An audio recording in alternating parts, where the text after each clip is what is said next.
The innocence of youth. Is there anything any better? But soon they'll be in high school and facing all the same challenges you faced. How to make friends, how to fit in, how to be cool. We want our children to have everything they'll need to live fulfilling and productive lives. Make sure the kids in your family are among the more than 57,000 participants here in South Dakota who take part in high school sports or activities.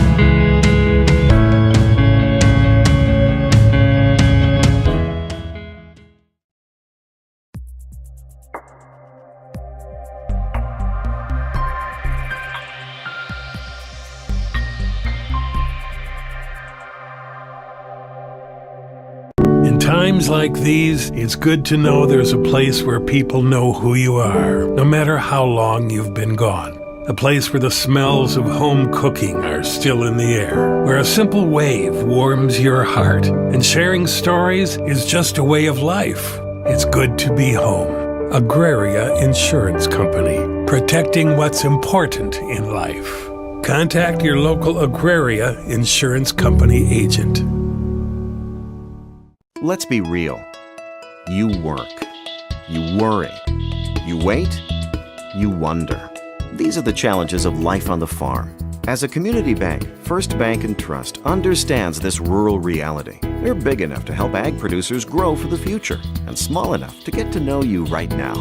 Our ag bankers have ag backgrounds, which means we'll help you work through the tough years and make the most of the great ones. First Bank & Trust. Real banking, real easy.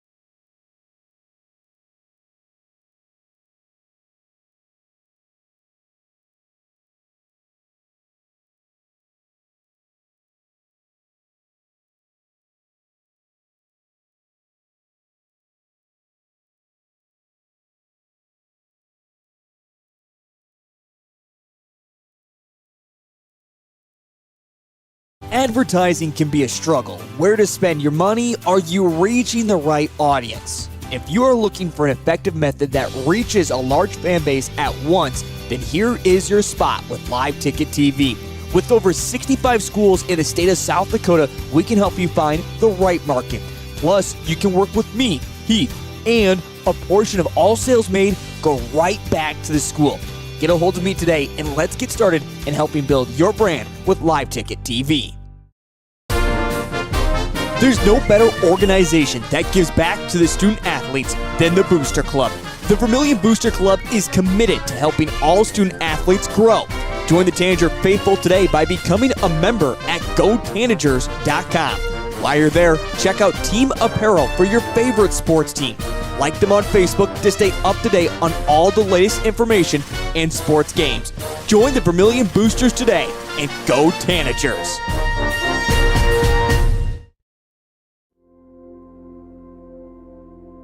Agriculture is like no other business, which makes Farm Credit Services of America like no other lender. Owned by the farmers and ranchers we serve, our customers have a voice in how we work, a stake in what we do, and share in our success. Discover a lender that works for you at Farm Credit Services of America. Hi, this is Kristen Cunningham with Chic Boutique by Kristen & Company in Centerville, South Dakota. We're an all-size inclusive boutique offering sizes small through 3X on many items, including denim jeans and jackets, shackets, pants, skirts, graphic tees and sweatshirts, joggers, school swag, hats and caps, many fashion accessories including purses and lots of jewelry. And we also offer gift items for birthdays and weddings. Get your shopping fix at 636 Broadway Street, Centerville, South Dakota, open Tuesday through Friday 10 to 7 and Saturday 10 to 4. Let's be real. You work, you worry, you wait, you wonder. These are the challenges of life on the farm. As a community bank, First Bank & Trust understands this rural reality. We're big enough to help ag producers grow for the future and small enough to get to know you right now. Our ag bankers have ag backgrounds, which means we'll help you work through the tough years and make the most of the great ones. First Bank & Trust. Real banking, real easy. Member FDIC, Equal Opportunity Lender. In times like these, it's good to know there's a place where people know who you are, no matter how long you've been gone. A place where the smells of home cooking are still in the air, where a simple wave warms your heart, and sharing stories is just a way of life. It's good to be home. Agraria Insurance Company, protecting what's important in life. Contact your local Agraria Insurance Company agent. Limestone canyons, flowing waterfalls, and pristine beauty make Spearfish a sanctuary for those seeking the ultimate escape. Outdoor enthusiasts will find top-notch sport climbing, mountain biking, and UTV OHV trails. Guests are steps away from peaceful hiking trails and tranquil streams. Relax and rehash your day's adventure at one of our award-winning local breweries. Finding rest is an important part of any adventure. Lodging in Spearfish comes with a variety of choices, from cabins, B&Bs, and campgrounds to the comforts of your popular brand-name hotels. To find your unique adventure in Spearfish, go to visitspearfish.com now. The innocence of youth. Is there anything any better? But soon they'll be in high school and facing all the same challenges you faced. How to make friends, how to fit in, how to be cool. We want our children to have everything they'll need to live fulfilling and productive lives. Make sure the kids in your family are among the more than 57,000 participants here in South Dakota who take part in high school sports or activities. Farmers know crop insurance is essential for managing risk. It's also valuable for maximizing revenue. The crop insurance officers at Farm Credit Services of America have proprietary tools and expertise to deliver the personalized crop and revenue protection you need for the peace of mind you want. Nobody delivers crop insurance like this.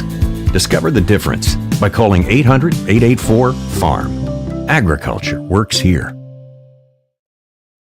Let's be real. You work, you worry, you wait, you wonder. These are the challenges of life on the farm. As a community bank, First Bank & Trust understands this rural reality. We're big enough to help ag producers grow for the future and small enough to get to know you right now. Our ag bankers have ag backgrounds, which means we'll help you work through the tough years and make the most of the great ones. First Bank & Trust. Real banking, real easy. This is what matters. This is beyond X's and O's. This is the difference mutual respect makes. This is what character looks like. This is what defines us in South Dakota. This is sportsmanship. School sports, it's not the outcome that matters most, but the way the games are played. This message presented by the South Dakota High School Activities Association and the South Dakota Interscholastic Athletic Administrators Association.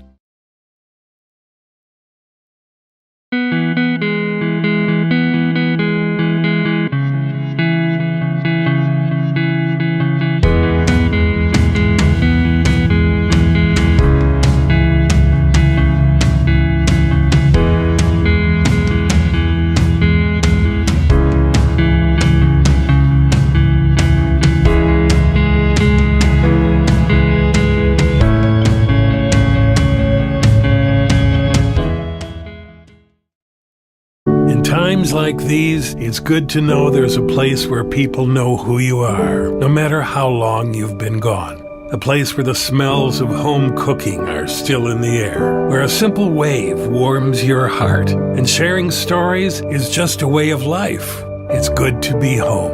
Agraria Insurance Company, protecting what's important in life. Contact your local Agraria Insurance Company agent.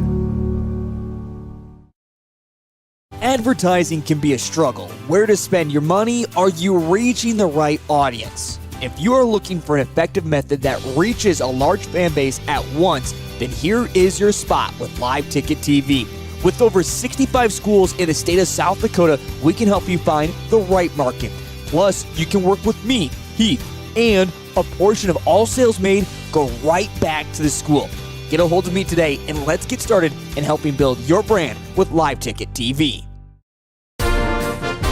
There's no better organization that gives back to the student athletes than the Booster Club. The Vermillion Booster Club is committed to helping all student athletes grow. Join the Tanager faithful today by becoming a member at gotanagers.com.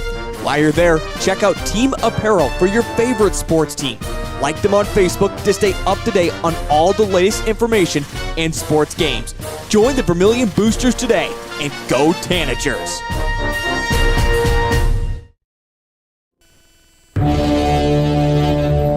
And a night to remember for one group, another comes in hungry for its third straight victory as they push for the playoffs. Another one is looking down the barrel of the end of season, but still has an outside chance, but need to take care of business tonight. It's time for our pregame show between the Vermillion Tanagers and the Madison Bulldogs here on Live Ticket TV. Let's get things going on this Friday night inside the Dakota Dome.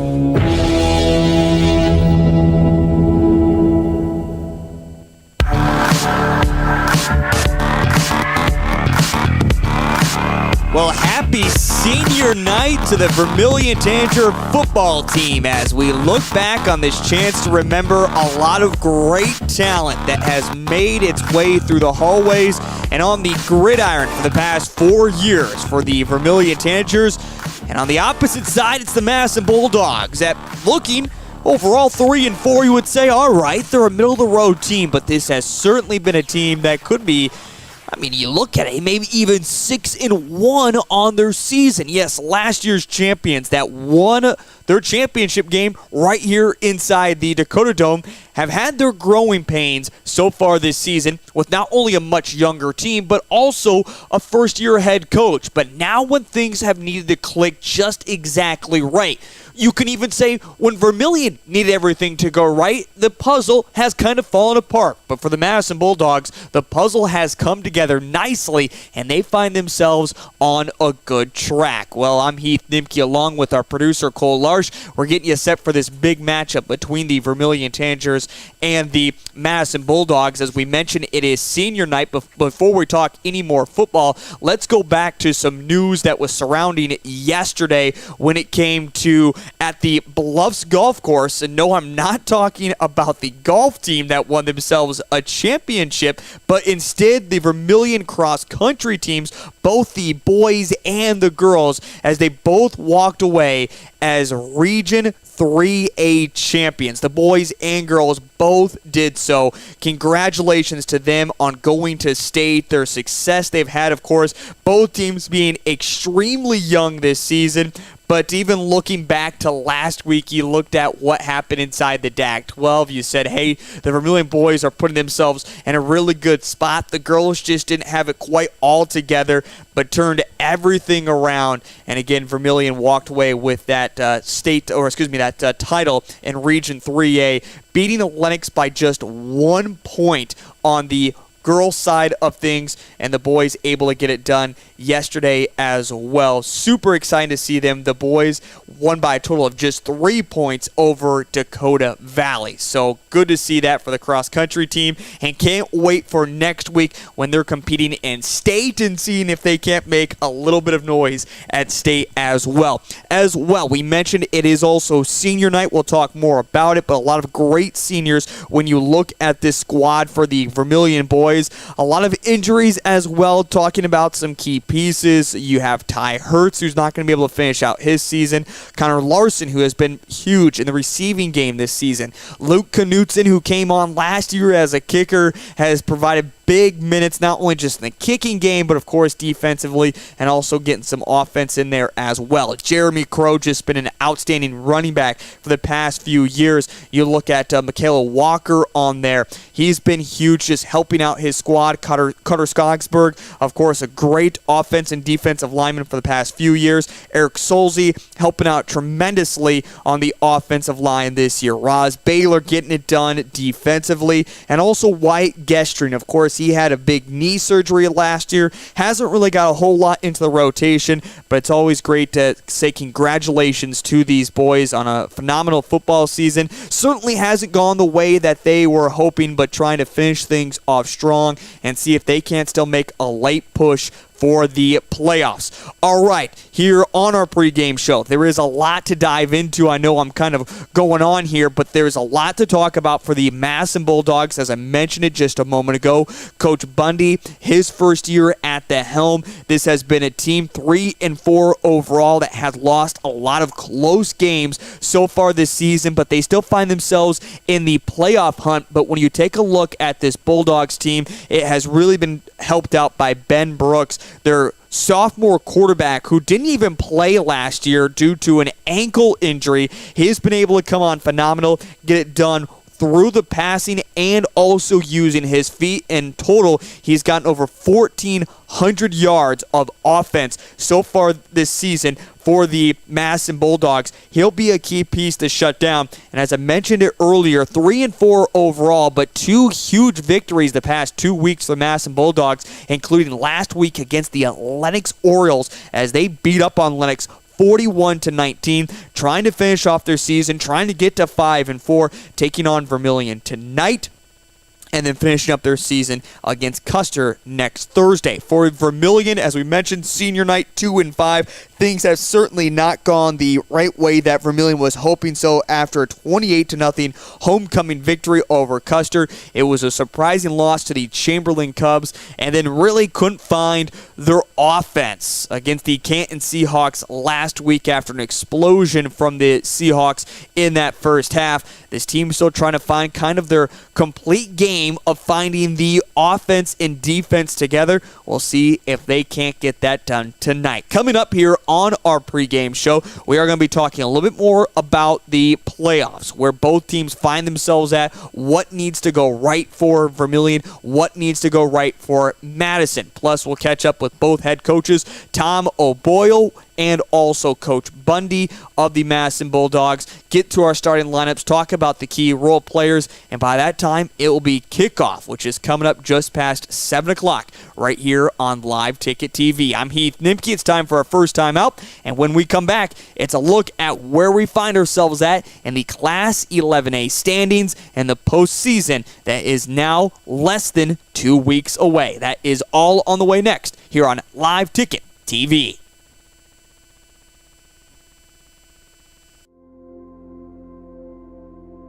Agriculture is like no other business, which makes Farm Credit Services of America like no other lender. Owned by the farmers and ranchers we serve, our customers have a voice in how we work, a stake in what we do, and share in our success. Discover a lender that works for you at Farm Credit Services of America. Hi, this is Kristen Cunningham with Chic Boutique by Kristen & Company in Centerville, South Dakota. We are an all-size inclusive boutique offering sizes small through 3X on many items, including denim jeans and jackets, shackets, pants, skirts, graphic tees and sweatshirts, joggers, school swag, hats and caps, many fashion accessories including purses and lots of jewelry. And we also offer gift items for birthdays and weddings. Get your shopping fix at 636 Broadway Street, Centerville, South Dakota. Open Tuesday through Friday, 10 to 7, and Saturday, 10 to 4. Let's be real. You work, you worry, you wait, you wonder.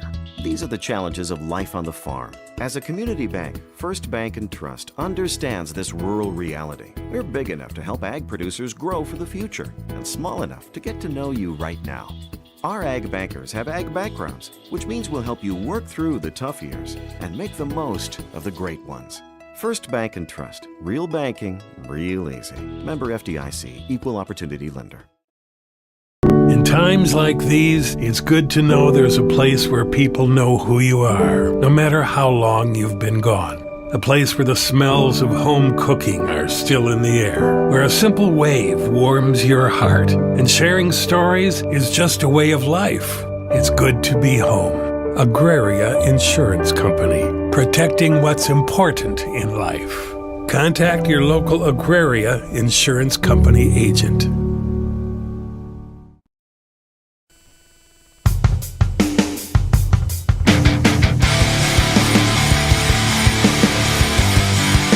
Back here on the Live Ticket TV pregame show as we're getting you set for Friday Night Lights inside the Dakota Dome on its senior night.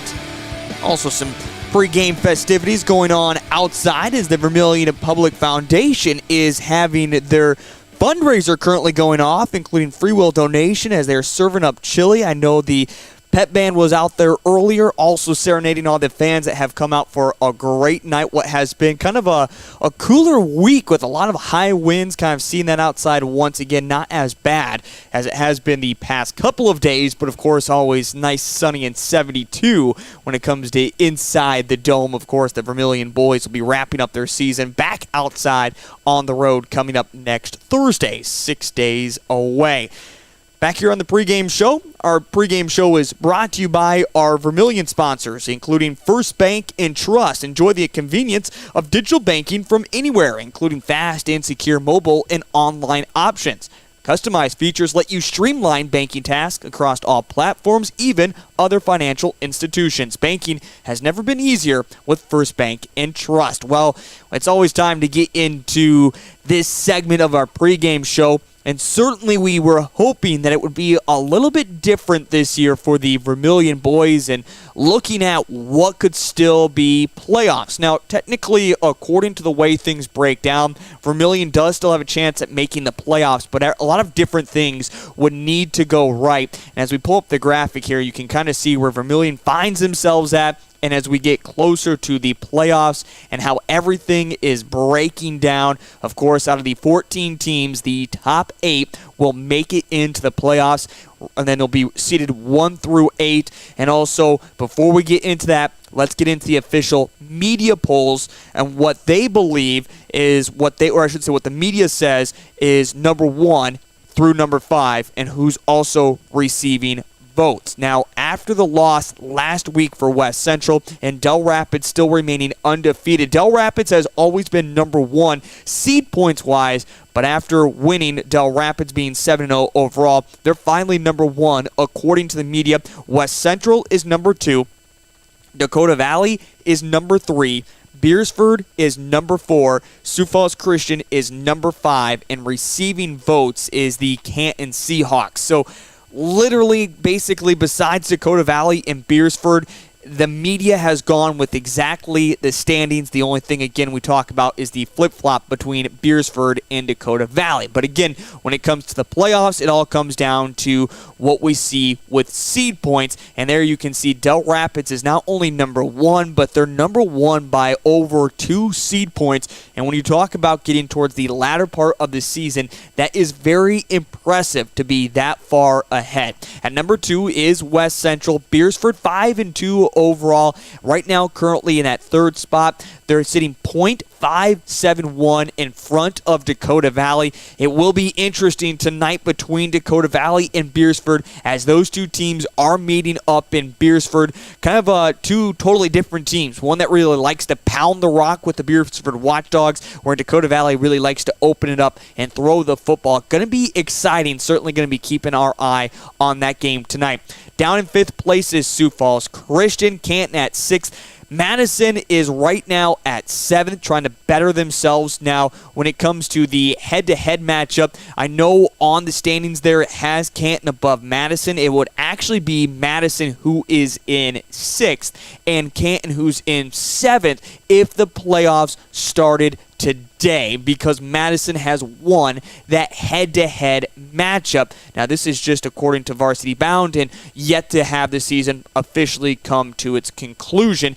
In 8th, it is the Lenox Orioles, and there's a big gap there as well that I really want you to take a look at between 7th and 8th with Madison and Lenox when it comes to seed points, and that's really where you have to start paying attention even more. You can see Belle-Fourche is extremely close right now at 9th at 38.143 seed points. Chamberlain even close in there, and then Vermillion down there in 11th. Millbank is at 12th. Lakota Tech and Custer all wrapping out the bottom 14 there. But you really look at 11 through 8, all those teams still have a chance at making the postseason. You could even go through 6 through 11. A lot of things could change around yet in the next couple of weeks, especially with some big matchups that are coming up today and next week. And speaking of those games and what's all coming up for tonight, here is your full schedule and how teams try to better themselves. Canton has a really good opportunity to help themselves out as they take on Custer tonight. That game is actually already kicked off. No official score update. We'll have that here for you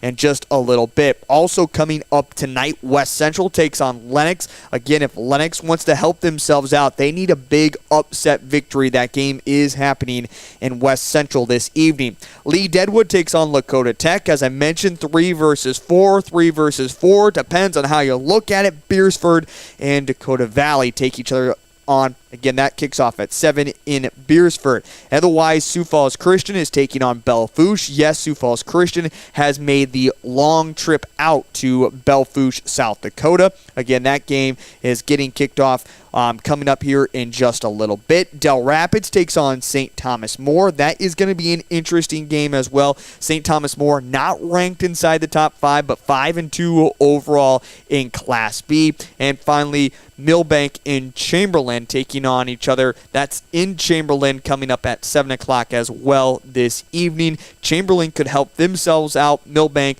kind of looking to play a little bit of spoiler. If they can't make the playoffs, then why let somebody else make the playoffs? And just for your entertainment purposes, looking ahead to wrapping up the season next week, a couple big games that you look at. Sioux Falls Christian takes on Lenox. Again, that is next week. Also, Del Rapids and Dakota Valley coming up next Thursday.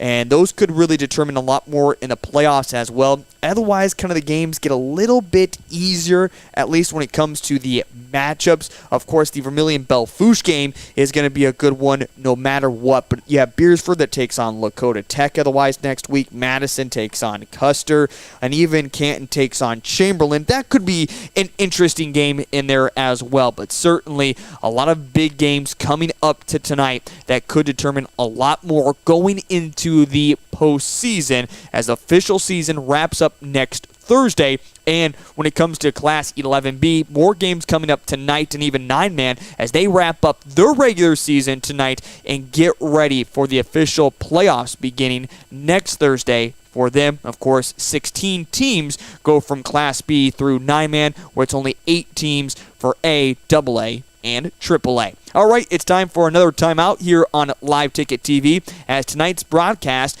is brought to you by Chic Boutique and Kristen & Company in Centerville.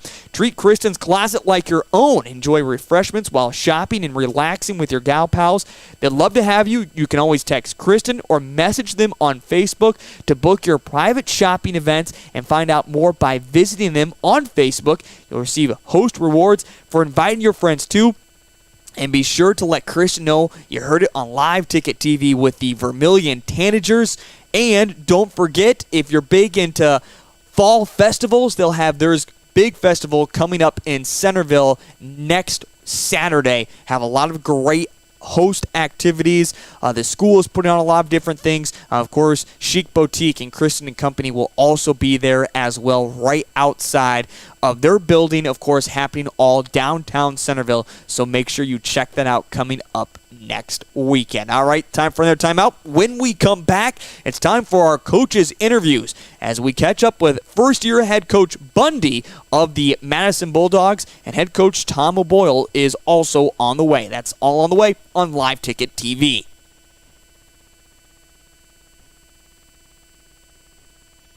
Limestone canyons, flowing waterfalls, and pristine beauty make Spearfish a sanctuary for those seeking the ultimate escape. Outdoor enthusiasts will find top-notch sport climbing, mountain biking, and UTV OHV trails. Guests are steps away from peaceful hiking trails and tranquil streams. Relax and rehash your day's adventure at one of our award-winning local breweries. Finding rest is an important part of any adventure. Lodging in Spearfish comes with a variety of choices, from cabins, B&Bs, and campgrounds to the comforts of your popular brand-name hotels. To find your unique adventure in Spearfish, go to visitspearfish.com now.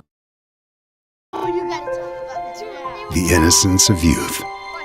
Is there anything any better? But soon they'll be in high school and facing all the same challenges you faced. How to make friends, how to fit in, how to be cool.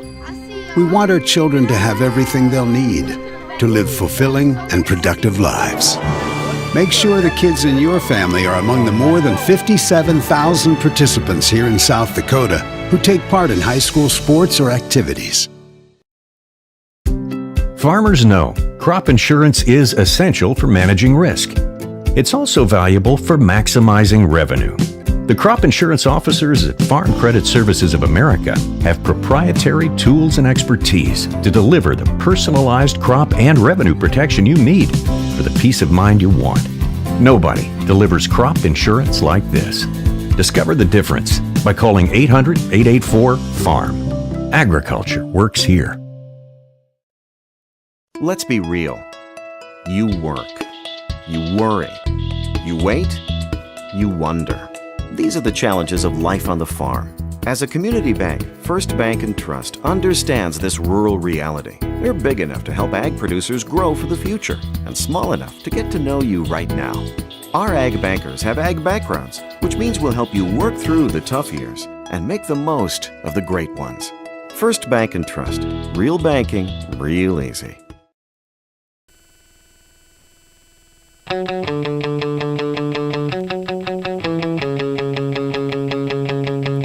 Back here on the Live Ticket TV pregame shows, we're getting you set for kickoff tonight between the Vermillion Tanagers and the Madison Bulldogs. Coming up yet here on the pregame show, get into our starting lineups for both the Vermillion Tanagers, the Madison Bulldogs. Talk more about senior night as well. So we say congratulations to all the seniors, of course, this season.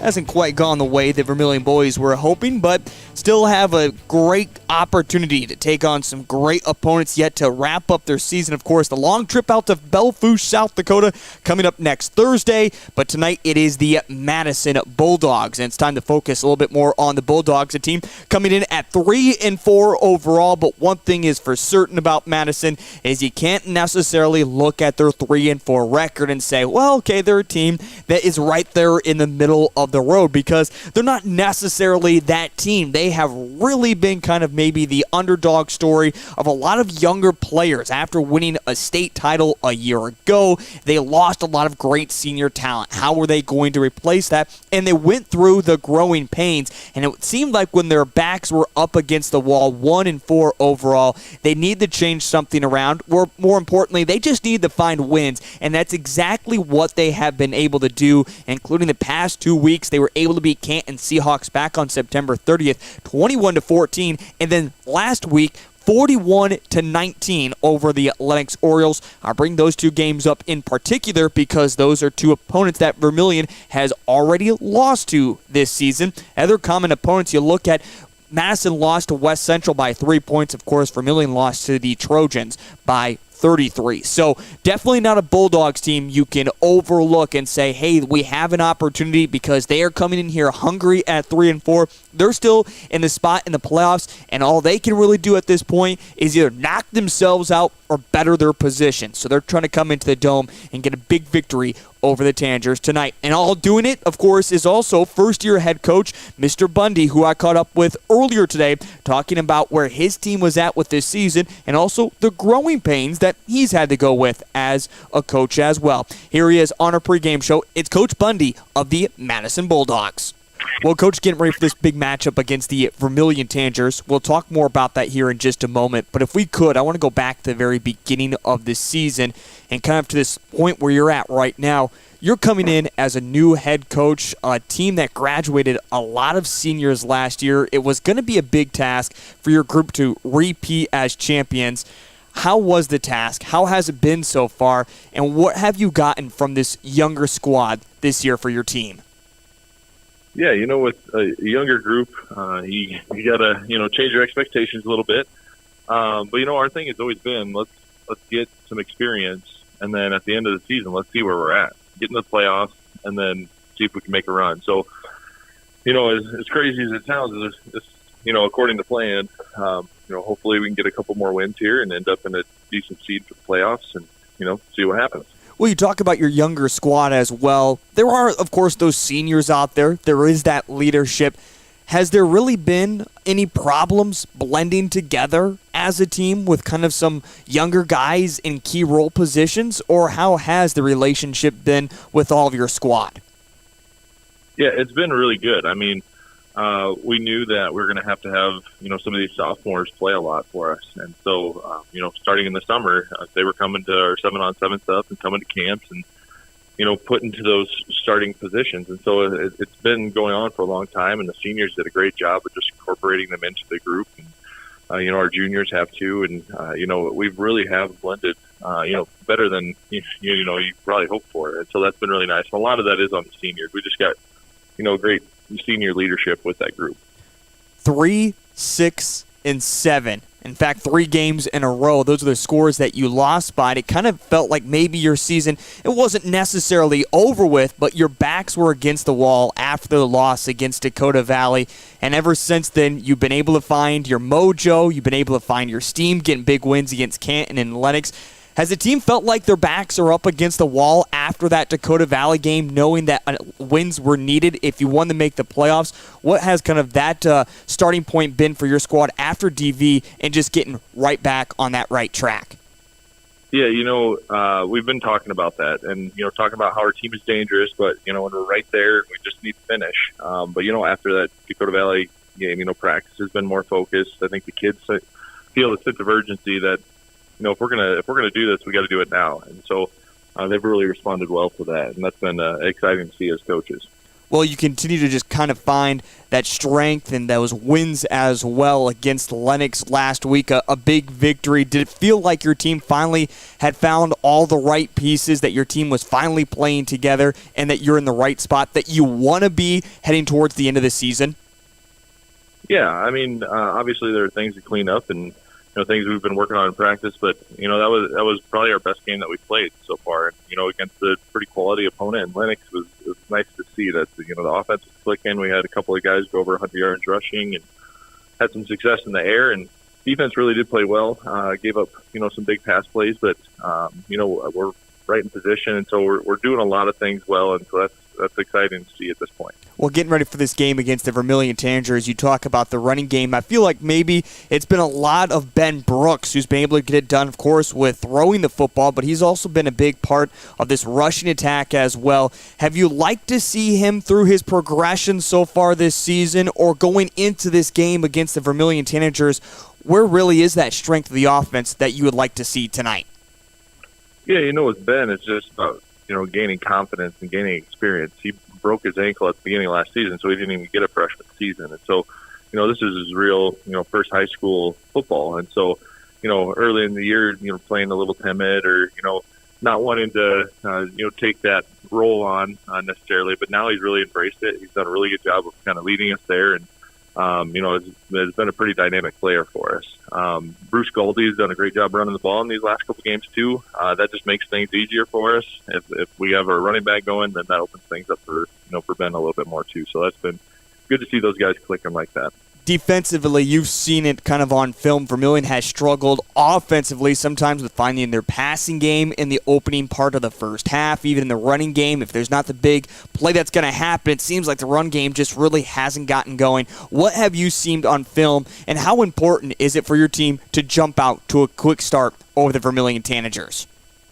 Yeah, they're a team that can score from anywhere on the field. They've had, a number of big pass plays and run plays, and so we just got to be super careful with not giving up the big play to their good athletes. And as far as getting a fast start, I mean, that's something that we've been preaching. I mean, that's something that we struggled with at the beginning of the year. Is just we're starting slow, and so that's been a big emphasis for us. Is let's start fast, let's go get a score, let's go get some first downs right away in the game. And that's not just against Vermillion, but that's against anybody at this point. Just trying to start fast just gets us in our groove. So. That's always kind of a focus for us. Coach, getting your chance to play inside the Dakota Dome, I know it's always special, but being at 3-4 and you have Custer coming up next week to wrap up the season, how important is it to find a victory and keep this steam that you have going forward for your squad? Yeah, this game really, decides the off season, right, or decides the postseason. So, if we can get a win here and hopefully get a win next week, that puts us at 5-4. So. Having a winning season is always important, and then that just gives us a better seed in the playoffs. And so, this is a crucial game for us, and so we're taking it that way. The kids have been focused this week at practice, so everybody knows just how important this is.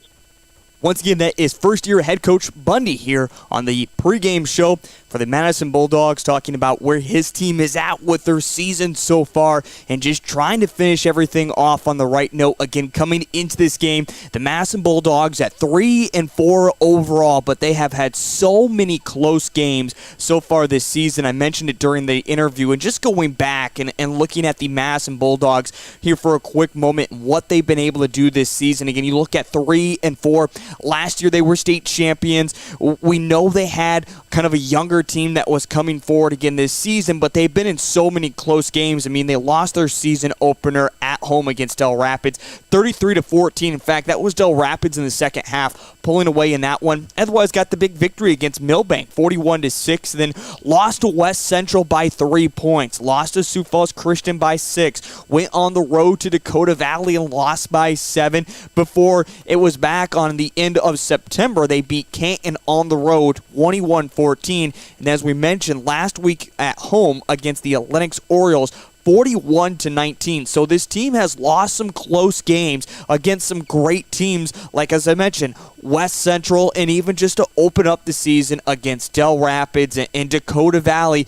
Dakota Valley, of course, has only lost one game so far this season. They're going to be in a dogfight against Beersford tonight, but nonetheless, this certainly is a good Madison team, and they're certainly trying to better themselves in the positions-wise for the playoffs. Again, they play Vermillion tonight before they wrap up their season next Thursday against the Custer Bulldogs. As we mentioned it, the big players to kind of watch for. He mentioned Goldie in the running game, but Ben Brooks has been just phenomenal so far as a sophomore, going 77 for 148 in the passing game for almost 1,000 yards, and along with 11 touchdowns so far this season. Again, he has been great, and he's been able to do it with his feet as well. 126 carries for over 500 yards and also 7 touchdowns. So he has been good so far this season. They've really relied on him as well, and it'll be interesting to see if they can't get Goldie going a little bit more tonight for the Madison Bulldogs. All right, we're going to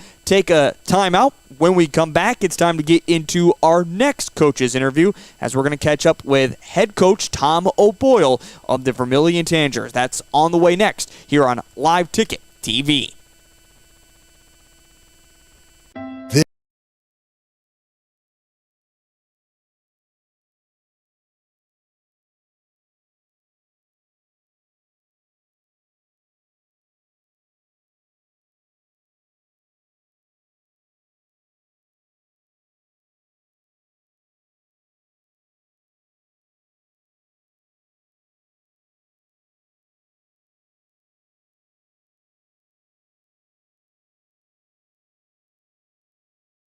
This is what matters.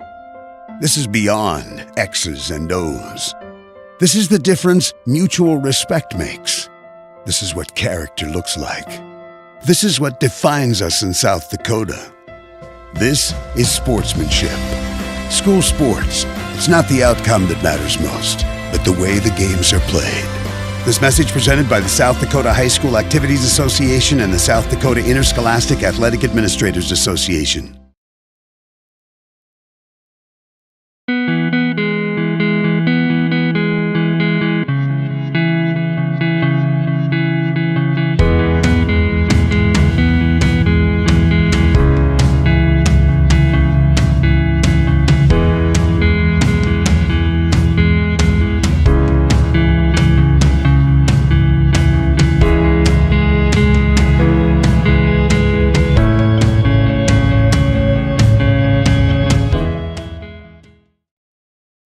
Times like these, it's good to know there's a place where people know who you are, no matter how long you've been gone. A place where the smells of home cooking are still in the air, where a simple wave warms your heart, and sharing stories is just a way of life. It's good to be home.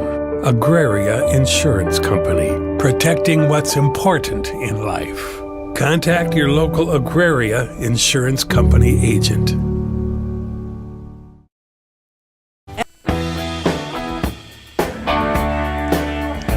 Inside the Dakota Dome at H. Lauren Lewis Field, as we're getting you set for kickoff between the Vermillion Tanagers and the Madison Bulldogs. Just got done hearing from head coach Joe Bundy of the Madison Bulldogs, first-year head coach, talking about the season that has been building as of late at 3-4 and continuing to build as well for his team. And now it's time to get to our next pregame interview, which is head coach Tom O'Boyle.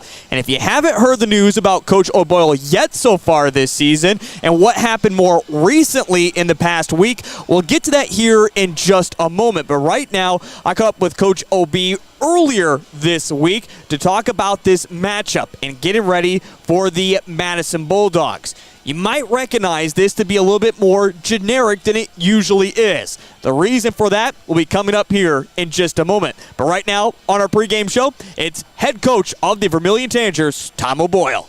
Well, Coach OB, as you get set for the Madison Bulldogs, a team that is making a push for the playoffs. We'll talk more about Madison here in just a moment. But talking about your squad, kind of like to get a take at where we're at so far here in this season. We have a couple more games left, 2-5 overall. I feel like the theme to this season has been that missing puzzle piece. You have a puzzle of 100 pieces, and you're missing that one last piece. You can never complete the puzzle. That's the way this season has gone, it feels like, at least from my vantage point. As a coach, where do you feel your squad is at right now? I think that's a fairly accurate look at what we're doing. We're like every team that is 2-5. We're not where they want to be in the win-loss record columns. Everybody kind of has you try to make sense and you try to figure out why. We display the attributes of being a young team and having kids, young players in certain spots, and I would argue the fact that everybody's a veteran at this point in time, 7 games in, but still, when you run freshmen and sophomores out in the numbers that we are, you get inconsistent play, and I think the big bug for the Tanagers so far has been just our red zone offense. I think our defense has done a great job most of the year, all year, getting the football inside our opponent's 50, giving us opportunities to put the ball in, and we just have not been able to consistently or with any regularity, find first downs inside the 15, find first downs inside find the first and goals inside the 5. So you scratch your head, you keep plugging away, you keep working at practice, and there were some positives to build off last week with our second half play, but certainly there's concern that for 3 weeks in a row now we've come out pretty flat in the first quarter. So all of those things add into a little bit of a grind, and I can't commend and tell people just how doggone happy we are with how our kids approach each and every day and how their attitude is great, and the fact that they fight hard for to get better and they want to be better is it keeps guys like us young, and we're I think we're on the road to doing some really good things. It's just it's not happening as quickly as we would have anticipated this year, and certainly we've fallen prey to the injury bug, and now we lose sophomore linebacker Braden Pickett for this game with an ankle. So we're putting kids in, and we're trying to draw schemes that we can utilize that we feel are going to be the best, put our kids in the best position to win. Then you look at a Madison team that looks like they've figured it out. They're doing some nice things. Got a nice young quarterback that runs the ball well, throws the ball well on the run, and have a nice tandem running back. So we've got to kind of feel basketball philosophy. You press the team that presses you, and you do things, and we do. Strangely enough, mirror each other, Madison, as far as what our schemes have been to this point. And I think that we just need to turn it loose and throw caution to the wind and take the things they give us and make it simple for Hayden at quarterback. Continuing off this theme, because when you ultimately break it down, Vermillion still has a long shot at making the playoffs. But I mean, Coach, we're talking a lot of things need to go perfect for your team to make the playoffs. You talk about throwing caution to the wind, and I feel like you can even go back to 2 weeks ago when you guys played against Chamberlain, maybe a squad that felt confident that they could beat the Cubs. They felt confident they could be at 3-3, going against the Canton Seahawks in a very good spot. Now, 2 weeks later, we're talking about a different aspect of this season. Is this where we see a lot more guys just kind of maybe having fun, going out there playing loose, maybe making mistakes, but being okay with it as long as they're having fun out there? I would hope, and I know my intensity is different than most other coaches, and our players will tell you that. But they also know that we coach them hard, and we love them hard. I would hope that our kids do that each and every week, but that we talk mostly about each and every Friday and what the implications are of what opportunities this give us. For our seniors to have arguably 5 practices left, what might be in their career. You want to make the most of all the time you spend on the practice field with pads on, and so it's an opportunity each and every day. And you're right, it has to be fun, and it has to be something that kids look forward to and enjoy. And I think our staff does. I think the staff does a great job of keeping that perspective. after 3 straight losses, West Central, Sioux Falls Christian, Dakota Valley, Madison also knew their season was kind of on the line. Coach Rich Lundstrom of the Canton Seahawks said it last week to me. He said, Heath, this is playoff football. Madison and Coach Brody in his first year are coming into that same way, that this is playoff football right now. They need to be playing their absolute best at 3-4 if they also want to make the postseason. How much do you need to match the intensity, this speed that the Bulldogs are going to come out in that opening quarter? And if you want to have a final win inside the Dakota Dome, you make sure you punch them in the mouth immediately and not let things happen like they did last year when the Bulldogs jumped out extremely quickly. Yeah, we jumped out. We were down 21-0 before you get blanked last year. So, believe me, that's fresh in my memory. And there's a great opportunity for the Vermillion Tanagers to talk to be 3-5 and put ourselves above Madison with equal records. So, that's the Spartacus philosophy in us, and we like to believe that this is our house, and we're going to defend it. Talking about now your offense, who needs to come out and have a big game? Of course, we know Hayden Christopherson needs to, and he's just going to continue to build as a freshman. You look at Jeremy Crow as a senior leader. He's been out for games injured. Maybe hasn't put up the biggest numbers. You have Zone Robinson, Trillian Sorrell in the passing and receiving game, who have been phenomenal so far this season. But who's the one player, maybe a couple players, that you look at offensively that need to finish off this season strong for your squad? Well, obviously our skill guys' names get mentioned the most, but I would sure like to for Carter Stogberg, our senior left tackle, do well. For Eric Colby, our senior right guard, to do well. Our left guard sophomore Raleigh French, our sophomore center Colton Chapman, and our junior tackle Michael Neighbor. Those 5 guys up front. I really would like to see them play cleanly and get their pads at the right spot, and they've done that more and more each and every game.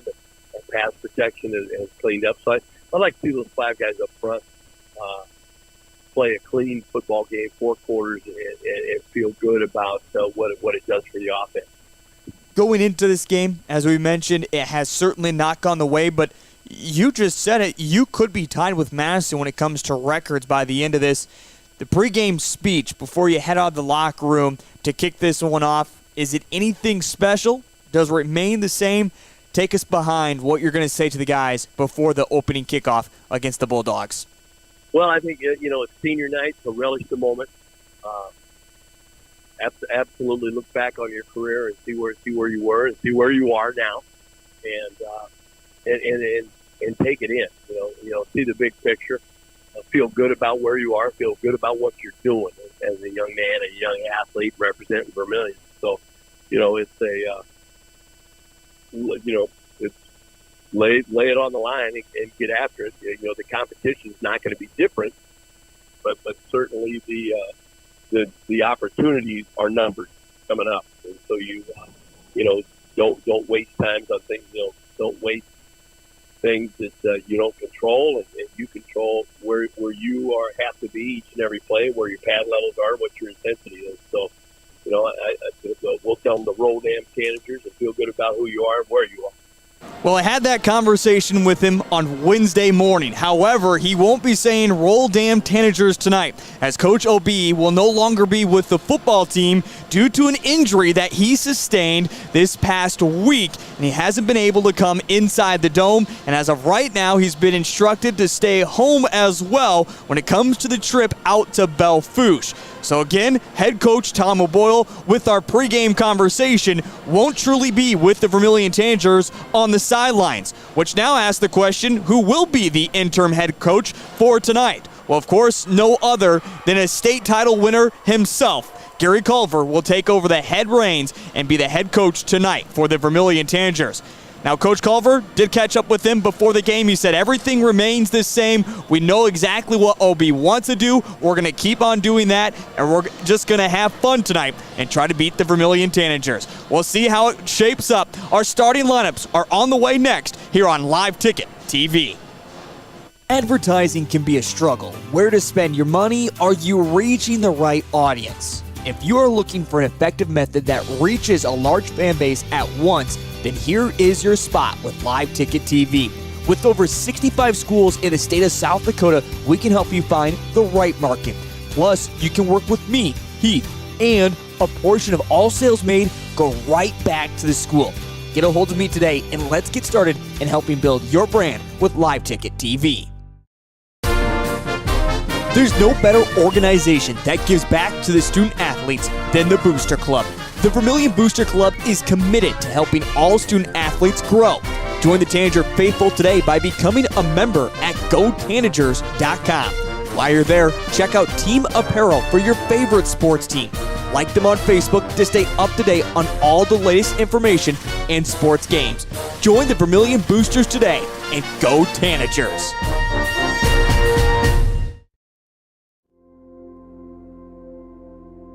Agriculture is like no other business, which makes Farm Credit Services of America like no other lender. Owned by the farmers and ranchers we serve, our customers have a voice in how we work, a stake in what we do, and share in our success. Discover a lender that works for you at Farm Credit Services of America. Hi, this is Kristen Cunningham with Chic Boutique by Kristen and Company in Centerville, South Dakota. We are an all-size inclusive boutique offering sizes small through 3X on many items, including denim jeans and jackets, shackets, pants, skirts, graphic tees and sweatshirts, joggers, school swag, hats and caps, many fashion accessories including purses and lots of jewelry. And we also offer gift items for birthdays and weddings. Get your shopping fix at 636 Broadway Street, Centerville, South Dakota. Open Tuesday through Friday, 10 to 7, and Saturday, 10 to 4.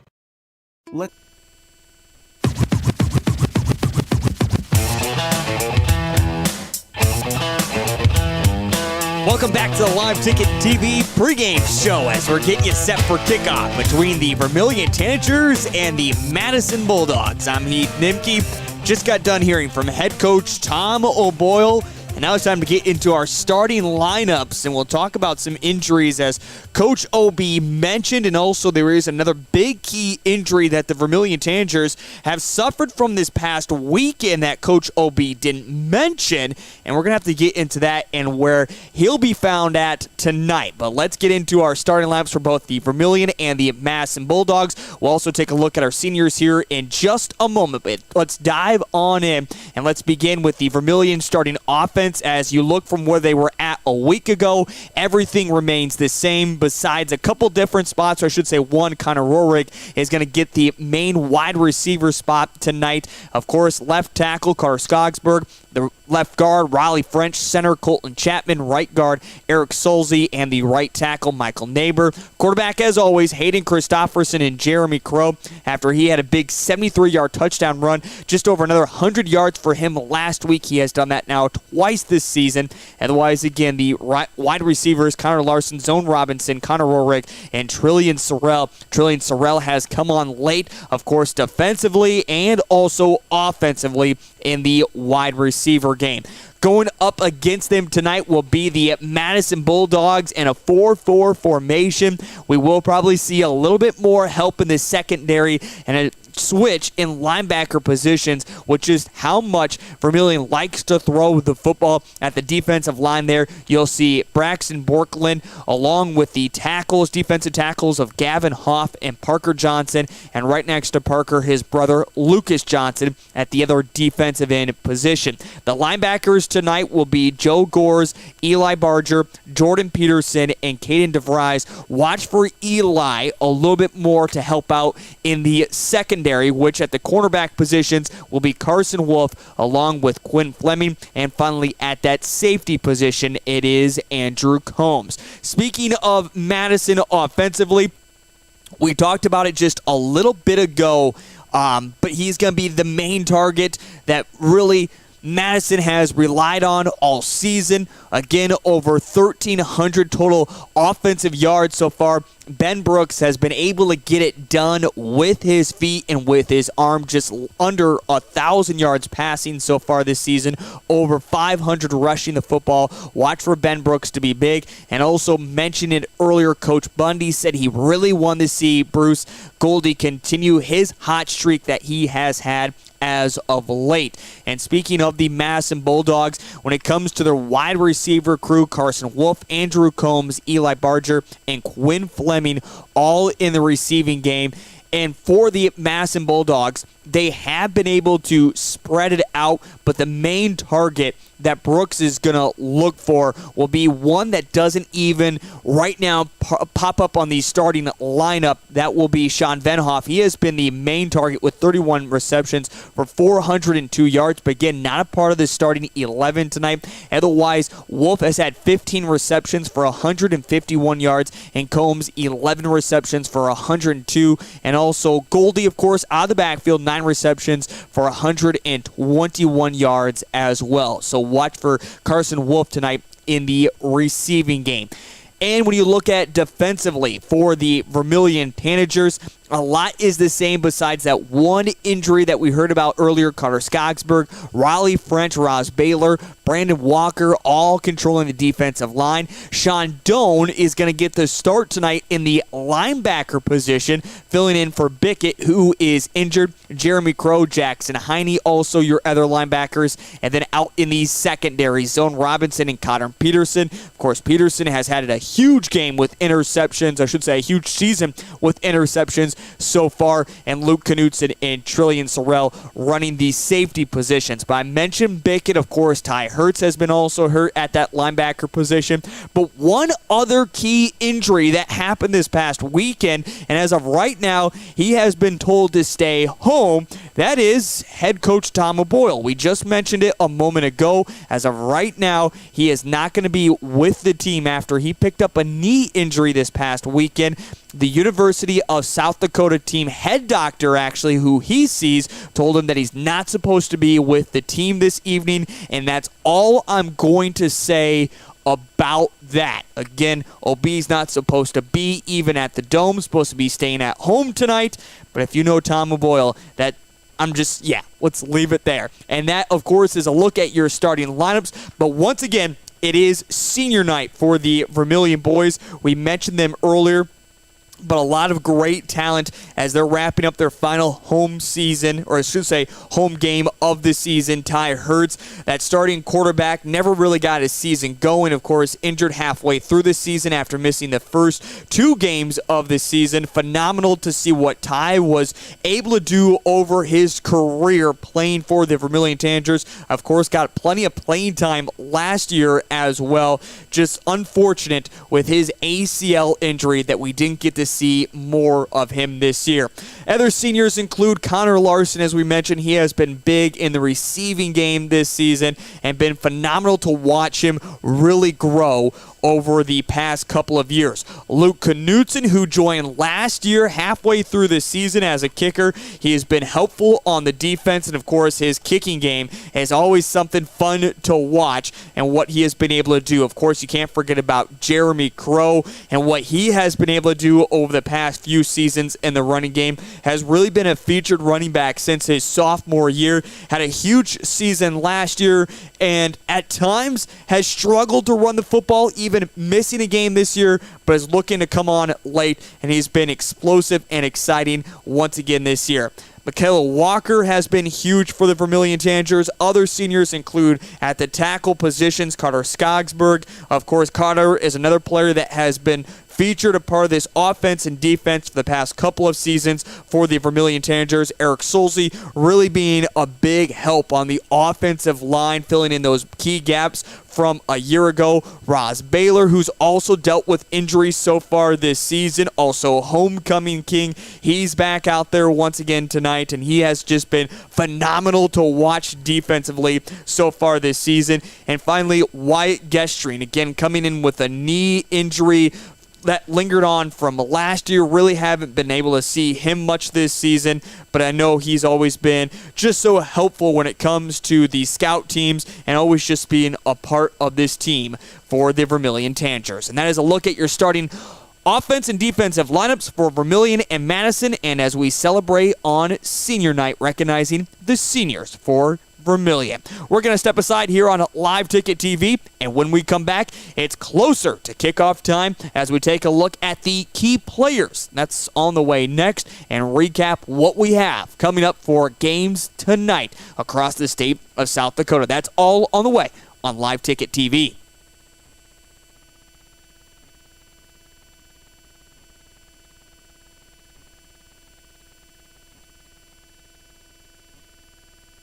Let's be real. You work, you worry, you wait, you wonder. These are the challenges of life on the farm. As a community bank, First Bank and Trust understands this rural reality. We're big enough to help ag producers grow for the future and small enough to get to know you right now.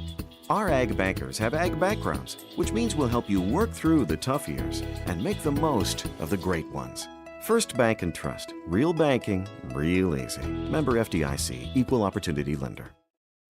In times like these, it's good to know there's a place where people know who you are, no matter how long you've been gone. A place where the smells of home cooking are still in the air, where a simple wave warms your heart, and sharing stories is just a way of life. It's good to be home.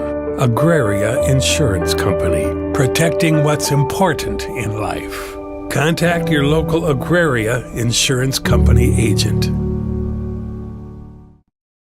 Limestone canyons, flowing waterfalls, and pristine beauty make Spearfish a sanctuary for those seeking the ultimate escape. Outdoor enthusiasts will find top-notch sport climbing, mountain biking, and UTV OHV trails. Guests are steps away from peaceful hiking trails and tranquil streams. Relax and rehash your day's adventure at one of our award-winning local breweries. Finding rest is an important part of any adventure. Lodging in Spearfish comes with a variety of choices, from cabins, B&Bs, and campgrounds to the comforts of your popular brand-name hotels. To find your unique adventure in Spearfish, go to visitspearfish.com now.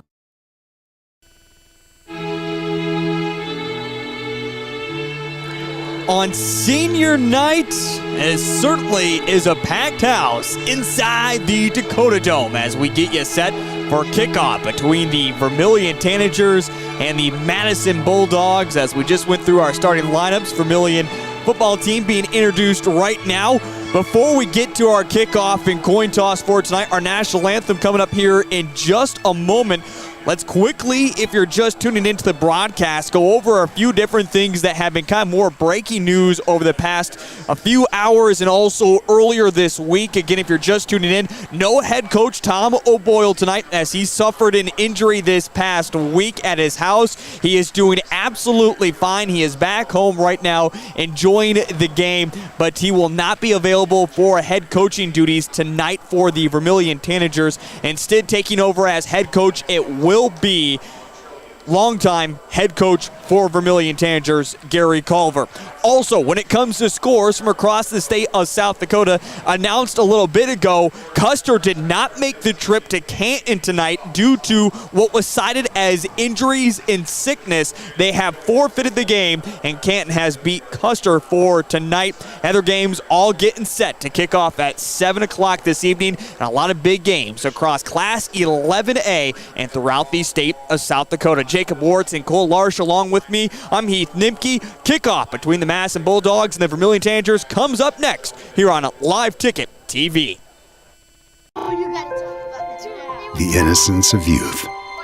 Is there anything any better? But soon they'll be in high school and facing all the same challenges you faced.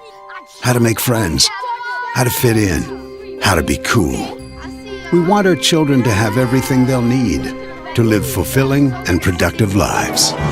Make sure the kids in your family are among the more than 57,000 participants here in South Dakota who take part in high school sports or activities.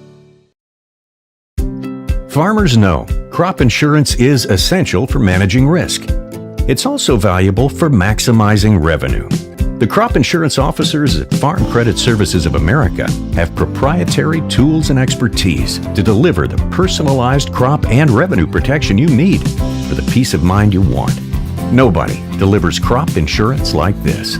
Discover the difference by calling 800-884-FARM. Agriculture works here. Let's be real. You work. You worry. You wait. You wonder. These are the challenges of life on the farm. As a community bank, First Bank & Trust understands this rural reality. They're big enough to help ag producers grow for the future and small enough to get to know you right now. Our ag bankers have ag backgrounds, which means we'll help you work through the tough years and make the most of the great ones. First Bank & Trust. Real banking, real easy. This is what matters. This is beyond X's and O's. This is the difference mutual respect makes. This is what character looks like. This is what defines us in South Dakota. This is sportsmanship. School sports, it's not the outcome that matters most, but the way the games are played. This message presented by the South Dakota High School Activities Association and the South Dakota Interscholastic Athletic Administrators Association.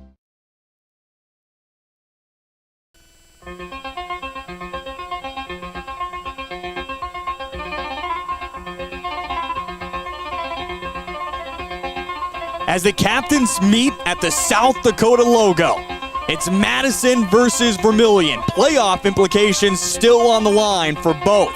Madison trying to ride their success of 2 straight victories, trying to make it 3 tonight and finish things off. Vermillion, with a lot of things needing to go right, including a victory here this evening, are going to try to get it done and see if they can't beat the Madison Bulldogs. I'm Heath Nimke, along with our producer, Cole Large. I bring in my color analysis, Jacob Wartz. And Jacob, focusing quickly here on the Madison Bulldogs, we look at one big player for them. We've seen a lot of great quarterbacks, but Ben Brooks for the Madison Bulldogs might be the best one we have seen so far this season. Over 1,400 yards of total offense. He can get it done with his feet. He can get it done with his arm. How dynamic and how much the Tanagers need to shut him down tonight.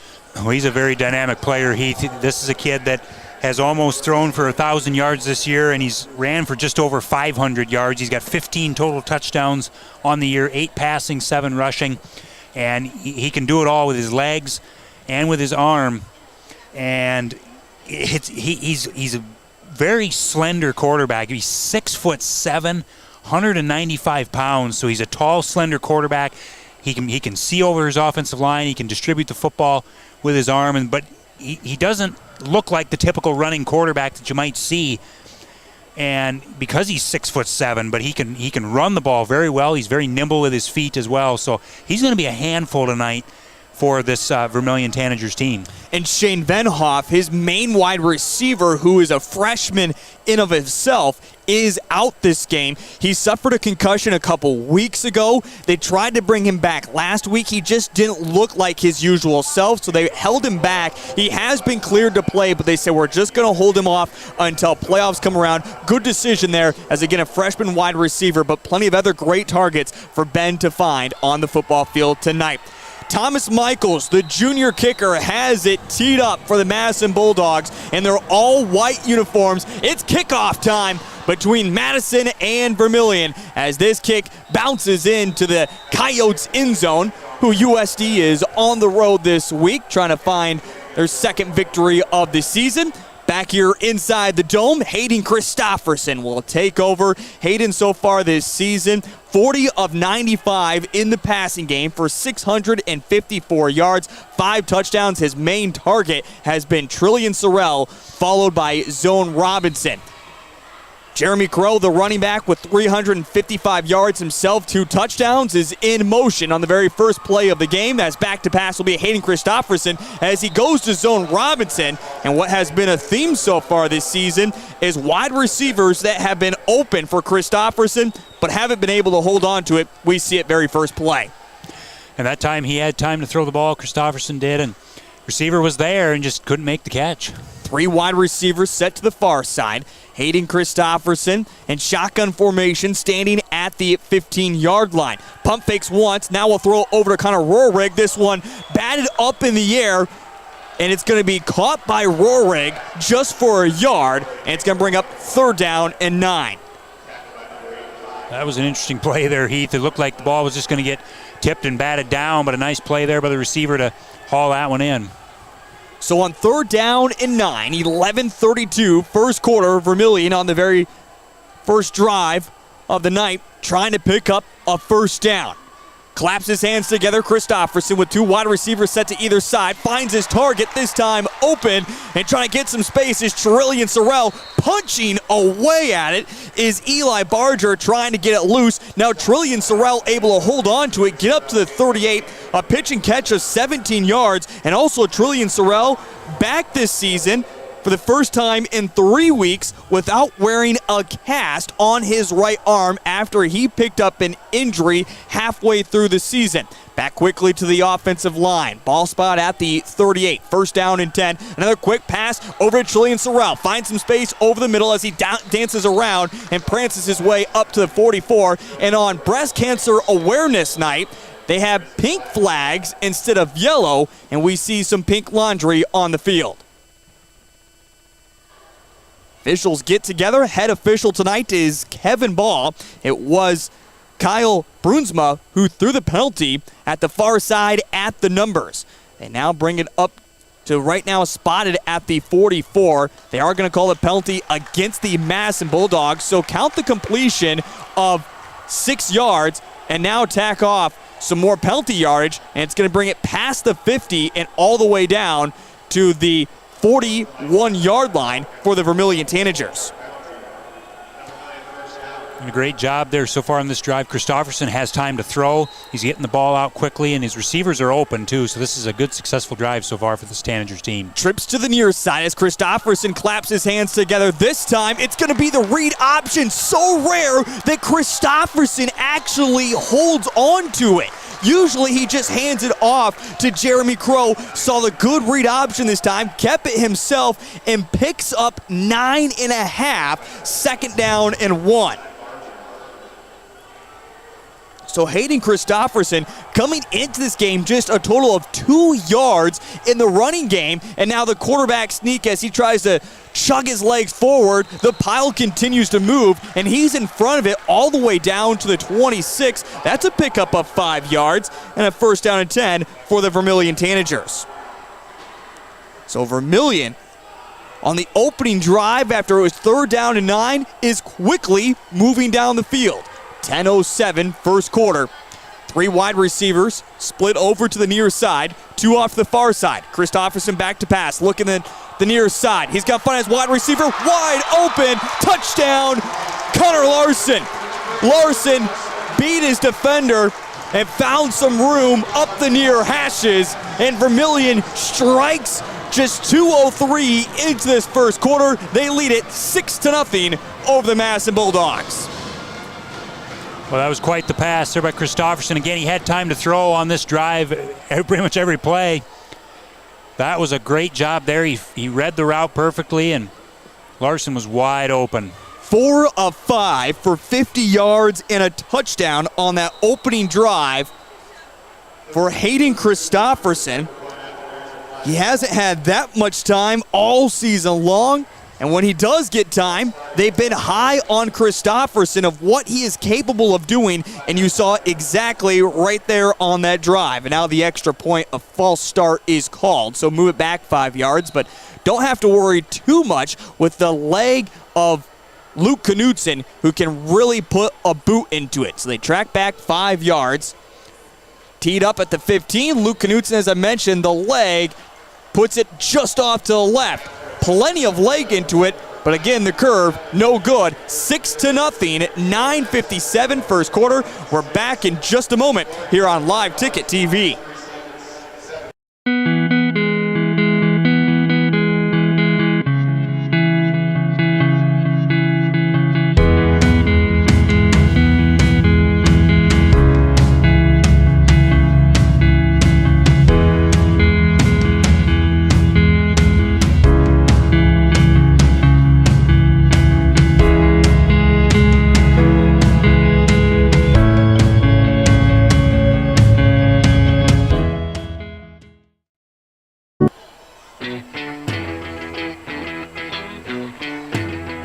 Well, Vermillion strikes quickly. As you can see, Larson is able to find some space as the linebacker doesn't follow him all the way through. 26 yards later, Vermillion with the quick strike, and they lead it 6-0 after the Luke Knutson extra point was pushed off to the left. But Vermillion hasn't had a lead in a football game dating all the way back to the game against the Millbank Bulldogs. Let's see how they can now handle it with the lead, but a great talented quarterback about to take the field with the Madison Bulldogs. And again, the Bulldogs right now 3-4 overall themselves. Certainly need to find a win if they want to make the playoffs. But Vermillion strikes very, very quickly, just 2 minutes and 3 seconds into the football game. Luke Knutson, it's a squib kick picked up at the 21 and just running along the near hashes, getting all the way down to the 42, and that's where the Madison Bulldogs will set up 1st down and 10. Nice job by the linebacker there, Jordan Peterson, to pick it up right off the ground as it went directly to him and waste no time getting up the field. So here come the Madison Bulldogs, and they're all white uniforms, numbers and helmets that are in maroon. Again, with the quarterback, who is Ben Brooks. 77 of 148 in the passing game for 936 yards and 8 touchdowns. And just like the Vermillion Tanagers, they like to spread it out. That's exactly what they do on the first play. The blitz is on. Brooks, though, able to step up in the pocket, sidearms it down the field, and finds his second main target of Wolf up to the 35-yard line, and a big pickup on 1st down. Right there, Heath, we see the mobility of Brooks. He had 2 or 3 Vermillion Tanagers right in his face immediately after the ball was snapped, and he just eluded the pressure, stepped up into the pocket, and made a nice throw, and that's the kind of mobility that Brooks has. 23-yard completion on the very first play for the Madison Bulldogs. And you mentioned, Jacob, just quickly got away from the pressure, but stayed calm in the pocket. Now scrambles over to the near side, keeping his eyes downfield. This one falls incomplete as he was looking for Wolf once again, just overthrows the intended target. And Brooks, he's got a lot of targets he can throw to. We've already seen a Carson Wolf tonight. He's got 151 receiving yards on the year. And unfortunately, we won't get to see Shane Veenhoff tonight, the freshman wideout, who's got just over 400 yards receiving this year. But he's got other options. Again, Wolf, as we said, we just saw him. Several other guys that he can go to. And then plus you got the running game that is capable of doing damage too. And speaking of, we will see the fullback come in this time, not the main running back. This is Caden DeVries, who is in the backfield, but it's going to be Ben Brooks who keeps it himself. Brooks is able to use the near side, pick up about 2 yards, and brings up 3rd down and 8. Yeah, that time they tried to use Brooks, his athleticism against Vermillion, but Vermillion doing a nice job of stringing that play out to the sideline and then forcing Brooks to cut it back in where the defense can make the tackle. 8:50 here in the first quarter. Again, Vermillion is able to score on their opening drive. As Ben Brooks figures out the offense, sends 3 wide receivers off to the far side as the football is marked at the near hash. Gary Culver, the interim head coach, is calling something out. Brooks is going to keep it right up the middle. He's going to be short about 2 yards. 4th down and 2. Jacob, go for it here. You know, it's early in the game. You might just try to maybe kick a field goal, but it's a long field goal, and you're kind of in that no man's land, so I like the decision here to go for it. 4th down and 2. As again, it's DeVries who is in at the running back position, trying to get Vermillion to jump off sides. There is a penalty flag that comes in. Again, they are pink tonight instead of the usual yellow for Breast Cancer Awareness Month. And they do say it's offsides on Vermillion. 5-yard penalty, and will give Madison on 4th down and 2 an automatic 1st down. Looked like they called the penalty there on Jackson Heine, the far linebacker, as who was offside. So on 1st down and 10, back to pass. Over to the numbers too far. The intended target that time was Andrew Gomez, falls incomplete.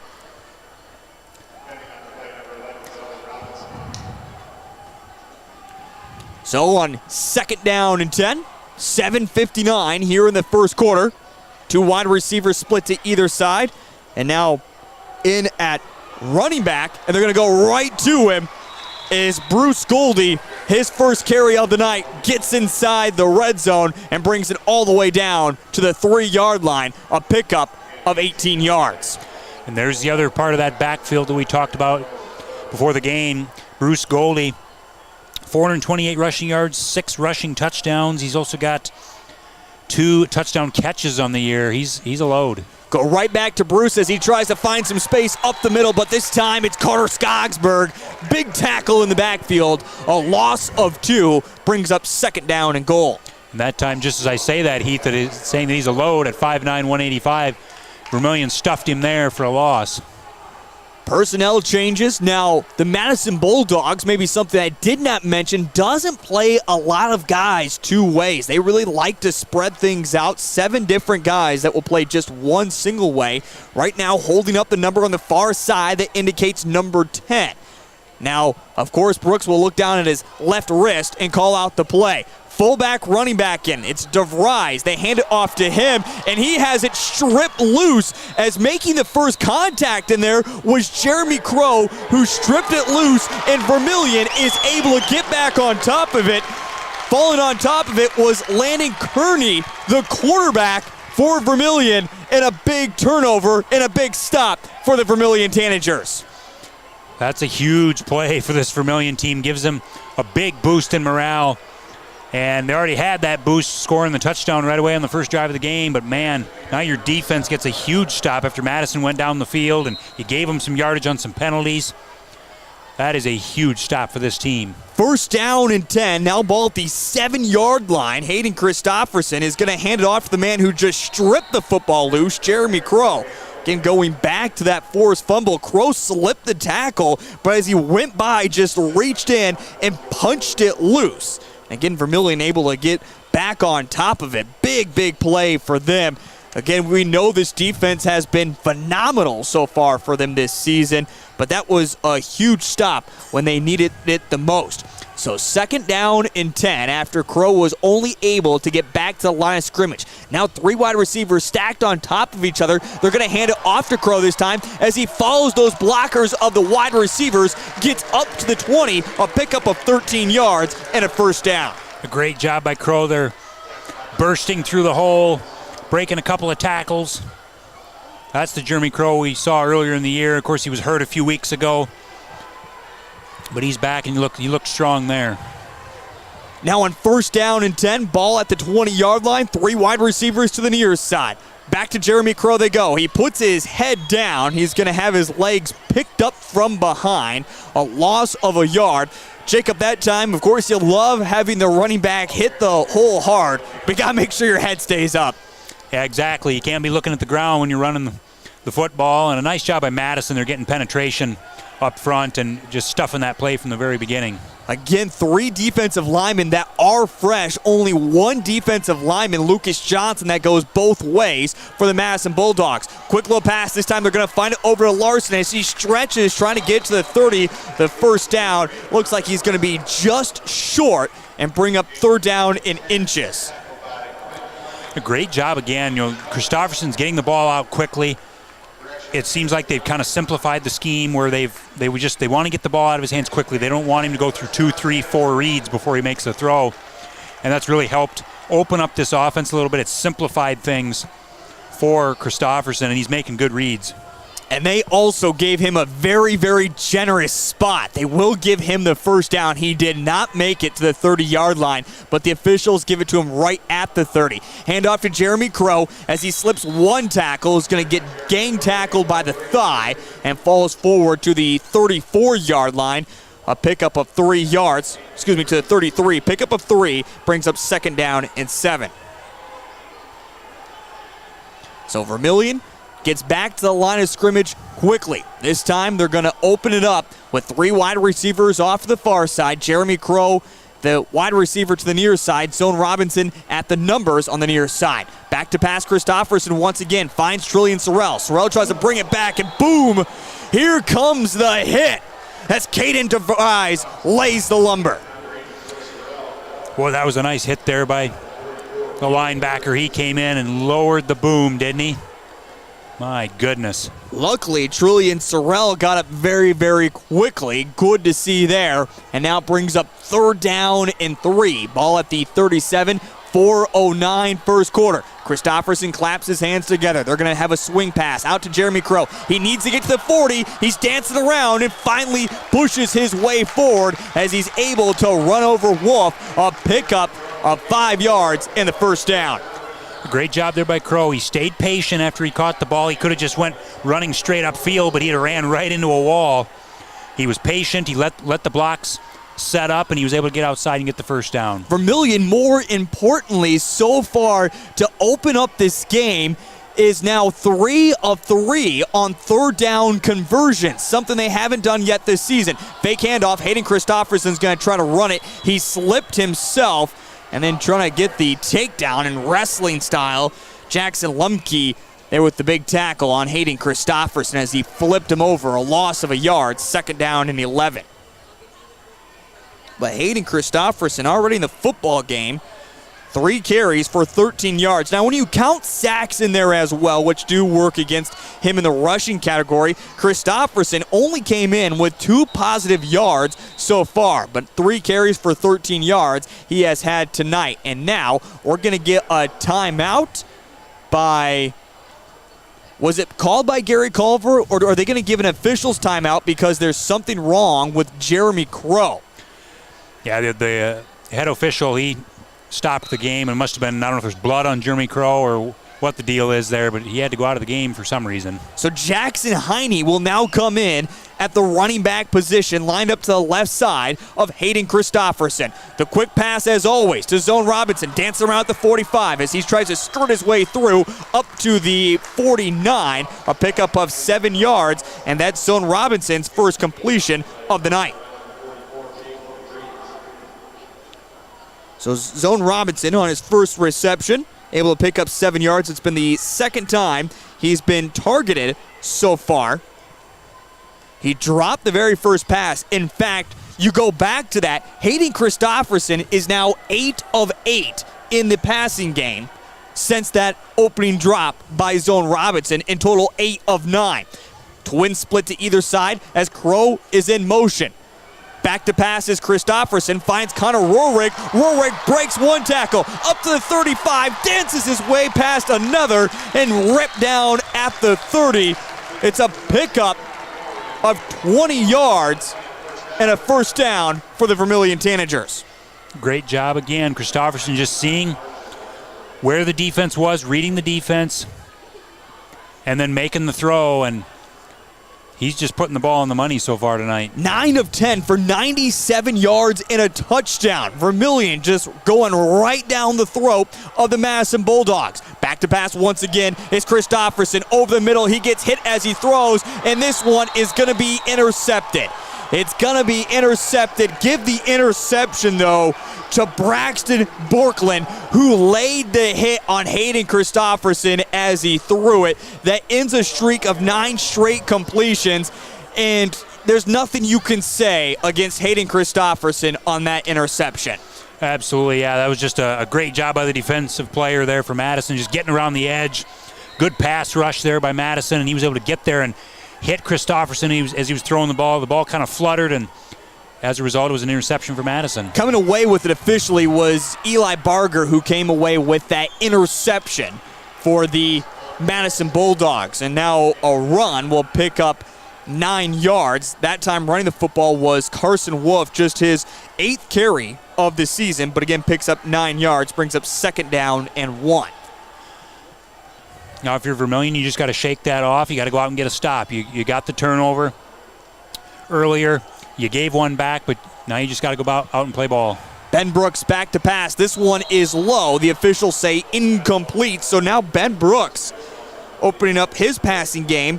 First completion to Carson Wolf, has not completed a pass since. He is now 1 of 4 for just that 23 yards. Ben Brooks trying to get his offense moving here on 3rd down and 1. It's going to be the quarterback keeper as he was holding it loosely there. Looks like he gets back to the line of scrimmage, if that. 4th down and 1. And the Madison Bulldogs are going to have to punt it away. Uncharacteristic for Ben Brooks.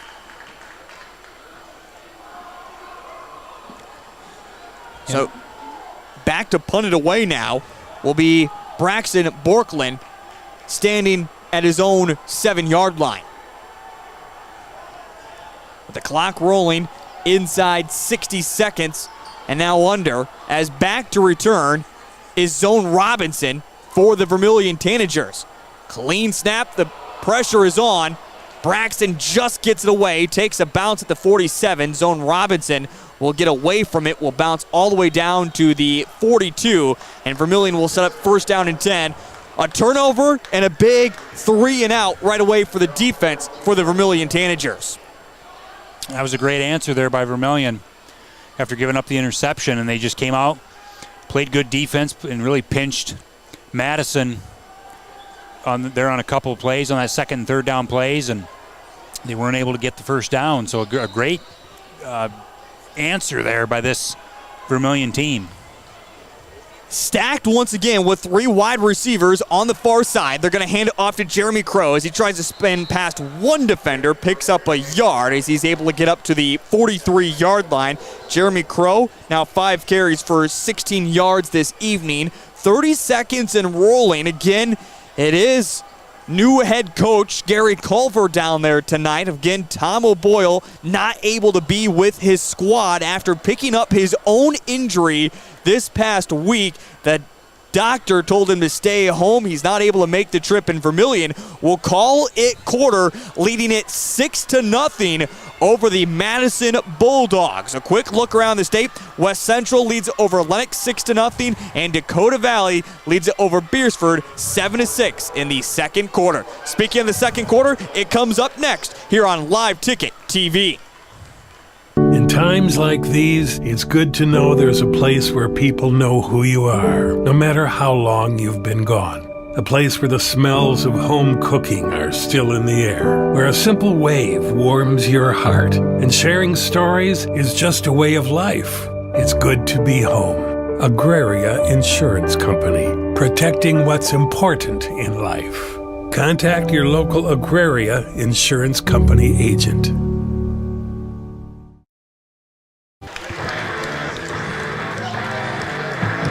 Well, right now on the field being recognized is the cross-country team after they had a phenomenal day yesterday. The boys and girls walk away as Region 3A champs and will be going to compete for the state tournament coming up next week. Congratulations to the boys and to the girls. The boys and girls, both 2 young teams as well. Extremely exciting to see what they were able to accomplish on a very Wednesday day, especially at home at the Bluffs Golf Course as well. Well, we are set and ready to go for the 2nd quarter, as the very first play is going to be a handoff to Jeremy Crow. Crow picks up about 3-4 yards and will bring up 3rd down and 6 upcoming. Well, Vermillion Tanagers able to score on the opening drive with a 26-yard touchdown pass from Hayden Christofferson to Connor Larson. In fact, at one point, Hayden Christofferson went 9 straight completions in a row before an interception ended the last drive. Back to pass now on 3rd down and 6. Finds Rorick. Rorick catches it at the 48, right at the 1st down marker. And where the officials are tracking out on the field right now, this is a 1st down. Connor Rorick has been phenomenal so far this evening. That was his 3rd reception of the night now for 28 yards and picks up another big 1st down on 3rd down. The Vermillion Tanagers are now 4 of 4 on 3rd down conversions so far this evening. 1st down and 10, ball at the 47-yard line here in the 2nd quarter. Hayden Christofferson claps his hands together. It's going to be a handoff to Crow as he tries to fight his way forward, but the Bulldogs stack him up right there about the 48-yard line. In there on the tackle was Joe Gores, along with a couple other Bulldogs. It's a loss of a yard, 2nd down and 11. And the Bulldogs defense, they've done a nice job of, except for maybe 1 or 2 runs so far in this game, they've done a nice job of stuffing the run up the middle.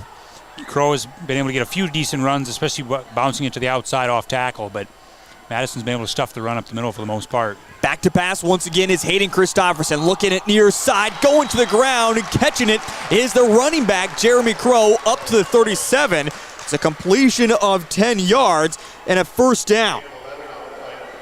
Continues to be phenomenal, Hayden Christopherson, as he is now 11 of 13 for 113 yards and a touchdown so far here in the passing game. 3 wide receivers off to the far side, going on 2, and it got his team in trouble. False start. Vermillion commits their 3rd penalty of the evening for 15 yards against them. Yeah, and those are the things, Heath, that we've seen throughout this season that have killed drives for Vermillion. Just simple false start penalties or delay of game or something like that, and they don't seem that big in the moment, but boy, they can be drive killers. 1st down and 15. 3 wide receivers off to the far side. They're going to go back to Jeremy Crow. And as you mentioned, Jacob, I really look at that first play on the run attack with Hayden Christopherson keeping it himself and fooling the defense. Otherwise, just trying to pound it down the throat. I mean, you're talking about even Gavin Hoffman there on that tackle, that senior defensive lineman at 300 pounds. I mean, it's a chore to move him and try to find something up the middle. A pickup of nothing, so brings up 2nd down and 15. Back to pass once again. Hayden Christopherson going deep this time. It's tipped up in the air. Carson Wolf there as a defensive back to tip it away. 3rd down and 15. And that time, Madison brought the pressure there, and Christopherson able to get rid of it. But there was double coverage on that receiver out there. Not sure who that was, but maybe not the best read by Christopherson, but he did have some pressure in his face. I apologize. That was Andrew Gomez who knocked it away for the Madison Bulldogs, trying to get it to Zone Robinson at that far side. He's back there once again. They look right to him, and this time he catches it. Past the 25, up to the 20. Zone Robinson, some space on the near sideline. Touchdown, Vermillion. Zone Robinson caught it at about the 24, far side, and just brought it back to the middle, followed some key blocks down the field, and Vermillion gets a big touchdown of 41 yards. Wow, what a play there. And they need to get the ball into Zone Robinson's hands as much as possible because he's a big-time playmaker. They did that time. He was able to make a few guys miss and then just use the speed to get to the outside and get to the end zone. 12-0. Vermillion now leads it with 8:55. They will go for the 2 after the missed extra point the first try around. Christopherson rolling around, throws it to the back of the end zone. That will go way too far. No good, but there is a penalty flag at the 5-yard line. And right now, Vermillion is indicating, in fact, there's actually 2 penalty flags as one is also in the end zone. So we'll wait to see what the official indication is. They're going to call a holding against Vermillion, a holding against Madison, and they're going to retry the attempt with the offsetting penalties. So 2-point conversion, round 2. As Vermillion, this time will go back to the traditional offense. Gonna put 2 wide receivers to either side. Trillian Sorrell and Zone Robinson both on the near side. Christopherson in shotgun formation, standing at the 8. Claps his hands together, back to pass. They go to Trillian Sorrell, going to be batted away. No good. Vermillion leads it 12-0 with 8:55 remaining in this first half. We're back in just a moment here on Live Ticket TV. Advertising can be a struggle. Where to spend your money? Are you reaching the right audience? If you are looking for an effective method that reaches a large fan base at once, then here is your spot with Live Ticket TV. With over 65 schools in the state of South Dakota, we can help you find the right market. Plus, you can work with me, Heath, and a portion of all sales made go right back to the school. Get a hold of me today, and let's get started in helping build your brand with Live Ticket TV.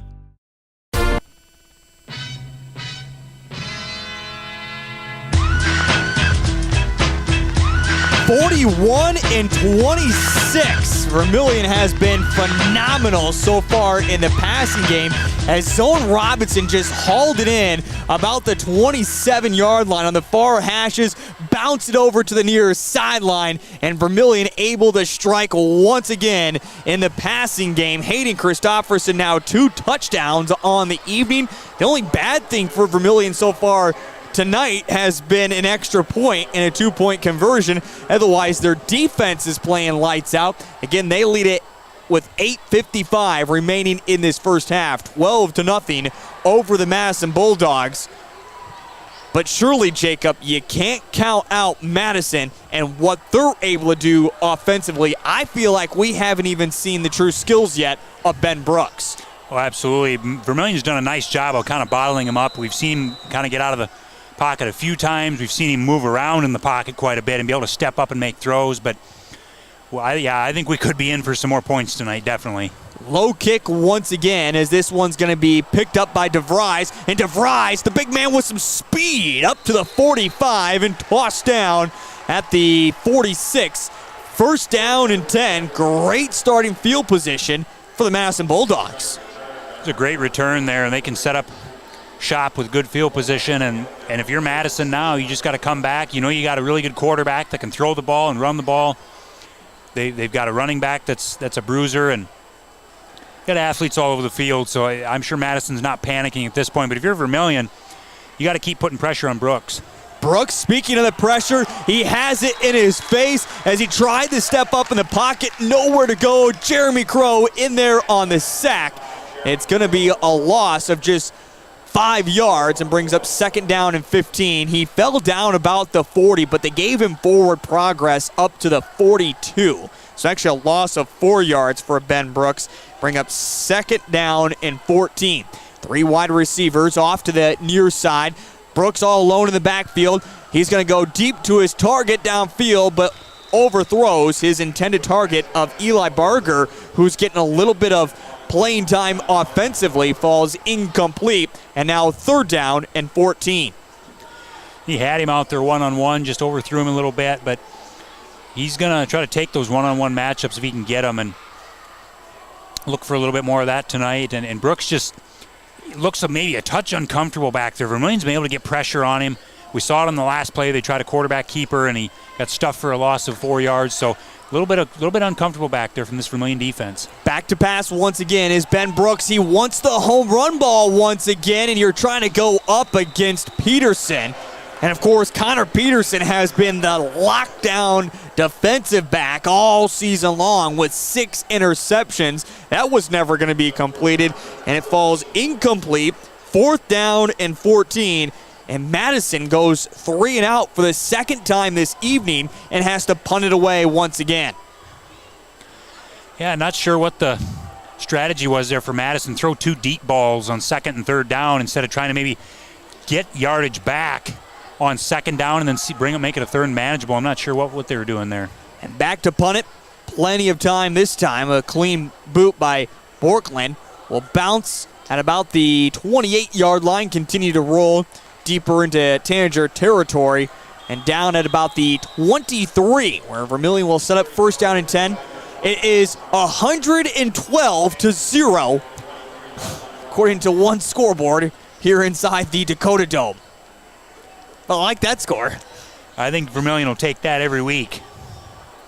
And it's still in the first quarter, by the way, too. Just I looked up. I usually don't look at that scoreboard. But hey, 112-0. Vermillion would take it, even this 12-0 lead right now as they hand it off to Jeremy Crow. I mean, you don't want to by any means, but Jacob, do you maybe start to think more about abandoning the run at some point to Jeremy Crow? You know, I mean, he's been working hard trying to get yards up the middle, but Madison is just, they got some big boys up front there, as we talked about earlier, and a 300-pounder, and they're just really eating up a lot of space there on this offensive and defensive line. Back to pass once again is Hayden Christopherson. He looks out to flat, finds Trillian Sorrell, who's trying to use some speed. He is pulled back, and just the grip strength there of Joe Gores does not allow Trillian Sorrell to go far. Gets back to the original line of scrimmage, picks up about 3 yards, 3rd down and 10. Wowzers. That was some grip there by Gores, not letting go of Trillian Sorrell. So now on 3rd down, back to pass and looking for Crow.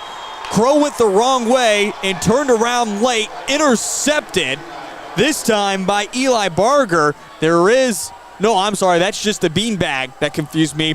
Interception by the Madison Bulldogs, 1st down and 10. As they'll set up shop at the 37-yard line. And not sure what happened there. Almost looked like there was maybe some miscommunication between the receiver and the quarterback. And the receiver went outside, the ball went more inside. And the Madison defender was right there for the interception. So now 2 touchdowns, 2 interceptions for Hayden Christopherson so far tonight. As this time Bruce gets upended at the feet. Picks up, though, a good 4 yards, brings up 2nd down and 6. And we haven't seen much of Goldie tonight, but he's a guy that's capable of getting some big carries and some big yards, and I look to maybe see a little more of him as the night goes on if Brooks can't get going. 6:38, 2nd quarter. Vermillion leading it 12-0 as they're going to hand it off. It'll be Brooks who keeps it this time, getting up to about the 29-yard line. He's going to be 2 yards short. It's 3rd down and 2. But Brooks, even in the running game tonight, just 4 carries for 8 yards that he's had so far this evening as he has been held in check. So now on 3rd down and 2. Brooks, the quarterback keeper, right up the middle, breaks 1 tackle and going to be spun down at about the 1-yard line. A pickup of 29. It's 1st down and goal. And that's the Ben Brooks we talked about earlier, that he's got the capability of making some big plays with his legs, and that time he took off and just right up the middle, and there was a clear open lane for him to run through, and that's what they're going to try to keep doing all night. And Peterson got the tackle there at the very last moment to pull him down at the 1. This is the 2nd time now that they have been inside the red zone. And they're going to hand it off to Goldie, who tries to power his way forward, is able to do so. Touchdown for the Madison Bulldogs with 5:41 remaining in this first half. And there you go. There's the other half of that backfield. Goldie, 5'9", 185-pound senior. He's built, too. He's built solid, and he's hard to bring down when he gets low to the ground like that. And now on to kick the extra point. It's kind of just bucked up into the air, and this one goes off to the right side. No good. So Vermillion will hold on to a 6-point lead, 12-6, with 5:41 remaining in this first half. We're back in just a moment here on Live Ticket TV. There's no better organization that gives back to the student athletes than the Booster Club.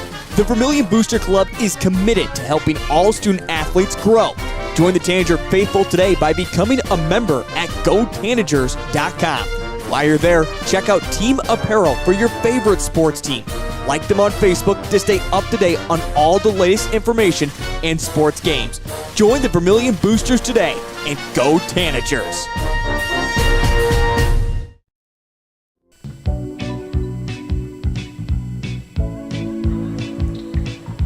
With 5:41 remaining in this first half, the Madison Bulldogs are able to strike, but more importantly, getting it done on that drive after the interception being set up in great territory. Then a big 29-yard run by Ben Brooks got eventually the Madison Bulldogs across the goal line with a 1-yard touchdown run from Bruce, the running back, who's had 4 carries for 21 yards this evening.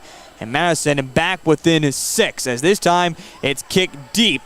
Hauling it in is Zone Robinson at the 5, trying to find some space right up the middle. Excuse me, that's Trillian Sorrell on the return, and he gets up to about the 23. First down and 10. Jacob with 5:34 remaining in this second quarter. Thoughts aren't necessarily on trying to run out the clock, but just make sure your offense keeps moving at a good pace and try to get some more points before halftime. Oh, absolutely, Heath. That's the thought. You don't want to just kind of sit on this and try to take a 12-6 lead into the half. You want to methodically move the ball down the field, chew some clock up, and try to, like you said, get more points on the board and try to go into halftime with a 2-score lead. Christopherson will hand it off to Jeremy Crow as they continue to go back to Crow over and over again on first down. That's kind of really been the play calling so far for the Vermillion Tanagers. It's a pickup of just a yard and brings up second down and 9. But when I feel like they do that, they just kind of set themselves off schedule, and now they're chasing yardage on second down. Well, that's just it. Yeah, I mean, you don't want to have to end up in second and third and longs. Christopherson claps his hands together, back to pass, finds Larson, who falls down at about the 35-yard line. Completion of 10 yards and a first down. A great job there. I mean, these receivers are just finding the opening spots in this Madison defense, and Christopherson's putting it on the money. This connection tonight between Christopherson and these receivers, Sorrell, Larson, Zone Robinson a few times we've seen. He's really distributing the ball nicely to these guys. And it reminds me of something I'll bring up here in just a moment as Christopherson claps his hands together, hands it off to Jeremy Crow. What it really reminds me of, Jacob, is something I saw this past Wednesday. I find myself in a rec league for flag football, and with how windy it was when we started at 7 o'clock. That's kind of how we started off the game, with just 5-10 yards at a time, simple curl routes, completions, and moves the football down the field. And so far, the Tanagers have been able to score 2 touchdowns kind of off it. And both touchdowns haven't really been necessarily big touchdown passes, but more wide receivers able to kind of get away from tackles, just like Trillian Sorrell does there as he picks up 7 yards. A great job by Sorrell. Trillian Sorrell has really come on here this year for this Vermillion team, making a lot of big plays, and that time just fighting for extra yards, not wanting to go down, and taking a couple of Madison Bulldogs with him. 176 yards in the passing game, and on third down and about 2, they try to bully their way forward for a first down. It looks like it's going to be just short, 4th down in inches. And with 3:37 remaining in this second quarter, again, it's not Tom O'Boyle, it's head coach Gary Culver who's in there. Of course, Gary Culver, longtime head coach of the Vermillion Tanagers, as he is meeting with other coaching staff members to see what they want to do. He is now over to the near official as they're letting this clock bleed out. They're going to take this one all the way down as far as they can possibly go and then call a timeout. But I don't think that's him surrendering, not going for it. I think he just wants some more time to think about it. And, you know, the trouble here, Heath, and we just saw it on the last play, Vermillion has had such a hard time running right up the middle. And you would think with a 4th and 1 or a 4th and about a half a yard here, to be exact, you would think, oh, you could run the ball up the middle, quarterback sneak, or maybe hand it off to Jeremy Crow. But they have had such a hard time running up the middle on this Madison defense. Madison with some big guys up front there.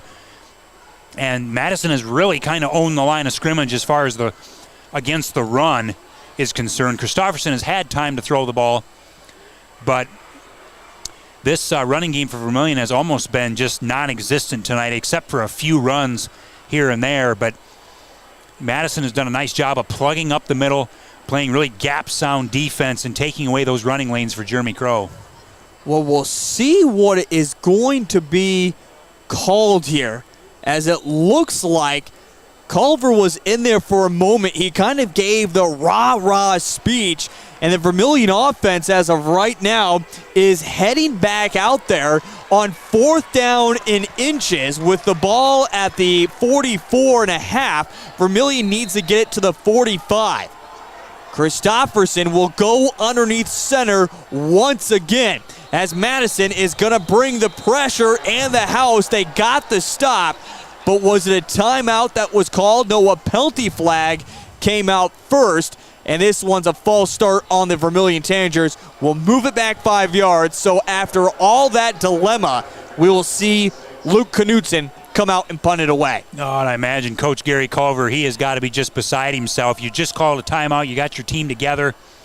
You figured out what you wanted to do, and you had a play called, and then, again, penalties that just can kill drives, and that was an instance right there.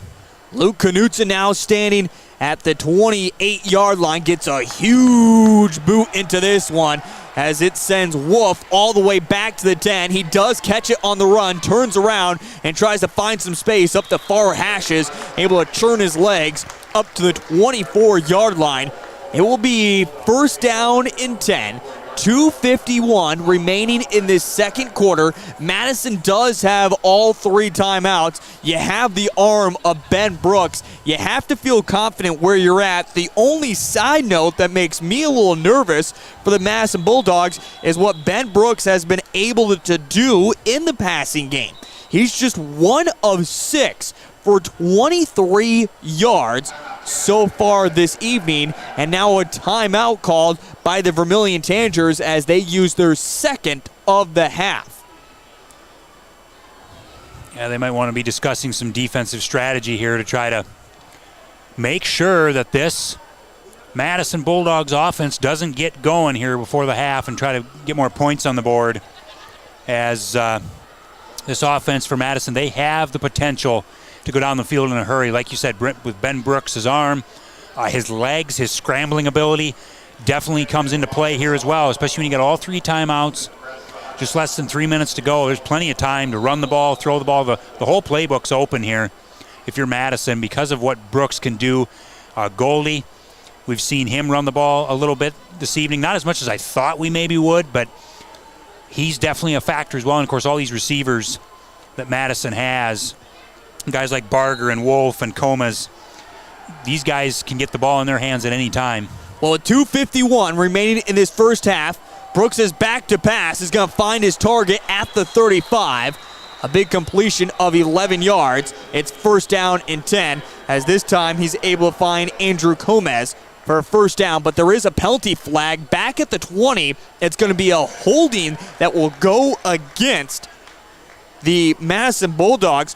Just their second penalty of the football game, but for cumulative now of 25 yards against them, and this really hurts on first down.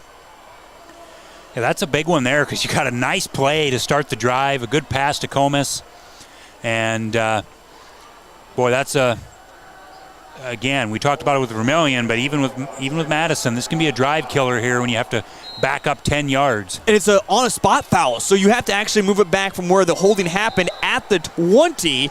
So in total, it's a loss of 14 yards, and now another quick penalty, as it looks like this is going to be a false start against now the Madison Bulldogs. So they shoot themselves in the foot not just once, but twice, and they backed it all the way up to the 5-yard line. Madison needs to get to the 34 for a first down. It's first down and 29. Or first down and 2 country miles, and they're just going to hand it off right up the middle. Trying to get somewhere is Bruce. He's muscled down at the 9, a pickup of 4 yards, and it's going to be second down and forever.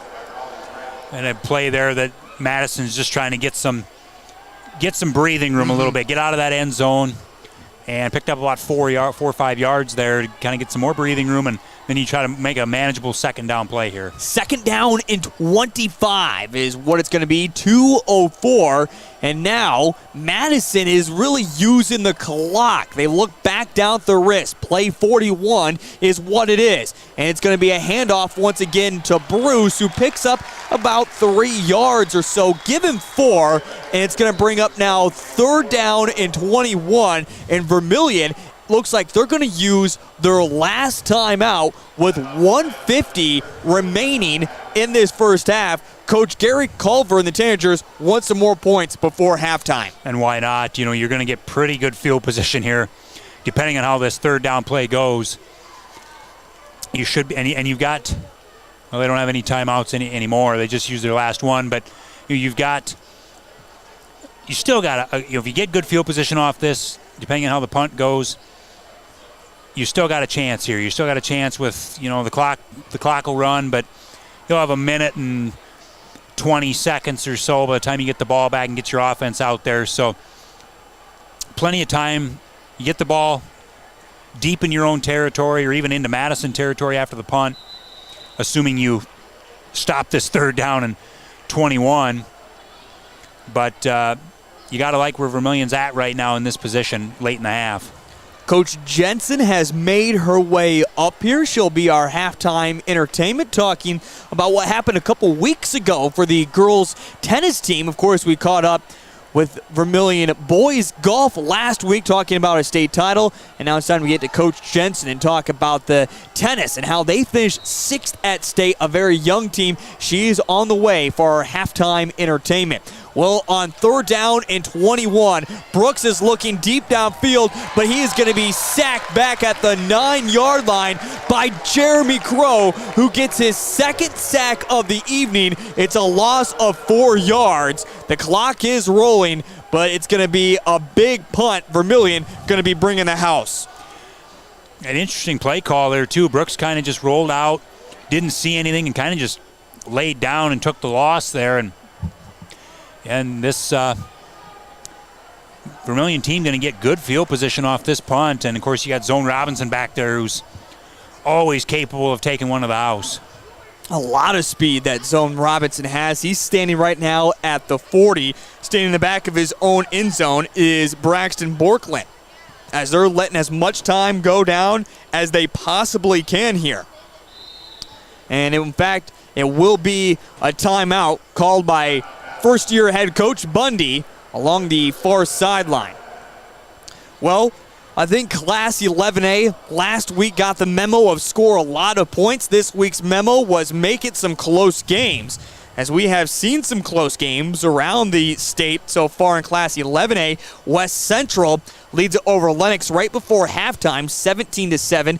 At half, Dakota Valley on top of Beersford, 14-12. And other scores, Del Rapids leads over St. Thomas More 14-7. The only close game, or I should say non-close game right now, is Sioux Falls Christian beating up on Belfouche 42-0. It was Sioux Falls Christian that had to make the long trip out there to Belfouche.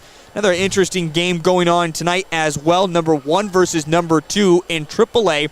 Pierre leads it over T 21-14.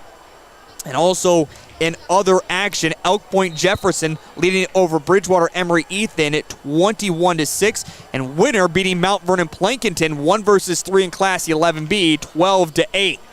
Well, Braxton got plenty of time to get this boot away. Bounces, though, at the 31. Starts tracking back towards the Madison way. It's down at the 31. And Vermillion will set up in great field position. 1st down and 10. Ball at the 45-yard line. A reminder, the Tanagers have no timeouts remaining to finish off this first half. So they're going to need to move extremely quickly down the field. Again, Luke Knutson also has a leg, so they can use that. Correction, it was down at the 36-yard line. Vermillion will set up 1st down and 10. Back to pass is Christofferson as he tries to get to Zone Robinson, falls incomplete. It was a tight throw there to Robinson, but it hit Robinson in the hands, and so that was one he should have had. But nonetheless, 41 seconds left now, and still plenty of time, even to get into field goal range. Gives Vermillion a chance to reset the offense and call a clean play here without having to be in a big hurry. 2 wide receivers set to either side. Christofferson standing at the 40. It's going to be a handoff to Jeremy Crow, trying to catch Madison off guard, and Crow continues to move his feet forward down to the 24-yard line. It will be a pickup of 11 yards and a 1st down. Vermillion quickly back to the line of scrimmage. Christofferson will spike the football. And with 29 seconds remain, 2nd down and 10 upcoming at the 25. That was a great run by Crow. He just kept churning his legs to get that 1st down, and That was a huge play by Crow, because if he doesn't get the first down, the clock keeps moving. He gets over the line to gain and continues this drive now for Vermillion. 3 wide receivers off to the far side. Connor Rohrig at the numbers on the near side. Christofferson standing at the 30. They're going to hand it off to Crow once again, trying to follow his blocks as he runs right into Eric Solzy. Picks up about 4 yards or so, and now it's going to be 3rd down. Christofferson quickly goes underneath center, spikes it, and with 15 seconds, it does bring up 4th down. So Vermillion didn't necessarily have 2 plays to go with after the back-to-back runs from Jeremy Crow, but instead they're going to bring out Luke Knutson to come on and kick the field goal of 39 yards. Luke Knutson does have a leg. We'll see if he can't get it through the uprights. Christofferson, the one to hold. It's a clean snap. The kick is low, but it finds its way through the uprights, and Vermillion gets 3 points with 10 seconds remaining in this first half, as Vermillion faithful get to their feet and give a round of applause to Luke Knutson and the Vermillion offense for making that happen. A great kick there to make it a 2-score game. Makes it a 9-point game, which is going to be 2 scores. That's huge going into the half. Only thing that maybe that I would have done different, Heath, is I'd have told Christofferson, don't spike the ball until there's only about 3 or 4 seconds left on the clock, because now you give Madison 10 seconds. Not really a lot you can do in 10 seconds, but you don't want to give up a big play on kickoff now, or perhaps a Hail Mary of some sort before the half. And so that's the only difference there, I guess, that I would have recommended if I would have been Coach Culver's. You let the clock run down to about 3 or 4 seconds, then spike it, and you can take a 9-point lead into the half. Here, obviously you got to stop the kickoff now, but at least with that, you don't even give Madison a chance to get extra points before the halftime. So with 10 seconds remaining before half, Luke Knutson, a 39-yard field goal, as you mentioned, Jacob, has put it up to now a 2-score lead of 9 points. Or 109, depending on what scoreboard you look at, with, again, an extra 1 that's just kind of hanging out. Looks like there's something wrong with that scoreboard just completely. They'll see if they can't fix that before Dakota Days coming up, well, I guess kind of getting officially started this Sunday. It was a low kick, picked up, good return, up to about the 39-yard line. Just come out and knee it if you're Madison. Go into half, regroup, and see if the Bulldogs can't get something together. Yeah, absolutely. I mean, you could try something here with Brooks and his arm, but probably just be best to just take a knee or just run a simple dive play with Goldie and just try to get into the halftime. You're down by 9. It's not a huge deficit to try to overcome if you're Madison. Well, they are going to try to attempt something deep. Goes, I guess, over the middle through the hands of Andrew Gomez. I mean, Vermillion, they had that covered all the way. Falls incomplete. Several different talking points that come up at halftime. Maybe one of the biggest ones that jumps out to me right away is Ben Brooks in the passing game. Just 1 of 7 for 23 yards. And his first pass of the game was the completed pass. We'll have more coming up at halftime, including Carrie Jensen to talk more about girls tennis and their 6th place finish at state. That's on the way next here on Live Ticket TV. Agriculture is like no other business, which makes Farm Credit Services of America like no other lender. Owned by the farmers and ranchers we serve, our customers have a voice in how we work, a stake in what we do, and share in our success. Discover a lender that works for you at Farm Credit Services of America. Hi, this is Kristen Cunningham with Chic Boutique by Kristen and Company in Centerville, South Dakota. We're an all-size inclusive boutique offering sizes small through 3X on many items, including denim jeans and jackets, shackets, pants, skirts, graphic tees and sweatshirts, joggers, school swag, hats and caps, many fashion accessories including purses and lots of jewelry. And we also offer gift items for birthdays and weddings. Get your shopping fix at 636 Broadway Street, Centerville, South Dakota, open Tuesday through Friday 10 to 7 and Saturday 10 to 4. Let's be real. You work, you worry, you wait, you wonder.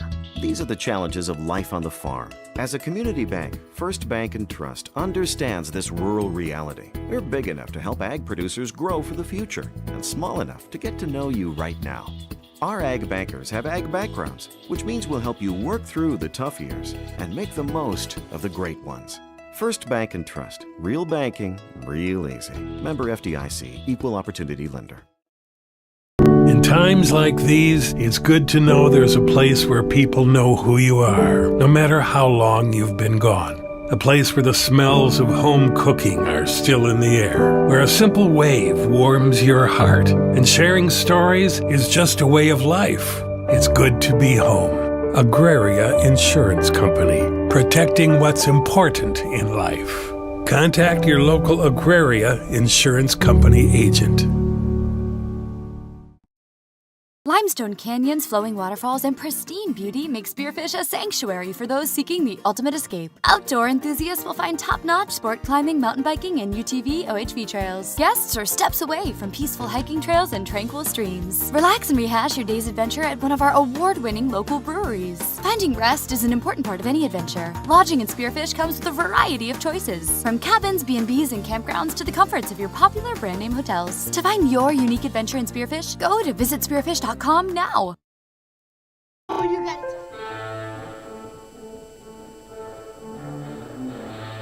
As the pride of Vermillion takes the field here at halftime, we'll get more, speaking of the band, here in just a little bit as they've been in some deep competition. But right now it's time to get to our halftime entertainment, as it was, I guess, a couple weeks ago. You look back and a little bit, I feel like Coach Jensen, he got a little overshadowed by the boys golf team that wins a state title.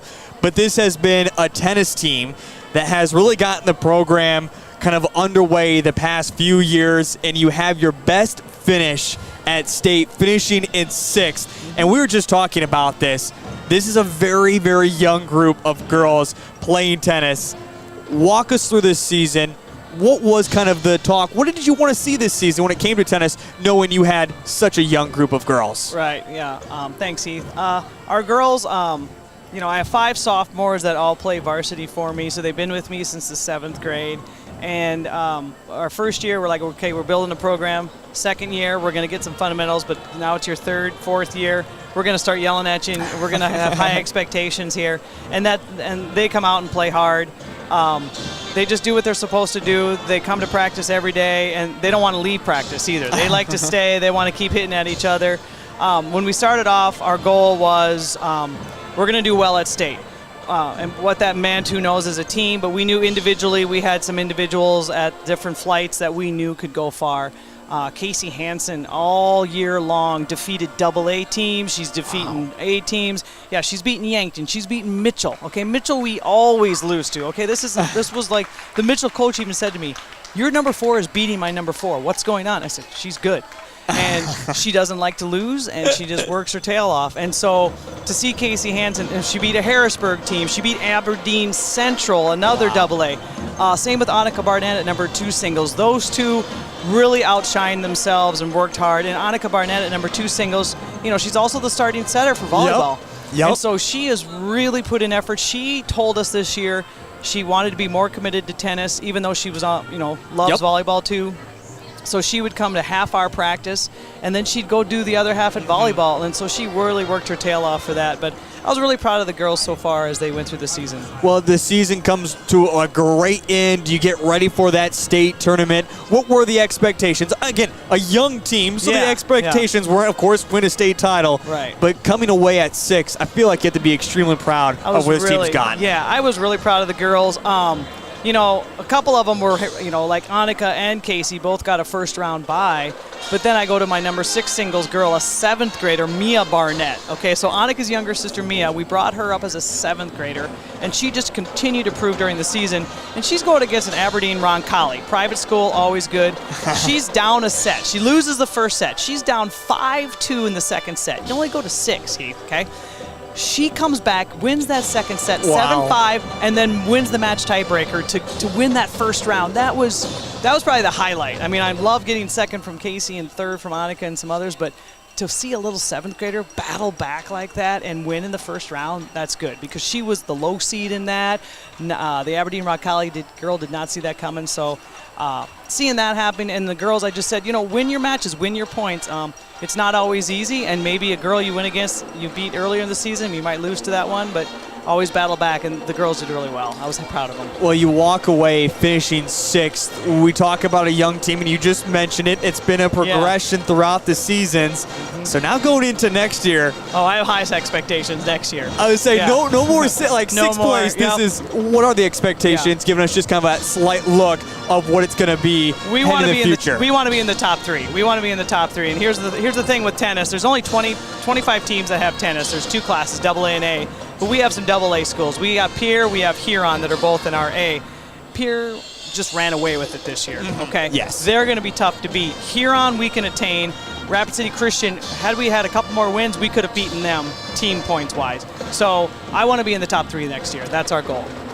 Well, Coach Jensen, we're excited for next year. We have high expectations just like you. Excellent. Let's go bring home maybe a state title, if not top 3 finish, all right? Top 3. Perfect. Thanks, Heath. Thanks for having me. There she is, Coach Jensen. We're going to take a quick timeout. When we come back, we have more on the way here on Halftime of Live Ticket TV.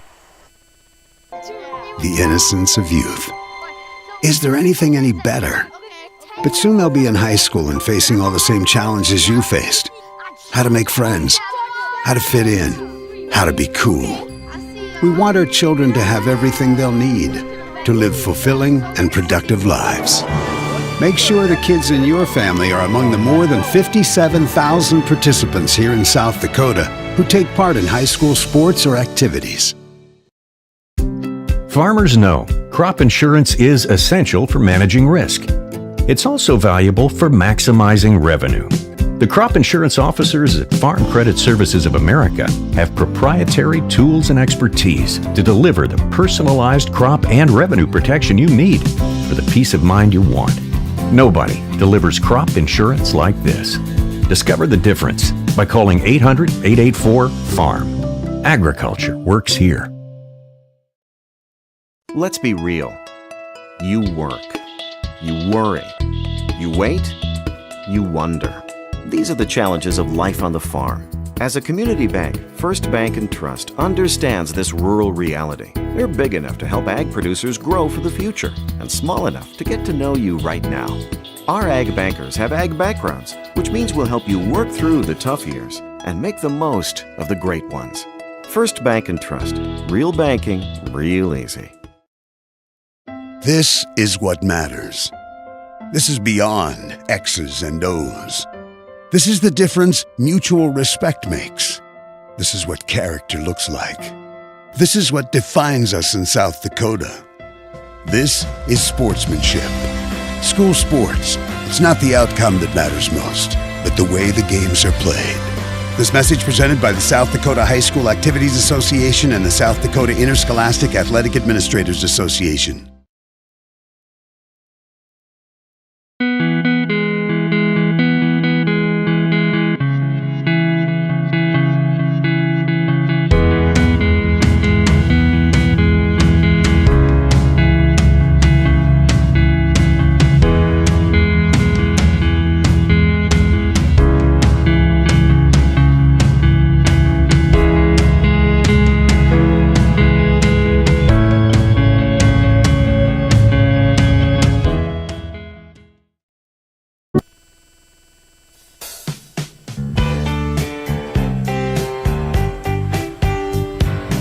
Here at halftime, as right now the dance team along with the younger girls currently on the field giving some halftime entertainment as we continue on with our halftime entertainment up here, joined with Dave Hertz. Of course, son Ty Hertz went down earlier this season with a knee injury, is not going to be able to return not only for basketball season, but of course, maybe his best sport as well. We've talked about this, pole vaulting for track. That's going to be a big disappointment for not seeing. Or is there hope, Dad? Well, I don't know. You know, he tied me last year because he went 12.6, and that was the best jump I ever had in high school was 12.6. So we were tied. So he'd really like to get back into track. But you don't see too many pole vaulters running around with a big old knee brace going down the runway, you know. So it might be kind of tough, and it's going to be right in there where he could come back maybe in May. But, you know, with an injury like that, I don't know what they're going to do. So we'll just play that one by ear. But, well, of course, I want to talk about something else with you. Not only Ty, but of course, you've gotten to see a lot of great seniors, as it is senior night here with the football squad. It's been a phenomenal game as well, leading right now at halftime 15-6. But talking about these seniors, the way they have been playing out there so far tonight, how exciting is this to watch as a spectator? You know, I mean, these boys have really turned things around this game. I mean, the offensive line has done a superb job. You know, you give Hayden a shot back there, give him a little bit of time. They're making some good completions. They're really moving the ball well. They had great coaching at the end of the first half to get those extra 3 points on the board. Luke booted one heck of a boot in there to pin everybody back, and then the defense stepped up, and here we are, 15-6. It's been great football so far. Now, the question is, and again with head coach Tom O'Boyle out, there's the new interim head coach right now, Gary Culver. What would be your words of advice? I mean, how comfortable do you feel with a 9-point lead right now the way you've shut down Ben Brooks for quarterback for the Madison Bulldogs? Well, I tell you, Culver's out there, and I mean, the guy's got all kinds of experience. He knows all these kids. He knows what to do. So just let him roll with it, you know. I mean, he's going to have a great game plan for the second half. I mean, that's one thing about our team. They can adjust and make some adjustments in second half, so I think they're going to blow the socks off of this thing second half. Now, I did also hear this is kind of your prep time as well. You're going to be on the mic with us coming up next year, correct? I am. I just got notice of that right now. Well, looks like you're officially on notice. We'll be having you next year on the mic. How's that sound? Oh, I could do a couple games with you, Heath. Okay. Yeah, that'd be kind of fun. So. All right. Well, hey, Mr. Hertz, as always, we'll catch up with you. You making the trip out to Belfouche, right? Well, I tell you, Ty goes under the knife on Tuesday. Okay. So he'll be really laid up big time on Wednesday, Thursday, Friday. So in the game, I think it's Thursday, isn't it? Yep, Thursday night. Thursday night game, folks. But we'll be there watching it, you know. And OB got laid up too. You heard about him. Oh yeah. He tore his knee up somehow or leg or something. So he's not going to be able to make it to the game either.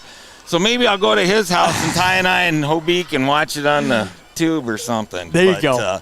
Yeah, he's going to be probably on some pretty heavy-duty pain meds by that time. So. Yeah, well, hey, we'll make the trip out there for you, and we'll come back with a win. How's that sound? All right, hey, nice talking to you, Heath. There Take he care. is. Hey, go Tanagers. There he is, Dave Hertz, here on the halftime show. We'll step aside quickly, and when we come back, it is time for the second half between the Madison Bulldogs and the Vermillion Tanagers. That's on the way next here on Live Ticket TV.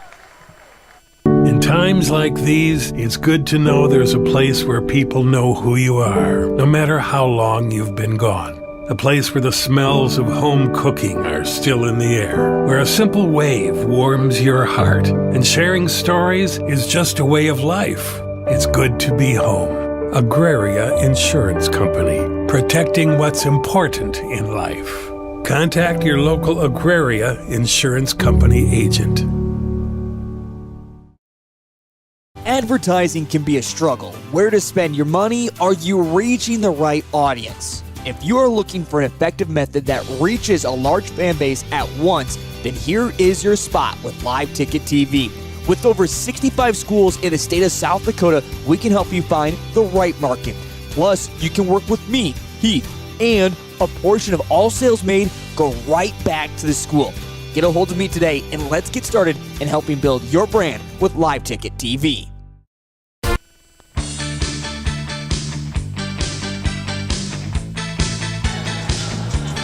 Back here at halftime on Live Ticket TV as the Vermillion Tanagers emerge from the tunnel with a 9-point lead.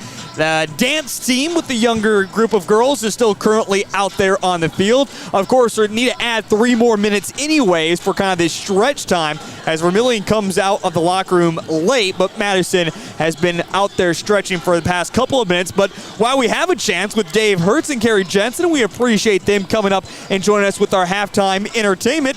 We haven't got to our stats, so let's get to where we're at right now with that, as it has been phenomenal so far for the Vermillion Tanagers. When you look at the passing game, really getting it done so far tonight has been Hayden Christofferson, as he has gone 13 of 22 for 176 yards so far tonight, where, as we mentioned, Ben Brooks is just 1 of 6 for 23 yards.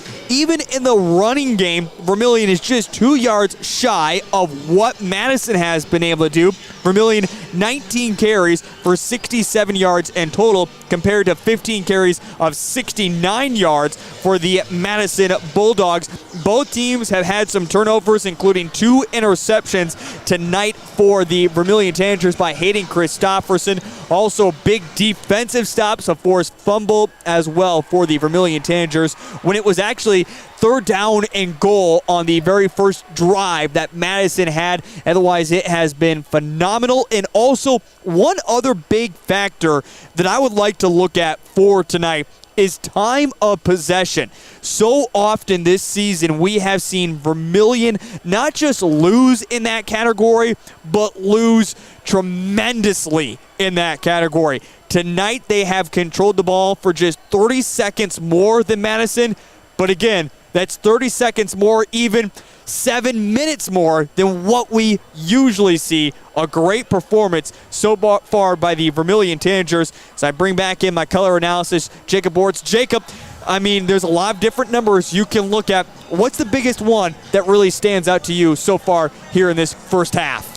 Well, I think, Ben Brooks in the passing game has really struggled. I think that's one thing that coming into this game, I think we thought, Brooks has got a cannon for an arm. He's got really good legs. He's a dual threat guy, and to only have 1 pass completion in the first half, I think was really shocking. He had the first pass he threw was completed, and after that he just has had a hard time getting going, and that to me shocked me in the first half. I thought he would have a better time throwing the ball. Vermillion has gotten good pressure on him though, and that's been one of the key things we've seen in this first half, and I think that's something that Madison's going to have to fix in this second half. And but also Vermillion running the ball. They've had a hard time running the football, so I think the rushing stats too could be better from Vermillion. One thing you do have to say, maybe not the run game has been phenomenal by the Vermillion Tanagers, but the offensive line and the way they have given time to Hayden Christofferson has been huge as well. I was breaking down the individual numbers. Something else I do want to give a shout out is the receiving game to Vermillion. Zone Robinson so far 2 receptions for 49 yards and a touchdown. Connor Larson has had 3 receptions for 47 yards and a touchdown. Trillian Sorrell 5 receptions for 37 yards, and Connor Warwick 3 receptions for 29 yards. I mean, Hayden Christofferson has gotten it done as well by finding, and don't forget about Jeremy Crow in there. He's had 2 receptions for 26 yards. 5 different guys who have got receptions tonight. That's phenomenal. That's been great to see the ball being distributed like that. I don't know if we expected that coming into this game. I think we thought maybe it'd be the opposite. Ben Brooks would be having the night like that, where he'd be distributing the ball to his receivers, and Christofferson has done a nice job of distributing the ball, and I think they've simplified the offense a little bit to where he can get the ball out of his hands quickly. He's not standing back there for 3, 4, 5 seconds. It's a couple of seconds, and he's got the ball out of his hand, and he's able to make throws, and they're getting guys open. We're seeing these receivers find the holes in the defense, and they're able to make the plays with Christofferson getting the ball to his wideouts. A little home cooking here inside the Dakota Dome, as they added more than 3 minutes of exercise and warm-up time as the final minute is ticking away. For the Vermillion Tanagers, it's not sit and hold, Jacob. It's continue to keep the offense going the way they have and make sure they can put this one away as quickly as they can as well. Absolutely. This is only a 9-point game. This game is not over yet. Madison's got the offense that's capable of coming back and putting a lot of points on the board, and we've seen that in some of their games this year where they've played with some of the best teams in Class 11A. This game is far from over. You can't just sit on it and hope to win 15-6 because this Madison team can put points on the board quickly. Well, we are set and ready to go for the third quarter of action with Vermillion right now leading as we open up the third quarter by 9, 15-6. The Dome has been electric all night for senior night. But as we mentioned, this is a Madison Bulldogs offense that can come alive at any moment, including putting up 41 points last week against the Lennox Orioles. Luke Knudsen has it teed up as deep back to return is just one for the Madison Bulldogs. It will go to Bruce as it bounces at the one, then into the end zone, back out. But as soon as it crosses over the goal line, the play is officially dead. So 24 minutes that separate ourselves from a winner and loser as both teams with playoff implications on the line. Madison at 3-4. Some have even speculated you could call them at 4-4 right now, as we'll talk about that here in just a moment with what's upcoming in their schedule. But the very first play is going to be a handoff to Bruce as he is stood up and picks up right back to the line of scrimmage, maybe a yard or so. But going back to what I was just mentioning, the last game of the season is at home for the Madison Bulldogs. They're supposed to take on Custer, but there's a chance that game, as of right now, could not happen as Custer forfeited their game earlier today against the Canton Seahawks, citing injuries and illness is why they did not play. So we'll see if maybe they can't come back next week to finish off their season again in Madison. Handoff once again to Bruce. He gets right back to the line of scrimmage. No gain, 3rd down and 9. And right away, Heath, we see they're trying to get goalie going in this first drive of the second half. We saw him just a little bit in the first half. He wasn't really able to get going, but they want to try to establish him in this second half because he's a guy, he's that workhorse running back that they need to get the ball to.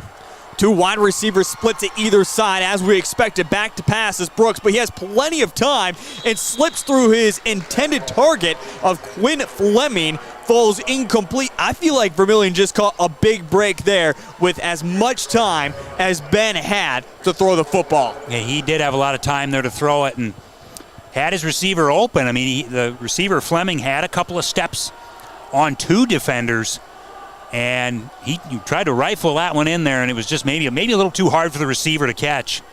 Maybe a little too fast of a pass there, but nonetheless a good stop there for Vermillion. 15-6 as Vermillion gets a stand and a 3-and-out for the Madison Bulldogs on their opening drive of the second half. A good boot that takes a very favorable roll for the Madison Bulldogs as this one's going to track all the way back to the 37. Well, here comes this Vermillion offense led by Hayden Christofferson, who has been huge in the passing game so far tonight, where he was 13 of 22 for 176 yards in the first half, 2 touchdowns and 2 interceptions, including the first interception that may not have been tagged against him as he was hit as he threw, just kind of fluttered out of his hand, and then a wide receiver wrong route that led to the second interception. Back to passes. This time he has pressure on, reaching up to heaven and pulling it down. No, falls incomplete. Couldn't hold on to it. Was Larson incomplete. Yeah, and that time there he had the receiver. Wow, no, they're going to call a completion here. They call a completion. They say Larson brought it down to the ground and then lost it. Wow, yeah, I did not see that, Heath. I thought he dropped the ball clearly, but officials say otherwise. I was wondering why Coach Bundy came running out onto the field, but all of a sudden I saw the chains start to move. But clearly Larson had dropped that. It's kind of in the old saying with NFL, you got to complete it all the way to the ground, and when he went to the ground, he lost the football. Wow. Well, now a swing pass to Jeremy Crow goes for a loss of a yard. And now we'll bring up 2nd down and 11 with the ball at the 47-yard line. 3 wide receivers to the near side as Crow goes in motion over to the near side. Christofferson claps his hands together. Will hand it off to Jeremy Crow, who gets back to the original line of scrimmage, 3rd down and 10. Madison's defense, they've done a nice job. Again, we talked it in the first half. They've done a nice job of stuffing the run up the middle. Crow has just not had much to go off of, running the ball right up the middle. And this defense has really clamped down on that. They're not letting Vermillion run the ball between the tackles tonight. 3 wide receivers split to the far side, 2 on the near side. Christofferson all alone in the backfield. He's going to go over the middle trying to get to Jeremy Crow, who couldn't hold on to it. Whereas nowhere near a first down either, falls incomplete. So Madison and Vermillion both open up their first drives, not able to go too far, and a punting situation upcoming. Yeah, that one there, great play by the defender to kind of get in the way of that one. And that's going to bring up a punting situation here for Vermillion. Both these defenses digging in so far in this second half, not wanting to give up the big plays. Vermillion was able to pick up a first down on this drive by an interesting call, and now a block comes in. Football is loose. Peterson is going to pick it up, and he's pushed out of bounds at the 45-yard line. A big block there by number 68, Lucas Johnson, who comes up with the block for the Madison Bulldogs, and Bulldogs will set up in great territory for their second drive. That's a huge play there. That could be a game-changing type play there for Madison to get them back into this thing. Boy, they needed a break like that, and they got it. And Vermillion, Madison's been close a few times. They've gotten good pressure on the punts earlier tonight in the first half, but haven't been able to block one. But that's a huge play there for Madison. Back to pass is Ben Brooks. This one is low, and again, Ben Brooks has just struggled so far this time tonight. He is now 1 of 8 in the passing game, 7 straight incompletions, and brings up 2nd down and 10. He has just looked uncomfortable back there, and I'm not sure if it's because of the pressure of Vermillion. Certainly some of that is due to that, but even on times where he's had time to throw. This time he's going to step up, design quarterback keeper as he runs forward. That's where he has looked the best, is on the designed runs. Picks up 5 yards, 3rd down and 5. And you're right, Heath. That's when he has looked at his best, and we talked about that earlier in the game too, where he has the type of capability of running the football. He's got very good legs to be able to run, and that's where he's been at his best tonight. Back to pass once again. Finally, a completion as he's able to find his target of Eli Barger, and Barger is able to pick up 7 yards and a first down.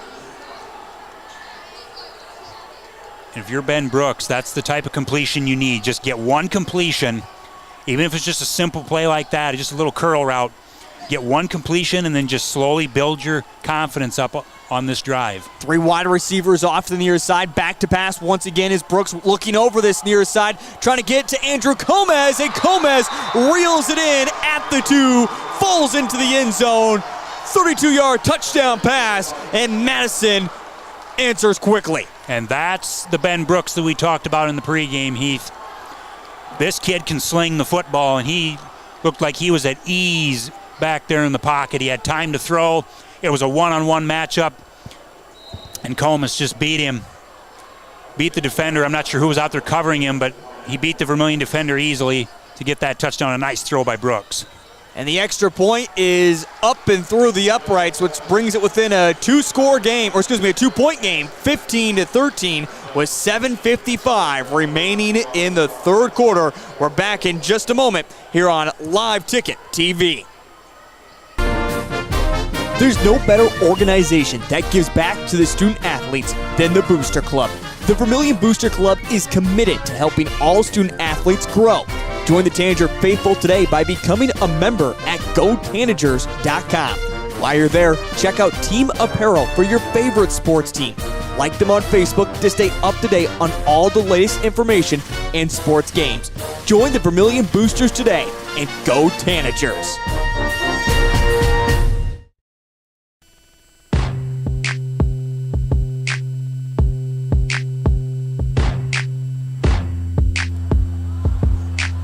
Well, big completion of 32 yards from Ben Brooks to Andrew Gomez.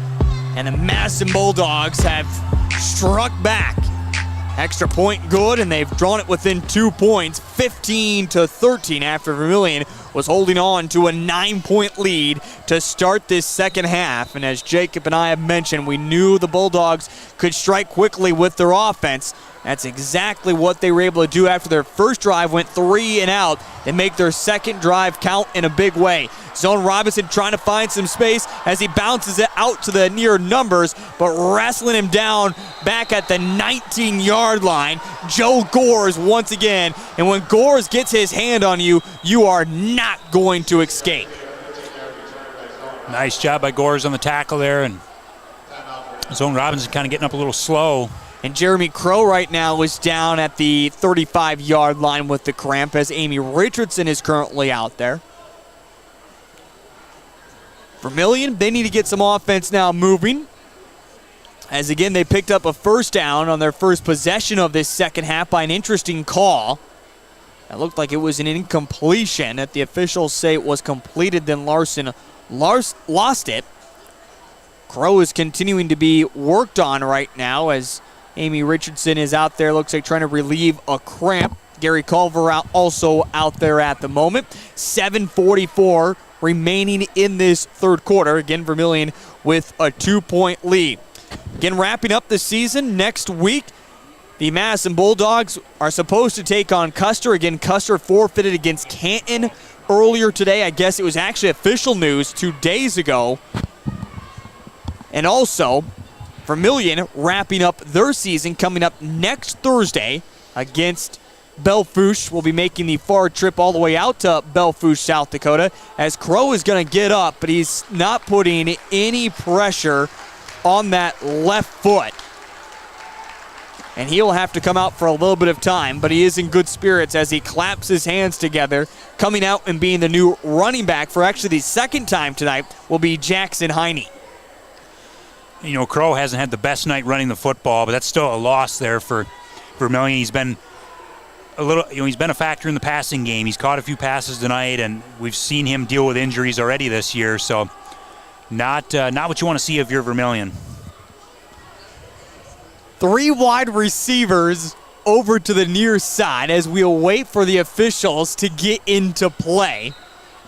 Christofferson will now stand at the 14-yard line as he puts Heine off to his far side, and it'll be handoff to Jackson. Of course, Jackson, the big linebacker who usually doesn't play both ways, picks up a yard or so, 2nd down and 9.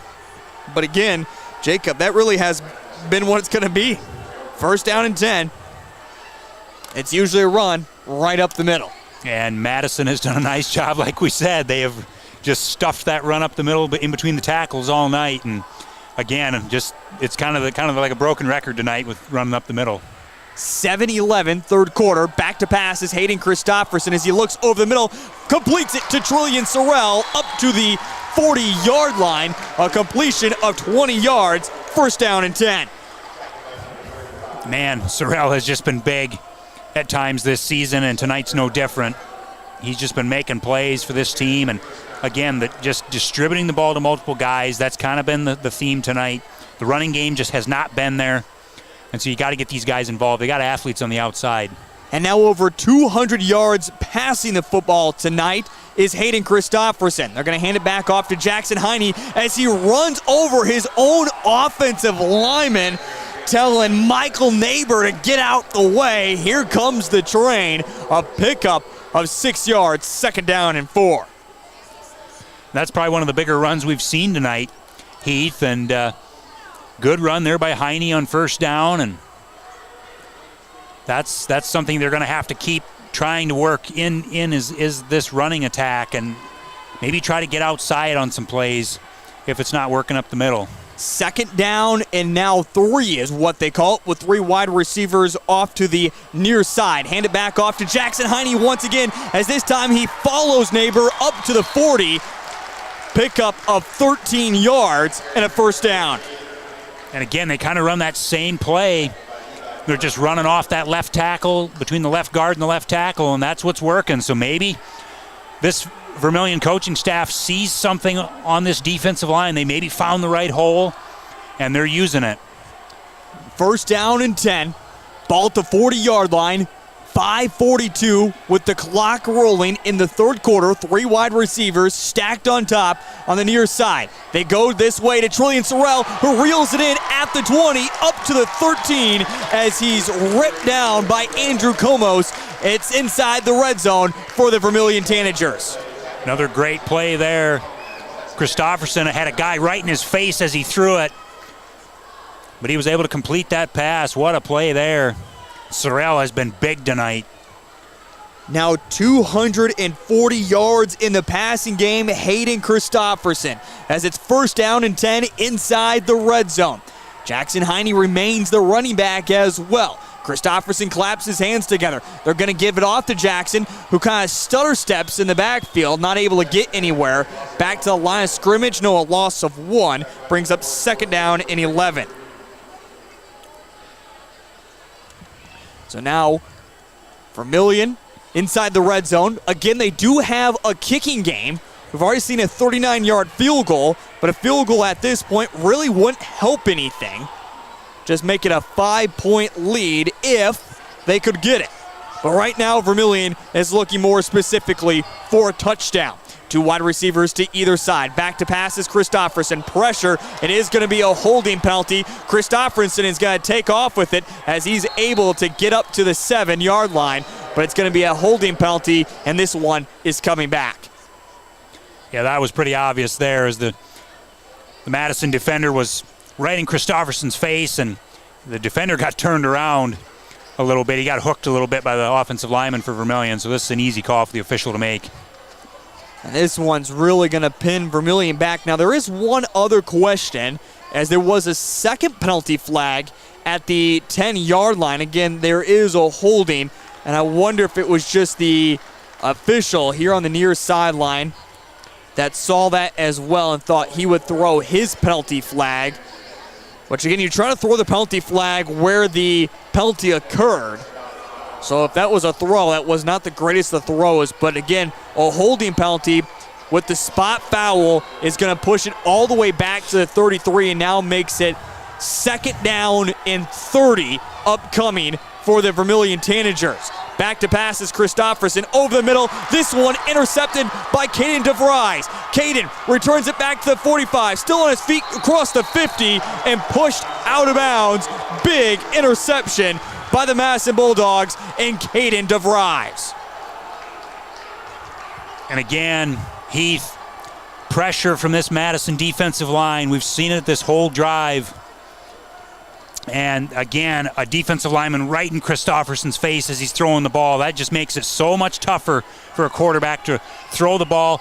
It makes it harder to plant his front foot and really drive that ball forward. And Christofferson was kind of leaning back a little bit, kind of threw it off his back foot, and the ball fluttered in the air a little bit, and that's just an easy interception for the linebacker to make. First down and 10, now ball at the 45-yard line in plus territory for the Madison Bulldogs, who scored on their last drive. A quick little completion for Ben Brooks. The space is cut down quickly by a few different Tanagers, including in there on the tacker, Connor Madison, the junior defensive lineman. Completion of 2 yards, second down and 8. So 64 yards in the passing game tonight for Ben Brooks. He's taking their time getting back to the line of scrimmage as they all look down at their left wrist for the official play. It's going to be a designed quarterback keeper.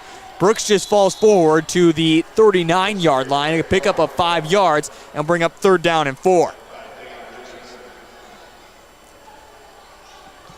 With 3:23 remaining in this third quarter, 15-9 at halftime. We knew Madison capable of making a comeback and trying to put together back-to-back drives that result in points and looking for their first lead of the football game. Designed quarterback keeper once again, needing to get to the 35, getting down to the 34, a pickup of 5 yards, first down and 10. Nothing fancy. They're just kind of methodically moving down the field here. And no need to hurry. You got just less than 3 minutes left here in the third quarter, and all the momentum now is with Madison. This team has really come out here in the second half on both sides of the ball and kind of had a fire lit in them here at halftime. I don't know what Coach Bundy and the coaching staff said at halftime, but this Madison team just looks different. Now one in motion. They're going to fake the handoff to Wolf, and it will be just keeping it himself this time. Brooks, as he gets forward for about 4 yards, brings up second down. Give him actually 3 yards. Second down and 7 upcoming. Madison just winning the line of scrimmage right now, really on both sides of the ball. And that was not the case in the first half. Vermillion was winning the line of scrimmage in the first half, defensively and offensively. And this has just been a kind of a total 360 here, a total 180, I should say, here in the third quarter. Right now we need a 360, as it's going to be Brooks who keeps it again up to the 25, inside the red zone. Brooks still turning his legs. Touchdown Madison, as Ben Brooks is able to carry it in from 31 yards out. Touchdown Madison. You know, on the last drive, Heath, we saw Ben Brooks' arm when he threw the touchdown pass. Now we get to see his legs in action, and we've seen him in action tonight, but just for small gains, as Vermillion's kind of bottled him up most of the night. But that was the Ben Brooks that can take off and do a lot of things. You got those long legs, the long strides, and there was his longest run of the night, and it was a big one for Madison. Now there is a penalty flag, at least an indication of one, as officials together right now include Trey Krieger and Kevin Ball right now. But it looks like the penalty flag is going to be against the Madison Bulldogs. So it looks like as of right now, you're going to have to wipe off the points, or what do they say? Nope. Looks like now indications shows that it's going to be on Vermillion. Touchdown will stand for the Madison Bulldogs. Yep, penalty on the Vermillion Tanagers. Looks like it's going to be a sideline warning. So sideline warning against Vermillion. And the extra point upcoming now for the Madison Bulldogs, with Thomas Michaels on to add on the extra point. Player running in late of Lincoln Anderson for the Madison Bulldogs. He's on. Extra point is up. This one is good. It's a 5-point lead for Madison, as they now lead it 20-15 with 1:46 remaining in the third quarter. We're back in just a moment here on Live Ticket TV. Agriculture is like no other business, which makes Farm Credit Services of America like no other lender. Owned by the farmers and ranchers we serve, our customers have a voice in how we work, a stake in what we do, and share in our success. Discover a lender that works for you at Farm Credit Services of America.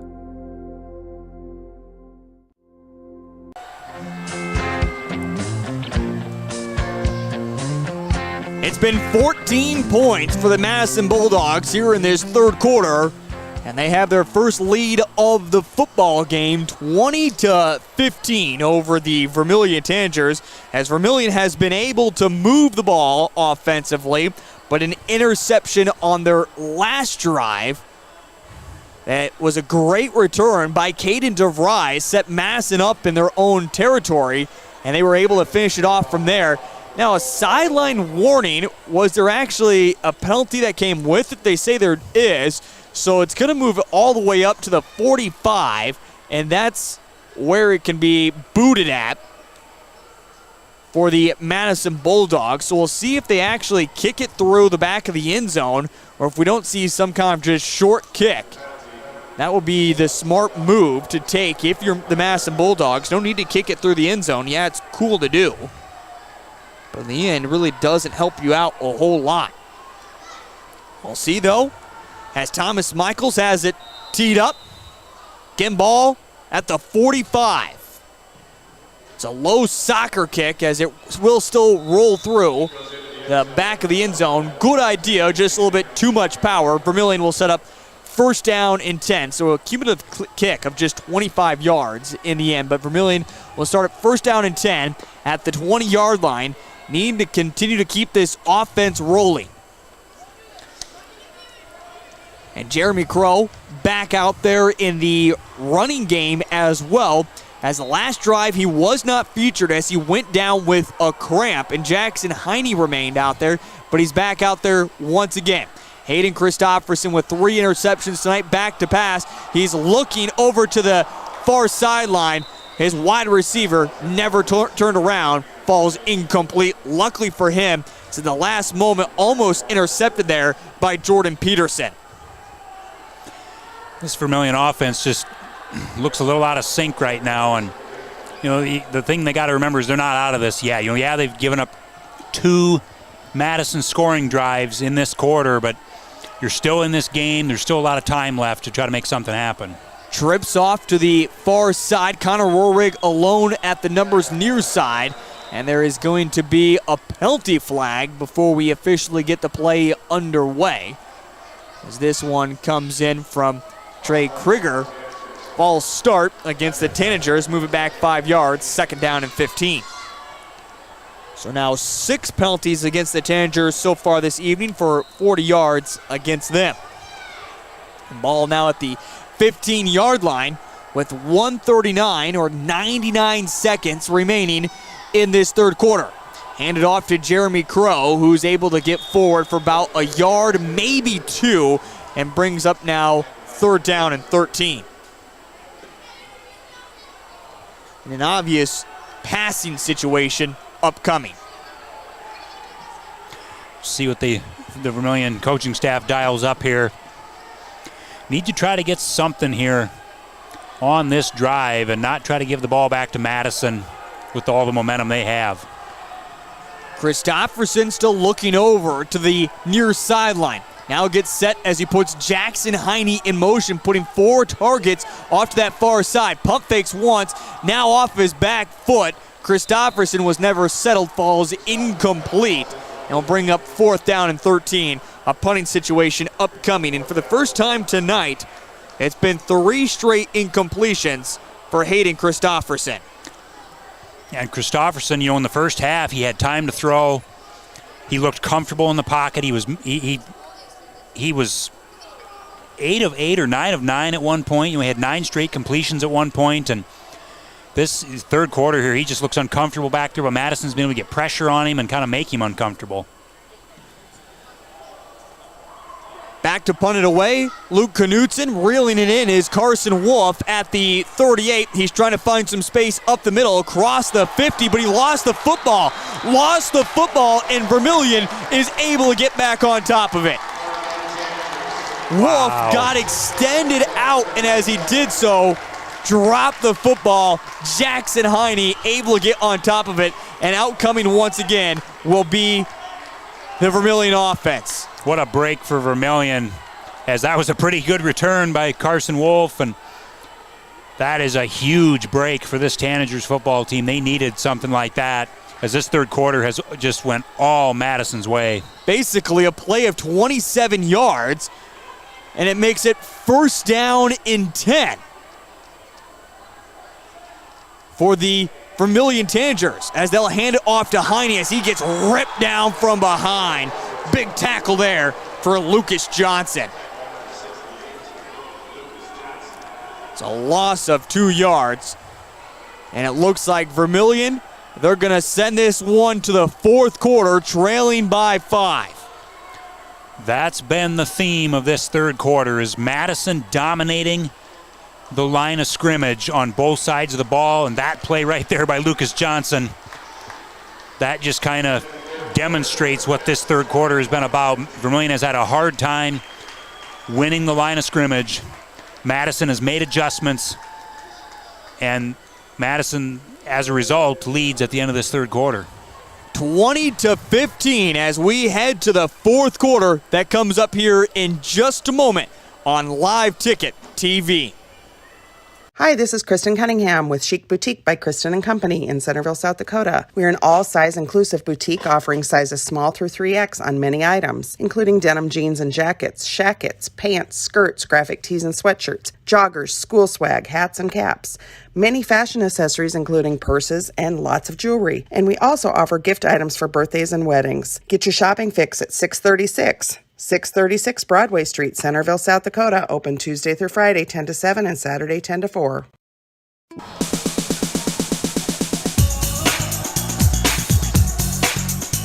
Well, Vermillion looking for some good vibrations as we head to the fourth and final frame. 2nd down and 12 upcoming for the Vermillion Tanagers, as they'll have 2 wide receivers set to either side after they led it 15-6 at halftime. It was 14 points by Madison in that third quarter to have this 5-point lead. A quick reception over to Zone Robinson. Robinson able to pick up 6 yards and make it a manageable 3rd down and 6 upcoming.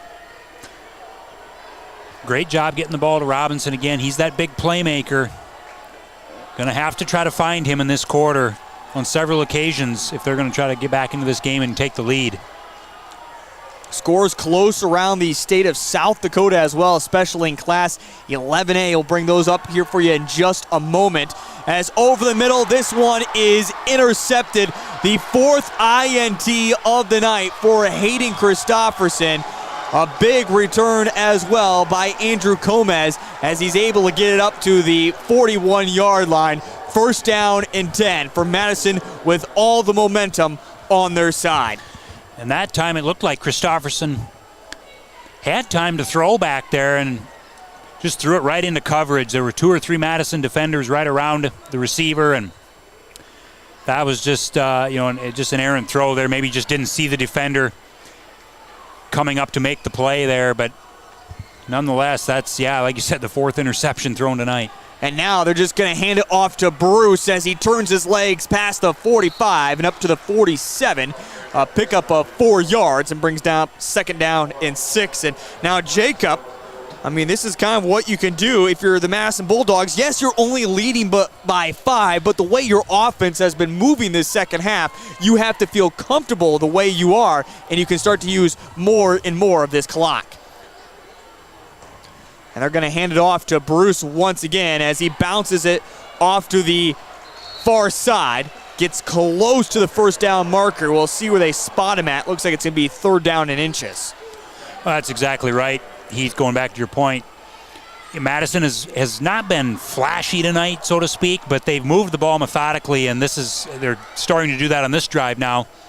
And that's all they need to do at this point. If they can drive down the field, chew up about 3, 4, 5 minutes a clock, and put points on the board, they're going to be content with that at this point in the game. 2 wide receivers set to either side. It's a low snap, and Brooks has to pick it up. Jackson Heine on a free release is able to get in the backfield and make a huge tackle, a loss of 3 yards, and now brings up 4th down and 4. That was big because it was 3rd down and about a foot. And all Madison had to do was get that 1st down and keep the chains moving. It looks like the offense is going to stay on the field, but man, that was a big play by that Vermillion defense. And this is a big call here. No, it looks like they're just going to try to get Vermillion to jump off sides as they try. Now look back down at the wrist. 2 wide receivers split to either side. Madison is going to go for it. The swing pass, Bruce can't hold on to it. Goes right through his hands. Incomplete. Turnover on downs. Vermillion will start in plus territory. Wow, interesting play call there, and they had the play set up. Goldie was open out in the flat. They were just going to try to get him running in stride and catching the football, and he would have had more than enough momentum to get the 1st down. He just dropped it. I think he got a little too excited and maybe peeked upfield before he had possession of the ball, and that was a big break for Vermillion. Now 9:29 remaining in the football game. Vermillion starting in plus territory. They're going to do it as they always do. First play, handoff to Jeremy Crow. The only thing I think that bugs me so much about that play too is it's actually designed read option. And the read doesn't even necessarily happen. It's just hand it off. And you have, at this point, it's just coming free on the opposite side is Lucas Johnson, because he's the read man, right? And every time he gets a free release and he's able to quickly get to Jeremy Crow. A pickup of nothing, 2nd down and 10. There's my rant. Thanks for the TED Talk tonight. Quick pass over to Larson. He drops it, falls incomplete, and now it's 3rd down and 10. And now you're in a 3rd and 10 situation. Man, it just seems like every time when Vermillion gets a break in this game, they just can't capitalize, especially in this second half. On 3rd down and 10. This is in that spot. You don't want to say that you have to go for it, but you might as well at this point.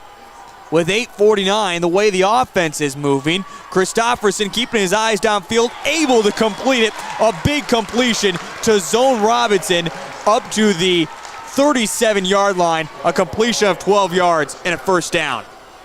Man, a great throw there, and they got it to their guy, Zone Robinson. That's your big playmaker, as I said at the start of the quarter. You got to get him the ball several times yet in this game, and there's one of those times. Get the ball in his hands and let him make plays. 3 wide receivers split to the far side. 8:27 and rolling here in the 4th quarter. Christopherson, quick little pass over to Zone Robinson again as Zone Robinson tries to do a little dancing around up to the 31, a completion of 6 yards. Again, just getting the ball to him in space and letting him make a play. That's all it takes, and sometimes it's just one play. You just get the ball in his hands on one occasion, and he can make what looks like a small gain into a big one. Over 250 yards in the passing game tonight for Hayden Christopherson. He's back to pass once again. The simple little slant route to Roehrig as Roehrig takes a big hit, but able to hold on to it as it's up to the 24. Pickup of 7 yards, and again, another 1st down. Vermillion continues to move on this drive. You could say to yourselves, well, don't score too quickly at this time. You don't even care at the moment. You're just trailing by 5. You need the points. 2 wide receivers split to either side. Back to pass is Christopherson once again. He wants to get to Zone Robinson. Completed inside the 10 and ripped out at the 6-yard line. A completion of 18 yards. Man, that time they had him bracketed. They had 2 guys on him, and he was able to get into that space where Christopherson could just get it to him, and he threw a nice ball to the sideline where only Robinson could get it. That's what you got to do. You got to give your guy a chance, and that's what Christopherson did on that play. 1st down and goal, ball at the 8-yard line as they moved it back 2 yards. 3 wide receivers split to the near side. Back to pass once again is Christopherson. Rolls over, throws it to Trillian Sorrell. Sorrell can't hold on to it, falls incomplete. Had him on a nice design play there, good rollout. Play design, and Sorrell was wide open. That would have been an easy pitch and catch, but Christopherson maybe led him a touch too far, but Sorrell still had a chance to catch that one. Should have hauled that in for a touchdown. 2nd down and goal with 7:05 remaining here in the 4th quarter. Vermillion trying to take back their lead as they held on to it at halftime, 15-6. Christopherson rolls over to the far side once again. Pump fakes once. Still Christopherson now throws it out of the end zone. Falls incomplete. There is going to be a late penalty. It looks like this is going to be roughing the passer against the Madison Bulldogs and against Braxton Borkland. Penalty flag standing at the 17-yard line. So it looked like Braxton got it there just a hair late to Hayden Christopherson. Both Hayden and Braxton got up slowly after that incompletion. The officials all together right now in a huddle. And yes, they do call it roughing the passer against the Madison Bulldogs. It will be just a few yards, moving it inside the 5 down to the 4, but more specifically, it will give Vermillion a fresh set of downs. Now bringing up 1st down and goal instead of 3rd down and goal at the 8. Vermillion, first and goal. 3 wide receivers off to the far side. Zone Robinson at the numbers near side, looking this way. Throw it to the back of the end zone. It's Trillian Sorrell. Touchdown in the corner. Vermillion takes back their lead. Fourth quarter. Wow, what a throw by Christofferson. Again, pressure in his face. Just heaves one up into the back of the end zone, and tough to tell. I couldn't tell if Sorrell got in or not. But it certainly looks like he did, and hard to tell from our angle, even on the camera angle, whether that foot was in or whether it was on the white, but the official was right there, so he had a clear line of vision on it, and he said it was in, so what a play. 2-point conversion that should have been offsides. The 2-point will be intercepted. It looked like Madison jumped there. Should have been offsides. No penalty flag. 2-point conversion is no good, but Vermillion now leads it by 1. 21-20 with 6:48 remaining in the football game. We're back in just a moment here on Live Ticket TV. Let's be real. You work, you worry, you wait, you wonder. These are the challenges of life on the farm. As a community bank, First Bank and Trust understands this rural reality. We're big enough to help ag producers grow for the future and small enough to get to know you right now. Our ag bankers have ag backgrounds, which means we'll help you work through the tough years and make the most of the great ones. First Bank and Trust. Real banking, real easy. Member FDIC, Equal Opportunity Lender. 21-20, 6:48 fourth quarter, as Vermillion is able to get a touchdown strike from Hayden Christofferson to Trillian Sorrell. As we slow it down a little bit more, that was the question. As Christofferson is getting hit, it looks like his foot might have just been on the line there, as you see it once again. Oh, it's close from our camera angle. We'll let you be the judge. Bulldog fans would say his foot was on the line. Vermillion fans would say it was a touchdown. Officials called a touchdown, and Vermillion leads it by 1, 20-20, with 6:48 remaining here in the fourth quarter. Again, a touchdown of 4 yards to Trillian Sorrell.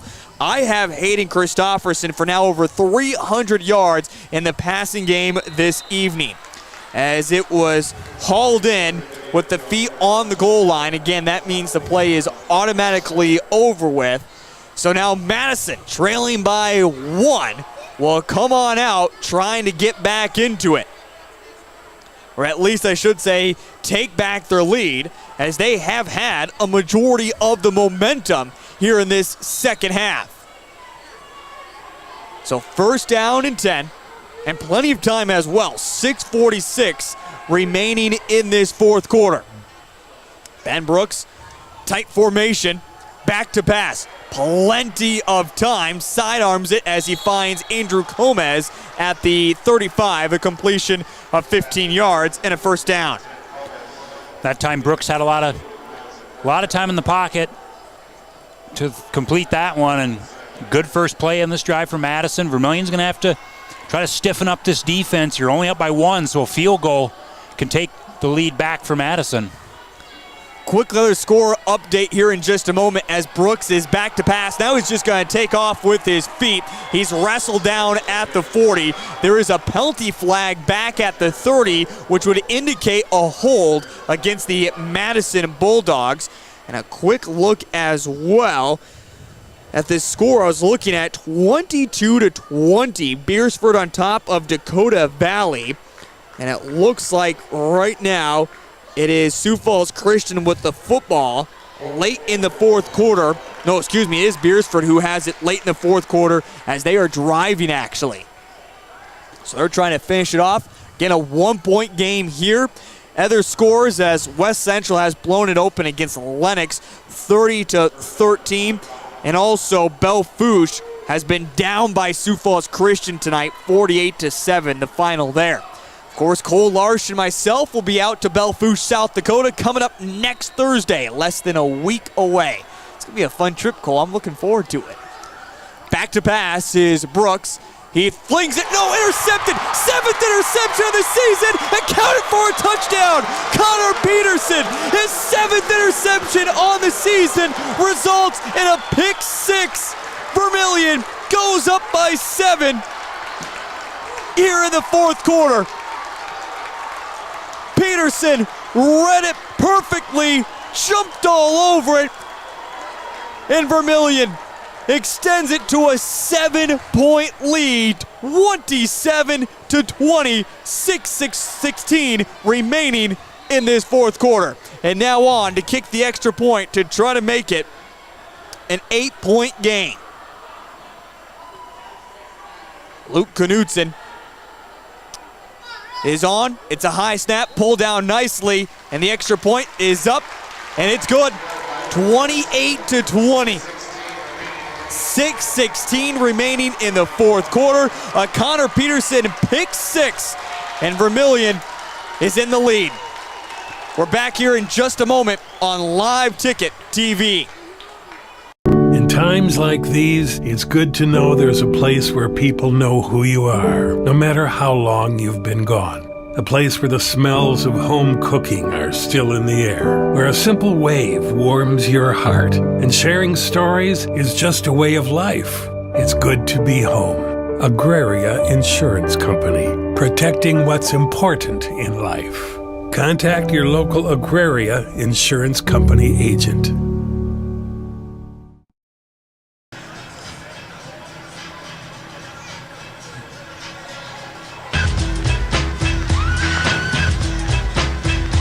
A pick 6 by Connor Peterson.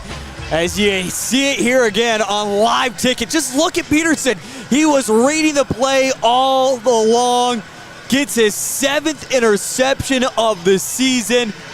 And Vermillion going from a 1-point lead up to now an 8-point lead. Just jumps right in front of the intended target of Eli Barger. The pick 6. Vermillion leading it now 28-20 over the Madison Bulldogs. Still, of course, plenty of time remaining here in the 4th quarter. But that one, a huge pick 6 by Connor Peterson. Man, he's been phenomenal to watch all season long. He's just a sophomore as well. Ball hawking all the way around. And now the Bulldogs, of course, not out of it, only trailing by 8, a 1-possession game. But they need to put something together on this drive, as the momentum has certainly swung back the way of the Vermillion Tanagers. And final in Beersford. Depending on the way you look at it, Beersford just upset Dakota Valley 22-20. And a false start now against the Madison Bulldogs. Jacob, what do you think? Is that an upset? Because I really thought Beersford was going to win that game. Well, yeah, like you said, it depends on how you look at it. Seed points-wise, Beersford was better than Dakota Valley. Exactly, yep. Seed point-wise, Beersford was 3, Dakota Valley 4. They were flipped in the polls. But I guess the seed point standings were more correct. Beersford 22-20 as they beat Dakota Valley. Now a bad snap. Brooks just has to fall on top of it. So a false start and now a bad snap.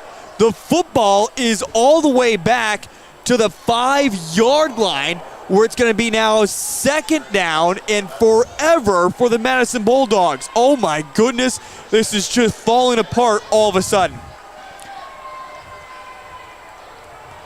So now 2nd down and 26. Brooks back to pass, looking deep. It's over the head of his intended wide receiver, Bruce there. And now 3rd down and 26. What a tale of 2 quarters here, Heath. The 3rd quarter was just dominated by Madison, and now this 4th quarter has been pretty much dominated by Vermillion. And now Madison can't seem to get anything going offensively like they did in the 3rd quarter. And you know, on that last play there, that could have been a big play for Madison had Brooks connected with the receiver, because the receiver had the defender beat. And now Brooks on third down and forever, just going to be a design quarterback keeper, but more specifically, Vermillion makes a huge stand. It's going to bring up fourth down and 20. Vermillion, a big opportunity to get the offense back out there and just work this clock. That's a huge stop here for Vermillion with 5:20 and counting to go in this fourth quarter. A lot of game to be played yet. Both teams still have all 3 timeouts. Madison's only down by 8. A touchdown and a 2-point conversion can tie, so a lot of game left here, but boy, this is a huge stop here by this Vermillion defense. And now, punted away. This one, not the greatest of punts as it bounces about the 36. Zone Robinson again will get away from it. And this one going to roll a big roll for the Madison Bulldogs. This is going to be down at the 44-yard line. Vermillion will set up first down and 10. That's actually not a bad thing that Zone Robinson did to just punt or to just let the punt roll. You don't have as good a field position maybe if he'd have caught a fair catch, but it just gives you more room to work with, more clock to chew up. Because you have that little bit extra space here going into Madison's end zone. Well, 3 wide receivers stacked at the numbers on the near side. Christofferson, though, is going to hand it off, but before we get the handoff, another penalty flag is coming in. This one will go against the Vermillion Tanagers. So again, false start will move it back 5 yards, so now make it first down and 15. So move the football back to the 40-yard line. But for Vermillion, Jacob, they need to pick up first downs. They need to work this clock. They cannot go 3 and out here. No, you can't, and because Madison's got all 3 timeouts left, you need to keep the chains moving here on this drive, work a couple of minutes off this clock, and start forcing Madison to use these timeouts. Christofferson, shotgun formation, standing at the 35. They're going to fake the handoff this time. A good opportunity on that read option. Kind of getting tangled up there was Hayden Christofferson. He is back up to his feet as he picks up about 2 yards, second down and 13. Christofferson just with his 5th carry of the evening for 16 yards. Again, coming into this, he only had 2 rushing yards on the season. 3 wide receivers now off to the far side as Zone Robinson is alone at the numbers on the near side. Christofferson claps his hands together. They're going to hand it off to Crow once again, but again, breaking free easily there was Lucas Johnson. Getting on the tackle that time was Braxton Borkland, and it brings up now third down and long upcoming for the Vermillion Tanagers. Heath, I understand you want to be somewhat conservative offensively here. You don't want to make any mistakes, have any fumbles or turnovers of any kind. But, man, you're not going to chew off a bunch of clock here just by running up the middle twice and not really getting much for yardage.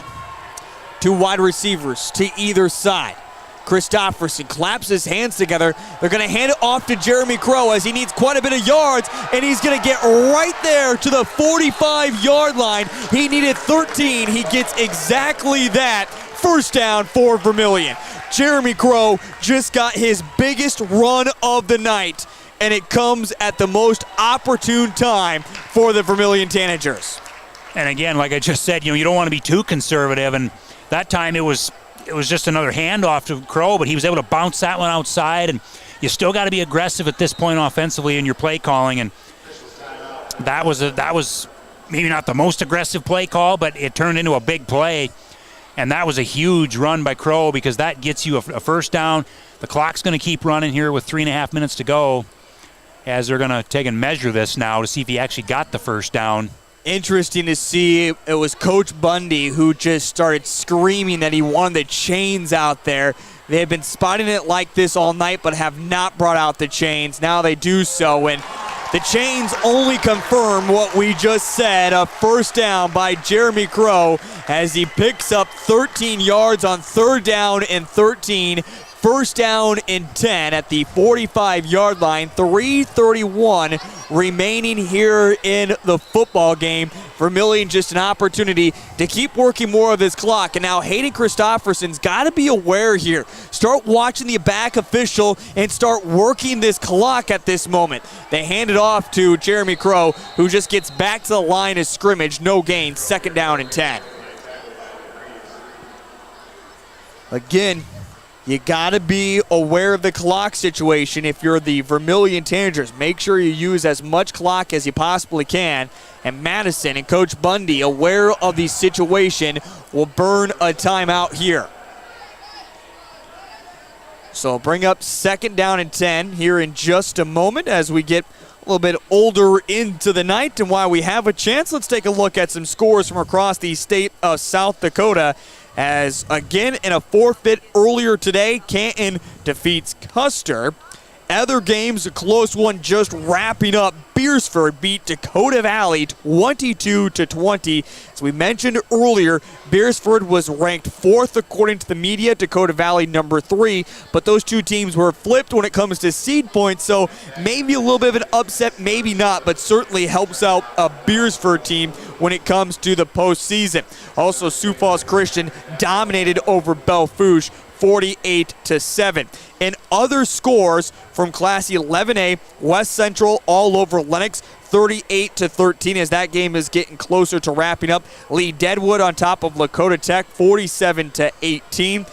Del Rapids on top of St. Thomas More 34-13. And last time checked, with 5 minutes remaining in the fourth quarter, Chamberlain and Millbank are tied at 8 apiece. Well, with 3:13 remaining here in the fourth quarter, Vermillion up by 8, 2nd down and 10 after the timeout for the Madison Bulldogs. It will be a handoff once again to Jeremy Crow as he puts his head down, picks up 2 yards, 3rd down and 8. Of course, the conversation always becomes now on this kind of yardage need to be picked up. Jacob, do you run the football once again? Well, I don't know. Jeremy Crow just seems like he's down again. He's been struggling with some injuries. So if that's the case, he's not going to be able to come back for at least this play. Heine will be in again. And now, with the injury timeout, Madison doesn't even have to burn a timeout right now. They can get all regrouped and not even have to burn that second timeout. So it's possible you can definitely try to run the ball. I think you still do, because if you throw an incomplete pass, you're just saving Madison a timeout and the time. I think you got to try to run the football, maybe try to get outside on a play with Heine, or if Christofferson can take off as well. You need to get Madison to burn either a timeout or let the clock run. It will be interesting because if now Madison doesn't take the timeout, once the injury is over with, the clock will be allowed to go once again. So I think that's kind of the officials right now are actually talking to Coach Bundy to see if he wants to burn a timeout. Even with this being an injury timeout, he would still need to stop the clock. Jeremy Crow is back to his feet, but he looks a little dazed and confused as he's walking slowly back over to the near sideline. Again, the officials are also together. So I want to say it doesn't look like Madison is going to use a timeout, so the clock should be able to run. Once again, Jeremy Crow is off the field. Again, if that does happen, Vermillion needs to be aware of that situation and say, all right, we have time to use this clock. Make sure you do so. Official gives the indication for the clock to run. So again, Vermillion, you don't want to take the snap here in a hurry, but it looks like they're going to do so.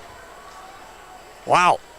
Back to pass is Hayden Christofferson on 3rd down and 8. Tries to get it over to Zone Robinson, and they say a completion along the far sideline up to the 32. A pickup of 11 yards and a 1st down.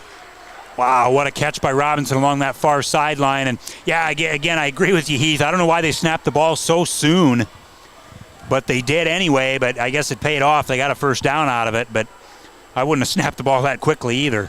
And again, they get back up to the line of scrimmage in a hurry. The clock did stop because Zone Robinson did go out of bounds. Should mention that. This time handoff to Jackson Heine as the wood gets laid there. A huge hit once again from Eli Barger.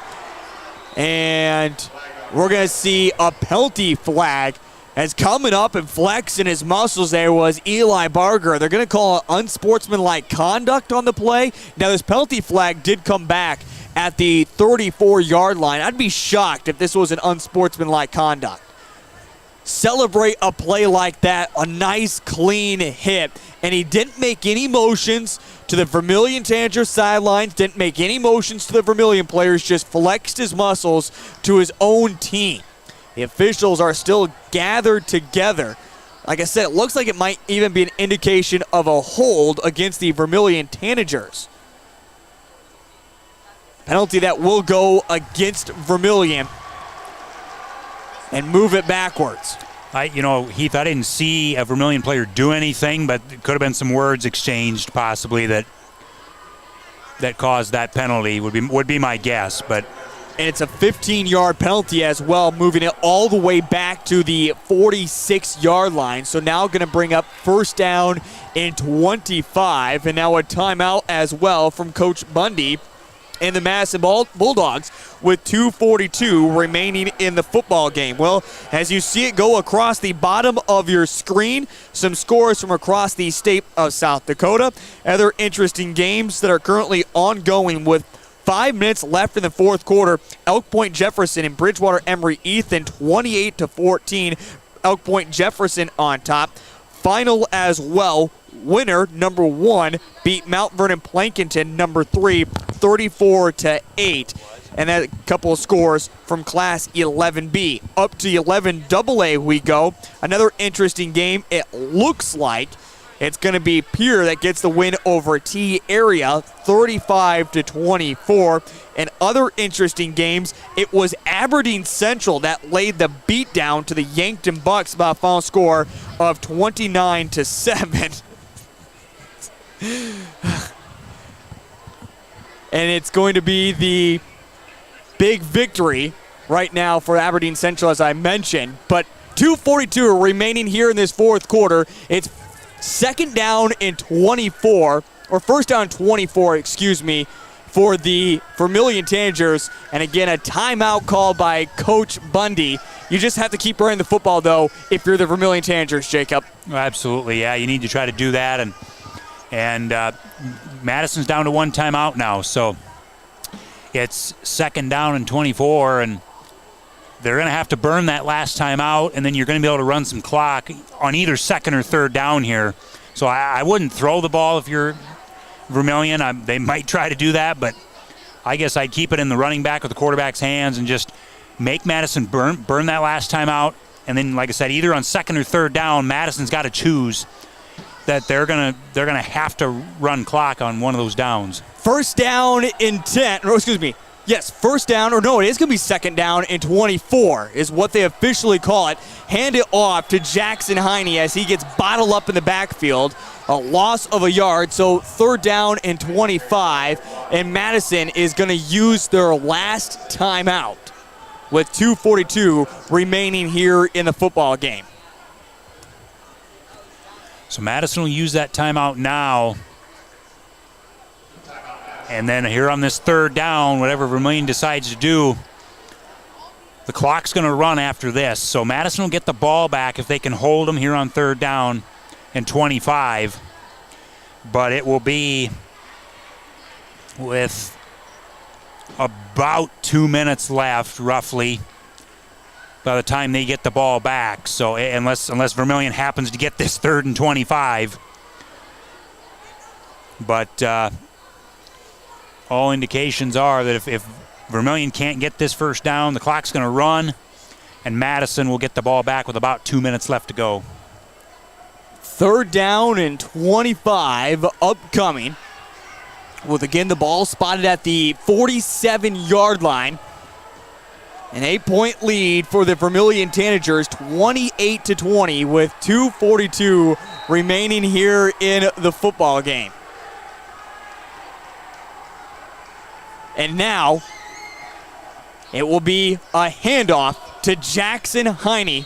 So just under 2 minutes remaining here in the football game.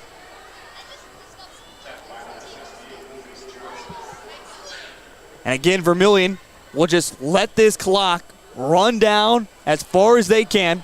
Madison will come out with no timeouts getting the football. You have to guess somewhere either at the 20 or inside the 20.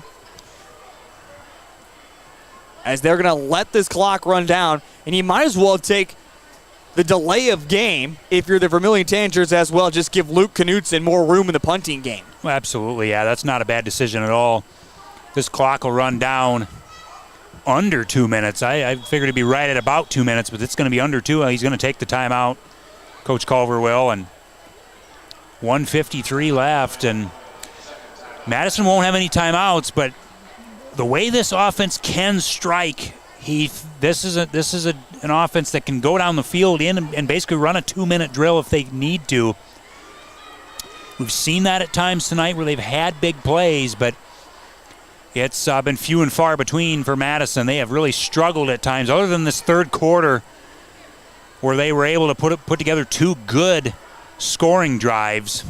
They have really struggled tonight moving the football and putting points on the board. Yeah, you mentioned it going into this fourth quarter. It was 20-15, the Madison Bulldogs, and even at halftime, 15-6, Vermillion was on top. 2 big touchdowns by the Madison Bulldogs in the third quarter made it a 5-point lead for the Bulldogs, but Vermillion was able to answer back with their own touchdown and then a pick 6 from Connor Peterson with 6:16 remaining here in this fourth quarter to make it this 28-20 lead for the Vermillion Tanagers.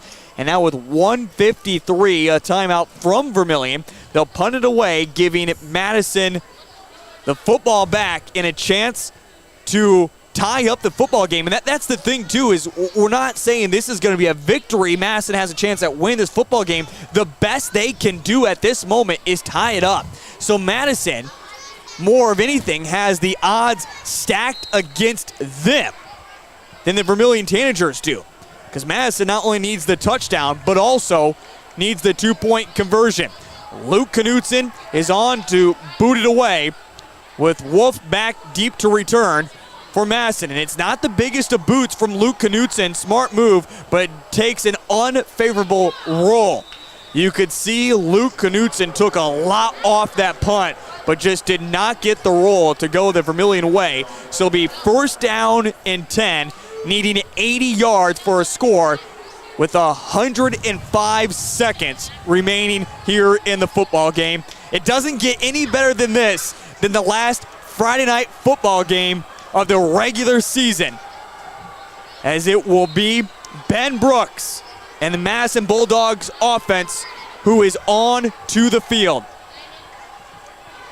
Back to pass will be Ben Brooks, looking down the near sideline, and this one is intercepted!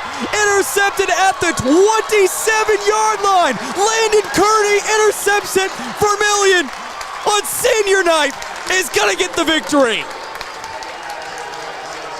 Ben Brooks had all the time in the world, looking downfield and jumping it. Landon Kearney to get the interception. What a big play, and Vermillion will be able to go into victory formation as you see it once again. Brooks with just plenty of time, just sidearm throws it down the field. Peterson and Landon Kearney were both there. Landon comes up with the interception, and Vermillion is going to get a huge victory on his senior night inside the Dakota Dome, 28-20. Yeah, Brooks obviously must not have saw the defender. I mean, he just threw it right to him. And wow, what a disastrous play there for the Bulldogs, but what a big play by this Vermillion team. What a win. And the Vermillion faithful on their feet. The student section cheering on the boys as Vermillion does have to take one more snap in victory formation, as it is 3rd down and 14, but it doesn't matter. And again, the way things are lined up, Vermillion does still have an outside chance at the playoffs here. And they have a big trip upcoming next week against Belfouche. In Belfouche, a 6-hour-plus trip upcoming. Final kneel down by Hayden Christofferson, the Vermillion faithful, and full roar as Vermillion is finishing off the last home game of the season with a 28-20 victory inside the Dakota Dome. Without head coach Tom O'Boyle due to his own injury, Vermillion is able to get together, scrappy, and get it done. And Gary Culver takes the game ball as well from the officials. He'll be joining us here on the postgame show. We'll have plenty coming up as well, as we'll have full reaction and more.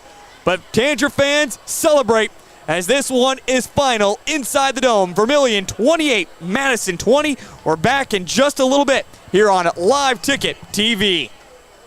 Limestone canyons, flowing waterfalls, and pristine beauty make Spearfish a sanctuary for those seeking the ultimate escape. Outdoor enthusiasts will find top-notch sport climbing, mountain biking, and UTV OHV trails. Guests are steps away from peaceful hiking trails and tranquil streams. Relax and rehash your day's adventure at one of our award-winning local breweries. Finding rest is an important part of any adventure. Lodging in Spearfish comes with a variety of choices, from cabins, B&Bs, and campgrounds to the comforts of your popular brand-name hotels. To find your unique adventure in Spearfish, go to visitspearfish.com now.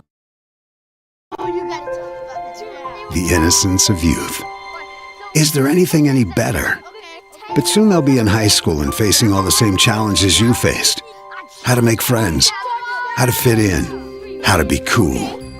We want our children to have everything they'll need to live fulfilling and productive lives.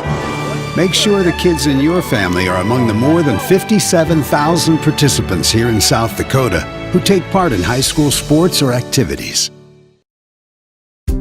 Farmers know crop insurance is essential for managing risk. It's also valuable for maximizing revenue. The crop insurance officers at Farm Credit Services of America have proprietary tools and expertise to deliver the personalized crop and revenue protection you need for the peace of mind you want. Nobody delivers crop insurance like this. Discover the difference by calling 800-884-FARM. Agriculture works here. Let's be real. You work. You worry.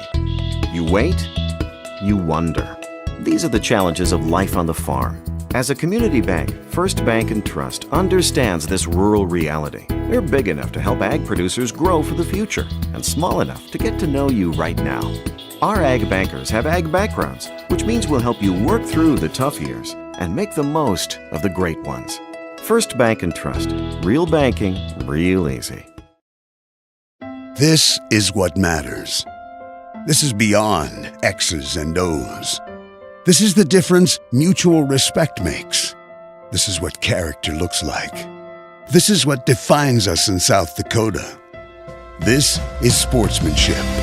School sports, it's not the outcome that matters most, but the way the games are played. This message presented by the South Dakota High School Activities Association and the South Dakota Interscholastic Athletic Administrators Association.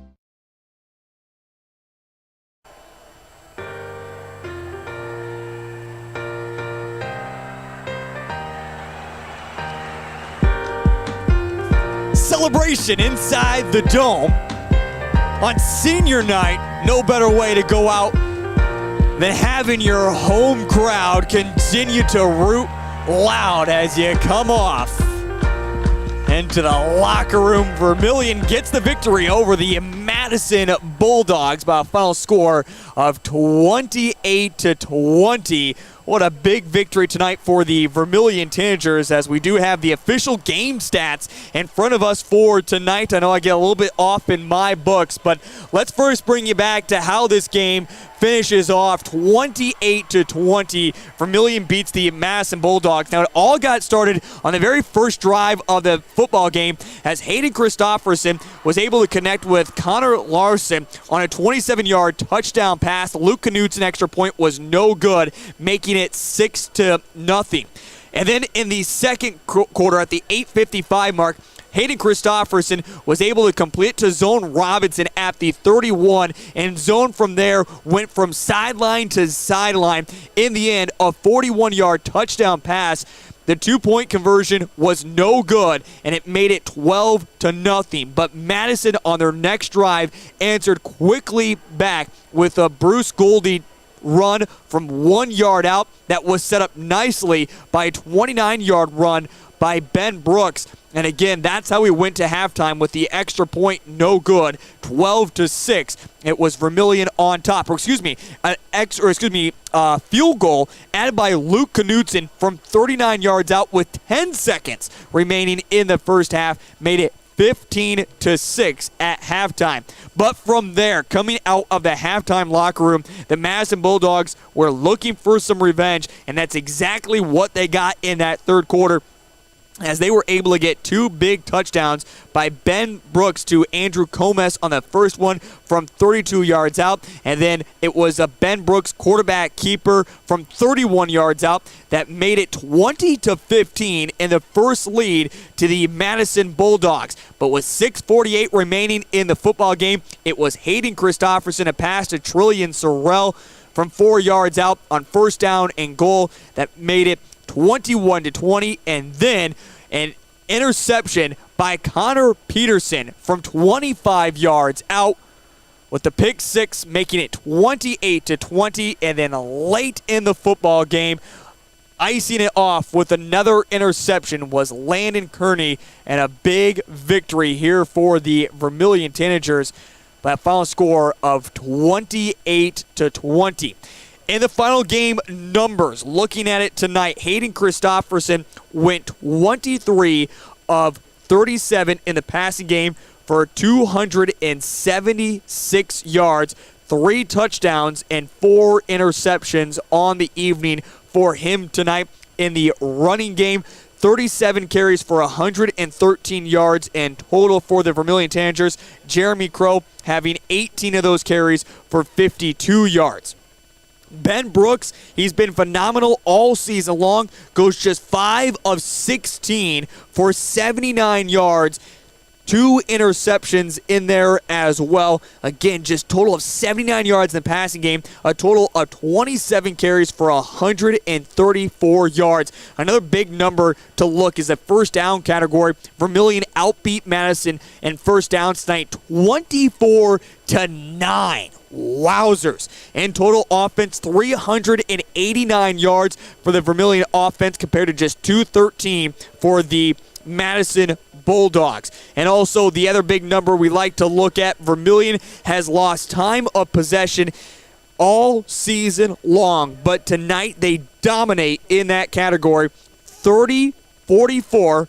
Again, 30 minutes and 44 seconds to just 17 minutes and 16 seconds for the Madison Bulldogs. One heck of a performance from the Vermillion Tanagers.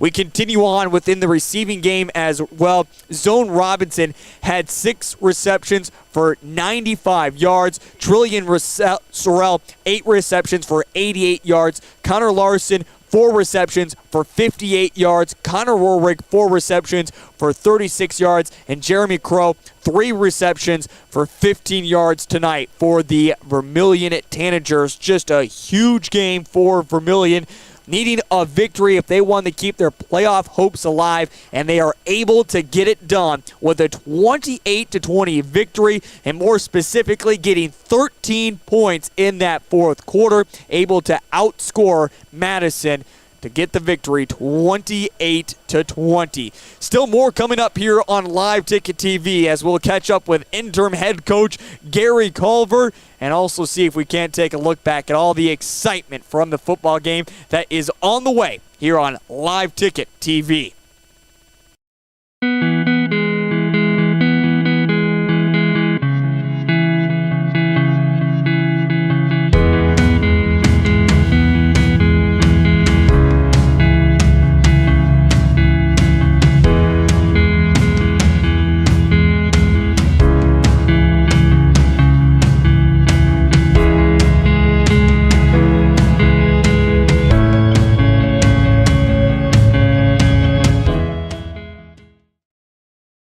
Times like these, it's good to know there's a place where people know who you are, no matter how long you've been gone. A place where the smells of home cooking are still in the air, where a simple wave warms your heart, and sharing stories is just a way of life. It's good to be home.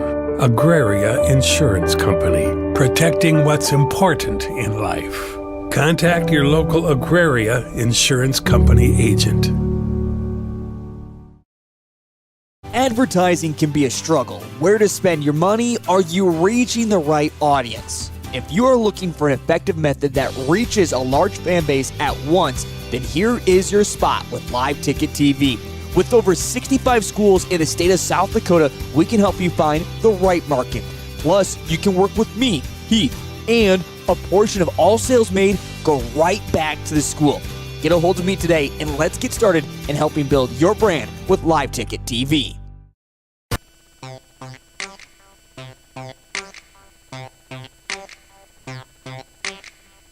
Well, the excitement continues to linger on here inside the Dakota Dome as Vermillion was able to open up their opening drive with a big touchdown play. And from there, it was just nothing but excitement and big plays by Vermillion.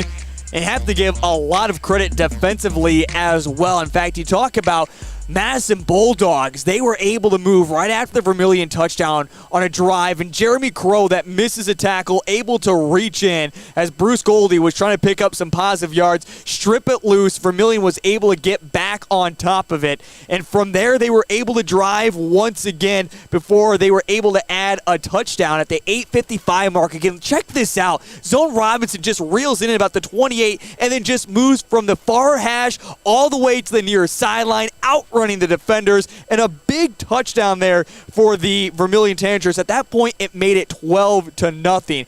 And then it came back. Madison was able to get a touchdown, making it 12-6 with 5:41 remaining in that first half. Vermillion was able to use timeouts correctly, force Madison to punt the football, and with 10 seconds left, Luke Knudsen, haven't seen him much in the kicking game, does that. 39 yards out, making it a two-possession game before we went into halftime at 15-6. But then Madison, they came back out, we mentioned, quickly in that third quarter, able to get some big touchdowns. And by the end of the third quarter, they had the lead 20-15. But then Hayden Christopherson, Trillian Sorrell, as we mentioned, able to connect all night long, just having a big passing game. And you talk about Sorrell had 8 receptions for 88 yards as you continue to see just big play after big play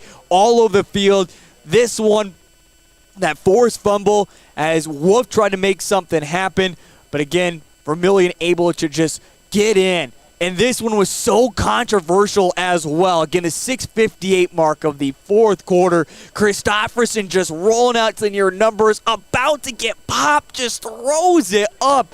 And check out this, Trillian Sorrell. Was he in? Was he not? The official said yes, touchdown. And again, that gave Vermillion that 1-point lead. And then all of a sudden, his 7th pick of the season, Connor Peterson comes up big. Less than 20 seconds later, able to intercept it, goes back in. Huge touchdown for the Vermillion Tanagers. Extra point was added on, making it 28-20. Possessions go back and forth, but with 1:43 remaining in the football game, Madison has an opportunity. First down and 10. Ben Brooks with plenty of time looking downfield, and there is Landon Kearney, just a jump in front of the pass, intercepted at the 28-yard line, returns it to the 26, and Vermillion gets the victory here tonight inside the Dakota Dome. A big thank you to Cole Larsch, our producer, one hell of a producer, getting those highlights on the evening, and Vermillion gets the victory 28-20. Well, we're going to step aside, and when we come up, it's interim head coach Gary Culver to talk more about this exciting victory. That is all on the way yet here on Live Ticket TV. There's no better organization that gives back to the student athletes than the Booster Club. The Vermillion Booster Club is committed to helping all student athletes grow. Join the Tanager faithful today by becoming a member at GoTanagers.com. While you're there, check out Team Apparel for your favorite sports team. Like them on Facebook to stay up to date on all the latest information and sports games. Join the Vermillion Boosters today and go Tanagers.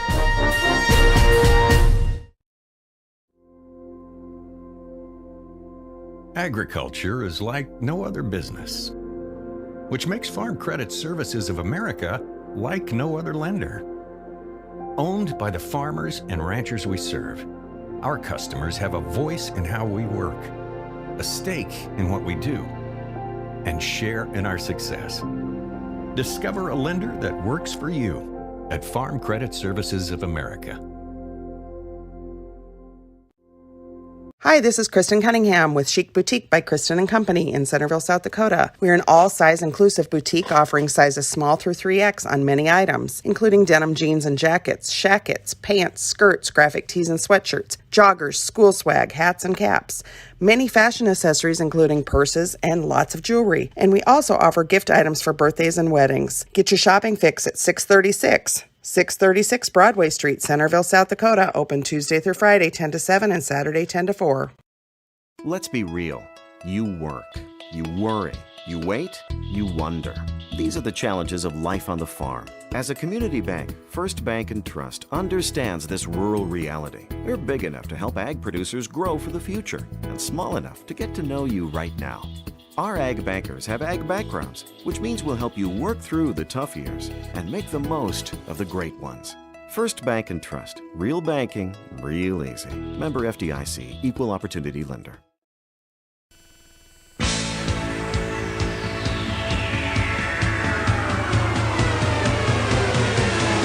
Inside the Dakota Dome as the Vermillion Tanagers get the victory tonight over the Madison Bulldogs by a final score of 28-20. Join us here in just a moment will be the interim head coach, Gary Culver, who will be on the mic with us. But while we have a quick chance taking a look at final scores in Class 11 more specifically, as we dive in, West Central beats Lennox tonight 38-16. Still going on, but getting closer to wrapping up. Lee Deadwood's going to beat Lakota Tech right now. That score is sitting at 53-24. As we mentioned earlier, Beersford beats Dakota Valley 22-20 by the final. Sioux Falls Christian also beat up on Belle Fourche 48-7. Del Rapids pulled away from St. Thomas More by a final score of 42-19. And Millbank gets the win over Chamberlain by the final score of 16-8. So some big games across the state of South Dakota. Again, Vermillion trying to keep their playoff hopes alive, able to do so with a huge victory tonight over the Madison Bulldogs. Other interesting scores across the state of South Dakota. T added a late touchdown, making it a little interesting, but Pierre, number 1, beats number 2 in AAA 35-30. Also, Harrisburg beat up on Brookings tonight 41-7. And it was Yankton that was down by Aberdeen Central at Crane Youngworth Field tonight 29-7. Up in AAA scores, it was all blowout victories for tonight. Not one game was close at the AAA level. At Class 11B, some interesting scores. Elk Point Jefferson able to hold on and beat Bridgewater Emory Ethan by a final score of 28-14. And other scores, number 1 Winner beats number 3 Mount Vernon Plankinton 34-8. Del Rapids beats St. Thomas More by a final score of 42-19, as I mentioned earlier. But some close games. Also, Aberdeen Roncalli beat Clark Willow Lake 26-0. That happened yesterday at Dakota Bank Stadium. Now, Class 11B through 9AA, A, and B all begin their postseason. As fact, this was the last game of the seasons, and now the playoffs are not officially set yet, as a couple more things that are wrapping up, but they will get their playoffs getting going next Thursday as well. For the Vermillion Tanagers, they of course have their final game coming up of the regular season out to Belle Fourche, South Dakota. We'll have all the coverage for you right here on Live Ticket TV. But just one heck of a game by the Vermillion Tanagers tonight as they get the victory over the Madison Bulldogs by a final score of 28-20. A couple big interceptions in this fourth quarter is what helps Vermillion get to their victory tonight. able to advance now 3-5 overall. And Madison, they also now drop to 3-5 overall. Again, things still wrapping up here in Class 11A, so no finals when it comes to where everyone falls at the moment in seed points, but certainly things are going to be jumbled up and a little bit crazy over the next 24 hours to find exactly where Vermillion is going to fall at when it comes to the seed points wise and how far they will move up the standings. You may remember that they were at 11th coming into tonight, where Madison was still inside the top 8. Good chance that Madison will remain at that mark, or at least inside the top 8. The question, though, is how much more is Vermillion going to climb up the standings? We're still awaiting, seeing if we can't get a hold of Coach Gary Culver to sit down with us and have a conversation as we continue to delay for him. Again, he has other media duties as well, catching up with other people of the media. And again, we'll see if we can't catch up with him here in just a moment. But again, great victory tonight for the Vermillion Tanagers. As we're going to step aside here quick for one final timeout. When we come back, Gary Culver is on the way here on Live Ticket TV.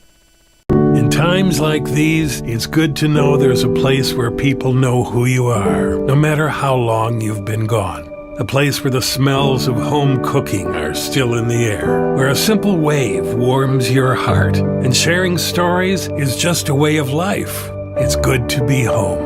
Agraria Insurance Company, protecting what's important in life. Contact your local Agraria Insurance Company agent. Lime's.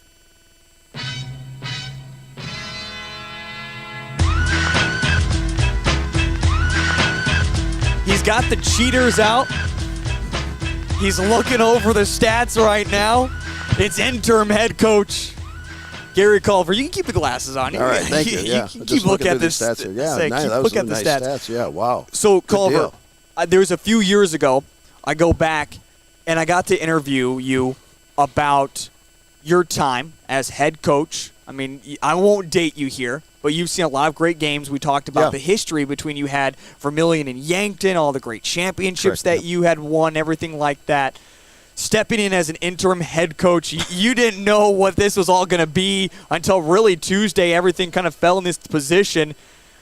When you talk about victories for your teams that you've had throughout the years, where does this one rank for you? Well, certainly different than the others, in an interim setting or acting head coach or whatever you might want to call it, or subbing for OB, I guess, maybe here in this regard. But certainly a thrill for me, but most importantly for our staff, who just did a whale of a job, game planning. Like I told the kids before the game, look at what these guys have done over, just basically a 2-day period, because yesterday was, everything had to be ready. So they spent a lot of hours, our offensive staff, Louis Budmeyer, Joey Nelson, Tom Heisinger, and the defensive staff, Cole Reinhardt, Kurt Seibel, and myself. But those guys really do a great job in that regard. And, I just kind of oversee everything, and I just said, you guys need to take charge here of this today. And, I thought great play selection on the part of our offense, and very well balanced, nice to see that offensively, I think, from us. And I got good time management, all those good things, They put our defense maybe in precarious situations a few times, but that's going to happen. We said, there's going to be a hurricane out there, and you got to be calm in the eye of the storm, and I think our kids were. And I kept telling Hagen Christopherson, you got to have ice in the veins, and, I was playing like that. And he said, yeah, I know that in the late stages there. So I thought he had good game management tonight on his part with our offense. We talk about Hayden Christopherson. I want to go into the whole entire running game as well. I mean, Hayden, just as you mentioned, even with 4 interceptions, I thought what was so impressive about him, if you look down lower on the numbers, is the wide receivers and how it wasn't to just 1 or 2 guys. It wasn't to Zone Robinson. It wasn't to Trillian Sorrell. The football was constantly being spread around, and even through interceptions, able to work through adversity. What was it, not just in the passing game, but the offensive line, giving him time but then also making it look to different wide receivers and never keeping it predictable for the defense for the Madison Bulldogs. Yeah, I thought our offensive line did a great job pass pro tonight. There's some big kids there for Madison and linebackers. When our receivers went across the middle for a route there and, made a reception, you probably saw number 44 get a couple hits on our guys. I didn't know whether we were going to get up, but we bounced up, and that was great in that regard. You're right about spreading the wealth throughout our receiver core there, and we have, some really young guys there, if you think about it. Connor Larson, of course, a senior, but Trill and Zoe and Rowe out there, boy, they had some tough catches, got us some big first downs that kept moving the chains. And I've always said, I like Coach Nielsen's, keep it on schedule. And I thought for the most part we were in down and distance situations that, were manageable overall for our offense tonight, whether we rushed the football, and we rushed it, I think, much more effectively tonight. I thought did a good job there and kind of got our wash play going there.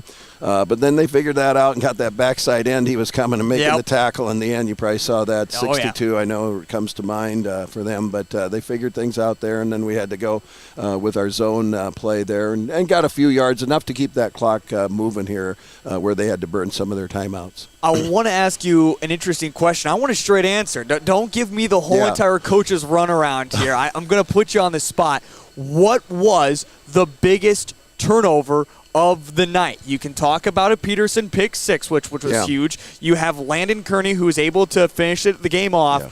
But I even think back to the very first quarter. You have Madison that's driving. They have it first down and goal. It looks like they're about to score, and you're able to force a fumble. Yeah, huge there. I mean, what was the biggest turnover of this football game tonight? Yeah, that's a great question. I know, $64 question, really. I'm not sure which of those, they just all come at different times during the course of the game. Probably, you're looking more at the second half and some of those turnovers. That was huge. The first one, Madison's going to take the football and looks like they're going to punch it in. And then it was 6-0 at the time, but we get it back. And then we got it to a two-possession game at 12-0 and then got the field goal. And then after their touchdown, of course, but that made it a two-possession game there, 15-6 as we entered the half. So that was huge in that regard. And I thought Luke Knutson came back from inauspicious, shall we say, some of those kickoffs early that were not meant to be squibbed like that. Our plan is for Luke to hit that thing in the end zone. And he did later. He came back, and he had some big punts, too, that kind of kept them at bay in terms of the field position. And then the field goal, I don't know right off the top of my head. 39 yards. Yep. That's a heck of a field goal for a high school football player. So, granted, conditions are kind of nice in here, which Luke likes. But, that was huge. So Luke came back, and I said, hey, you got to put that out of your mind, adjust, and he made those adjustments, talked to Kurt Seibel, who works with him, in terms of the kicking game. So, we can go up and down the lineup there in terms of individuals, but a great team win for our kids. It just was from a mental aspect, and, hopefully we can, finish with a big road trip here next Thursday at Belfouche. Not only were you the interim head coach that got a victory, not only have you been longtime head coach for the Vermillion Tanagers, but there's one other hat that you really wear well. That is, you're a math teacher. That's true. I know you know the equations when it comes to playoffs and what had to happen for everything. Give us the layout. What is the playoffs? I don't know yet. I haven't looked at it yet tonight. What scores do you need to know here? I don't know. I really don't. We just said we're going to – I think our assistants said it best, we're going to be 1-0 tonight and let things, play out. I don't know. Will 4 wins get us there? Potentially. I don't know. I don't know any of the other scores. I haven't looked tonight on the scoreboard, but I will when I get home. And, hopefully they'll get that updated as quickly as possible, too, here in the standings, and maybe we'll know a little bit more. But, we have to take care of business next week, in terms of that type of thing. So, we'll savor this one. And these kids really should savor this for 24 hours at least through the weekend. They deserve it. I thought they did a heck of a job and making adjustments when you lose your head coach like that. And just all of a sudden, it wasn't like it was, well, this could happen. No, it was just Monday afternoon, boom, and, I'm in film, and I said, Coach O'Boyle will not be here today, guys. And I don't know when he'll be back at that stage, but like I said, he came back to film on Tuesday, and was pointing things out with his crutches on the board, as only an Irishman like him would do, So, again, we're happy that his surgery went well. But he's really got to lay low right now, and I hope he's doing that. Hope he didn't get too excited tonight here at home with this football game. But the kids were on FaceTime with him down there in the locker room. That was great to see. So a great win for our program and a great win for our kids, and so proud of our kids and our coaching staff. The coaching staff, the time and effort that they put in to put the game plan together here in just a couple-day period when OB was not going to be there. Credit to them, and great job managing the game here tonight on both sides of the football. Well, hey, Coach. All right. Congratulations to you. Yeah, thanks. We'll see you in 6 days for another victory in Belle-Fourche, all right? Well, we hope that's the case. Yeah, we're planning on it. That's our goal, certainly, and then, let the chips fall where they may. We'll see what happens. That's so. right. All Coach, right. always appreciate it. Thank you. There he is. Interim head coach Gary Culver. Coach, keep those as well. Those are yours. I know you're going to get an email with them, but those are yours as well. So, big victory tonight for the Vermillion Tanagers by a final score of 28-20. Let's wrap things up here on Live Ticket TV. For Jacob, for Cole Larsch, I'm Heath Nimke. We're back with you again on Tuesday for some volleyball, as Vermillion will be on the road. And I will say this much. Stay tuned to social media, as there's some interesting news in the volleyball world when it comes to the Vermillion Tanagers. Plus, we'll have that game coming up in 6 days' time in Belle-Fourche, South Dakota, before we're back with more volleyball to wrap up the week. Until next Tuesday, or I should say until Tuesday, enjoy Dakota Days, Happy D-Days, final inside the Dome, 28-20. Vermillion beats Madison. Have yourself a wonderful rest of your evening.